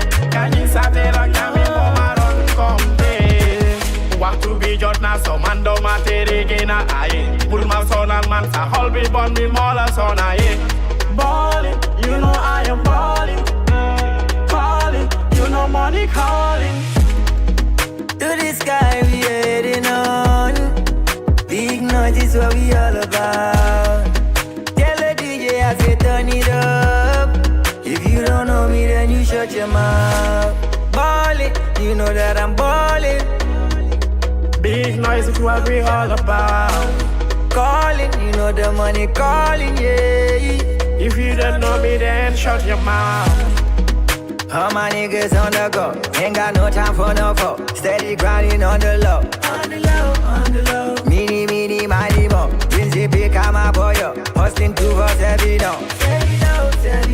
Karianko, motor long, Diadun, closure long, Valentin Santo, Doko long, no Beko, Axilero long, Calero, Tabiro, Ninjago, Fasemo, Palato, Kanko, Keta, and Gesa, Pega, Bosi Mango, got me riding in my city. You already know we turned up. All my niggas riding with me. Tell the DJ we say turn it up. To the sky we heading on. Big noise is what we all about. Tell the DJ I say turn it up. If you don't know me then you shut your mouth. Ballin', you know that I'm ballin'. Big noise is what we all about. Calling, you know the money calling, yeah. If you don't know me then shut your mouth.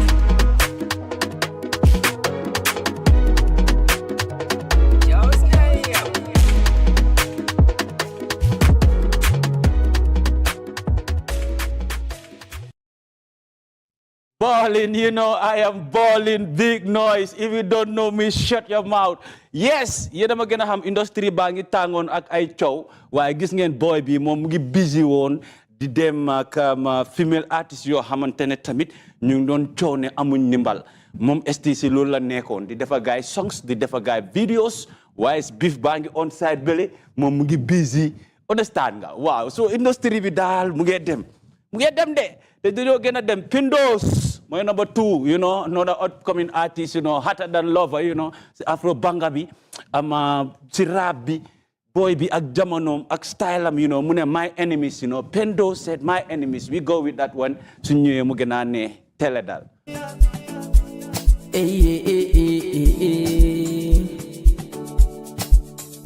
Yoke kunkono Indop hamoke pankono Hey, mane mange trapul mateki nyune manduma Wahal manoni cause man can do munakal I say let them keep hating cause me I'm not into that Yeah, man from Latre Gunda Yamilu musuri na korunga I'm nane na fiaga Noni bugun puru maaga Fernen ma puru man bumaga Santa yala legi mangi okay Dende merending waka ninki Juwala sa ninki no Koe alale pindo so Pindo le jambe no Kambi sigla kambe no Juwala sa ninki no Koe alale pindo so Pindo le jambe no Got music like a piano. You want us a ningino. We alale pindo so. Pindo le jambeno. Got music like a piano. Tele jambeno. Kankelele baribu kanjeno. Kundala capteno. Pindo boy tele jambeno. Whoa whoa. They have been trying to kill my vibe. They have been trying to stop my move. Oh no, they can't kill my vibes. Oh no, they can't stop my move. They have been trying to kill my vibes. They have been trying to stop my move. Oh no, they can't kill my vibes. Oh no, they can't stop my move. I say kunda when me come from, look up uneka tongon to tonkom. Me I wanna fly from Gambia to London. Mange try pull my teki ni nyune man do my While man on cause man can do my munakal. I say let them keep hating cause me I'm not into that Man from Latre Kunda Yambilu musuri na korunga I'm nane na fiaga Nani bugun puru maaga Fernen ma puru mambu maaga Santa yala legi magi okay Never body mo mahival but mingi cool my yala lagital Suma ya my kima dan waden Nema andan dota fai walen Kone jioke kunkono Indop hamoke fankono Ni mentai dambay la bunkono Ni mentai dambay Pendos mu ngi fight depuis day one pour aga noonu na bëgguñ mu aga upcoming la you don't know generation am moom tamit ak lu moo def mun na ko lool di ko yokk doole mu gën a tooga lu bëree bëri ñu ngi xaar pour promote leen plateforme bi yéen a ko moom fu waaye mun a nekk amee social media amee sa téléphone subscribe si Teledal page bi su ko defee ngeen di mun a seetaan saa su ne lu xew Teledal sport xibaar anything entertainment yëpp fii la moo xewee bu baax a baax number 1 on the list dañoo demal Nancho featuring Jizzle Koleya ko Koleya ye minje bata ye minje anu Koleya minje fenne ba koma su ko defee dañoo ànda video bu set bi another bangala you know Nancho featuring Jizzle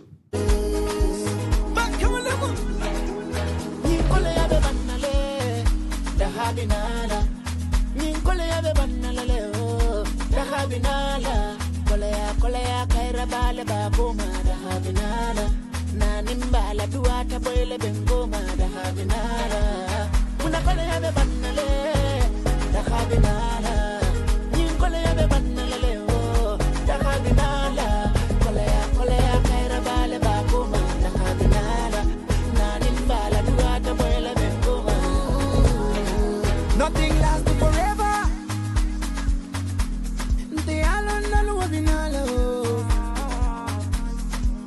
Sometimes capisali Falmano kola bankuma Yeah Batabi babanale Big thing soul bahapunale Sinano lubasanale Aninja wo lubasonale Niyo bele lafta kairola Nanimba dua odu taboy ninkole ya be banale da habinala ninkole ya be banale o da habinala kole ya kaira bale ba goma da habinala na nimbala dua taboy le be goma da habinala muna kole ya be banale da habinala ninkole ya be banale o da habinala kole ya kaira bale ba goma da habinala na nimbala dua taboy le be goma da habinala kole ya be banan ko da habinala sama ya findal ko jiyotina ndolu felengata njawol feleni la korte kana mbe ko donye no lan ko dol benye no lan ko sanjumani ko la yanen toro beta ale mulangata har yata kanona baba alamuta ale mulangata baba ala ya be annale Dahabinala, Nicola Banale, Dahabinala, Colea, Caira Bala Bagoma, Dahabinala, Nanimbala, Duata Bella Bengoma, Dahabinala, Munacolea Banale, Dahabinala, Nicola Banale, Dahabinala, Colea, Caira Bala Bagoma, Dahabinala, Nanimbala, Duata Bella Bengoma, Dahabinala.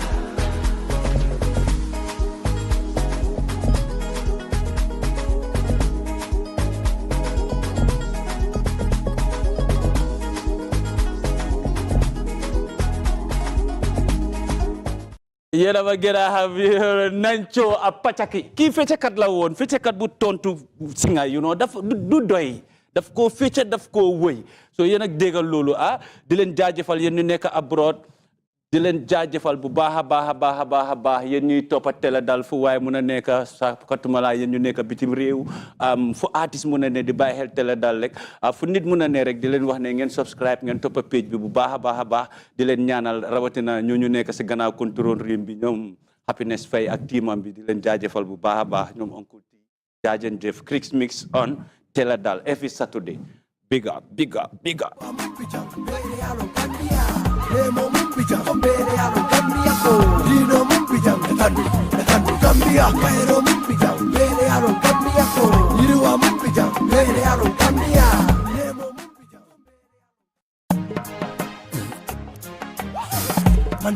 Good evening to each and everyone that is watching Teledal TV. Today we are here at Ranking, the man of the moment, the man that everyone loves, the man that loves his country, Lamin Sima. Today he accepted to lead the APC party, and Lamin Sima is someone who was in the NPP, and he was very influential to the NPP party. Now he has formed his own party and announced the candidacy to lead APC.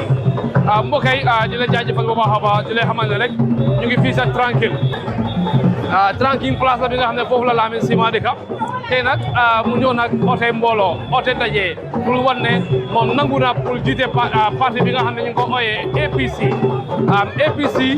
parti bi es la bi nga xam ne Lamin Sima moo koy boot di ko jiite waaye namit ñu am fa ki nga xam ne is very influential ñu xamee ko nag si Keba Madi Bojang of the former NPP youth president ñëw na tamit pour join ki nga xam ne mooy Lamin Sima gis nañ fi tamit ki nga xam ne mooy buur kenn la ki nga xam ne ñëpp xam ne ko mu nekkoon APRC nekkoon port mu tamit mu form parti boppam ñëw na join ki nga xam ne mooy Lamin Sima si APC muy nekk lu nga xam ne lu am solo la mbadi gol be molbe ko don laybe dawoda kal tala mo dal ko rek me janle Tranquille bourse bi ning be ngadu mi ya sabu Lamin Sima le wol commande jang bi pour kana ala parti ko ning ka tanni mo lako sontale ka ning party lead jang sending Lamin Sima is the party leader of APC, the new party with this man Momi Alongo Gambia Bela Kano and then I get a youth president of the young and then I get a more Yalongo NPP le we banana I join what Keba Madi Bojanti and we more I'm Professor Asanjay. I'm a scientist actually, and I'm a professor at the London School of Hygiene and Tropical Medicine, and I'm also a scientist at the MRC Medical Research Council in the Gambia. Yes. Yeah. I think we have a different agenda. APC actually came up after careful consideration of the state of the economy in this country and the state of governance in this country. And we have an innovative model of changing the governance and the structural institutions for an emerging Gambia. It's about time we don't do we don't do politics as usual. And it's also about time we don't just govern as usual. We have to bring in innovation into the both governance and political landscape in this country, right? Why? Because this country is at a state whereby it could be a failing country if we don't inject some innovations into this country. Most political parties can actually criticize, can tell you really what the problems are, but you hardly see what to change the narrative for shaping the future of this country. And these are reflected in our 10-point agenda. But to summarize is that this country is highly indebted, and we cannot continue to live or let this country be dependent on aid and also on supporting balance of payment. Getting balance of payment support. We cannot continue to depend on that. We think we are rich enough to generate our resources if it is governed and managed, with credibility, and inject our resources into development programs. That's number one. Okay. Number two. We believe that we have a very high youthful population, and government is not making use of the youths. You cannot actually export youths to go and do farming anywhere country. It doesn't make sense. Government can invest in this country. We have the fertile land. Why? The question is, why do they have to export our youths to do farming for other countries?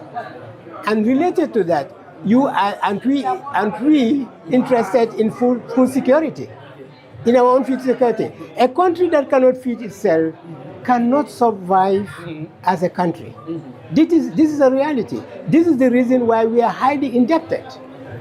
This is why we are begging for money. And majority of the money that we are giving, maybe high proportion of them actually are pilfered for self-aggrandizement. That is why we have a rampant corruption in this country. And people have now the mindset that rather than productivity generated from every corner of society, including public and civil services, people have that mindset that if you don't pilfer, you don't progress. Why? Because it's the actual governance and the attitude of the people managing this country who have actually given the signal for self-centeredness. Now, our program is different from others in the sense that we are fighting for a sense of common good. That is, we are gearing ourselves for productivity so that everybody can see itself into the product. But we are ready that with that productivity and innovation, we can actually catapult this country into a middle level country. Okay. First of all, our vision is increasing productivity to support a viable economy and bring in inclusion for people to be productive and make ourselves emerging as a middle-level country. And how do we do that? Our mission is to support the people, invest in the people, because that's the key, invest into our people, invest into our assets, invest into our youths, invest into our women activities, and we will be able to actually produce what we are doing. And we can actually bring development agenda to industrialize this country, not only increase productivity, but industrialize this country. And we need to reform, first of all, the policies that are around, review them, and then make sure they are actualized. There's no point having policies and singing always about it without actualizing them. And that's the major problem we have in this country. We have the capability to actualize, to review policies and actualize what is doable and have a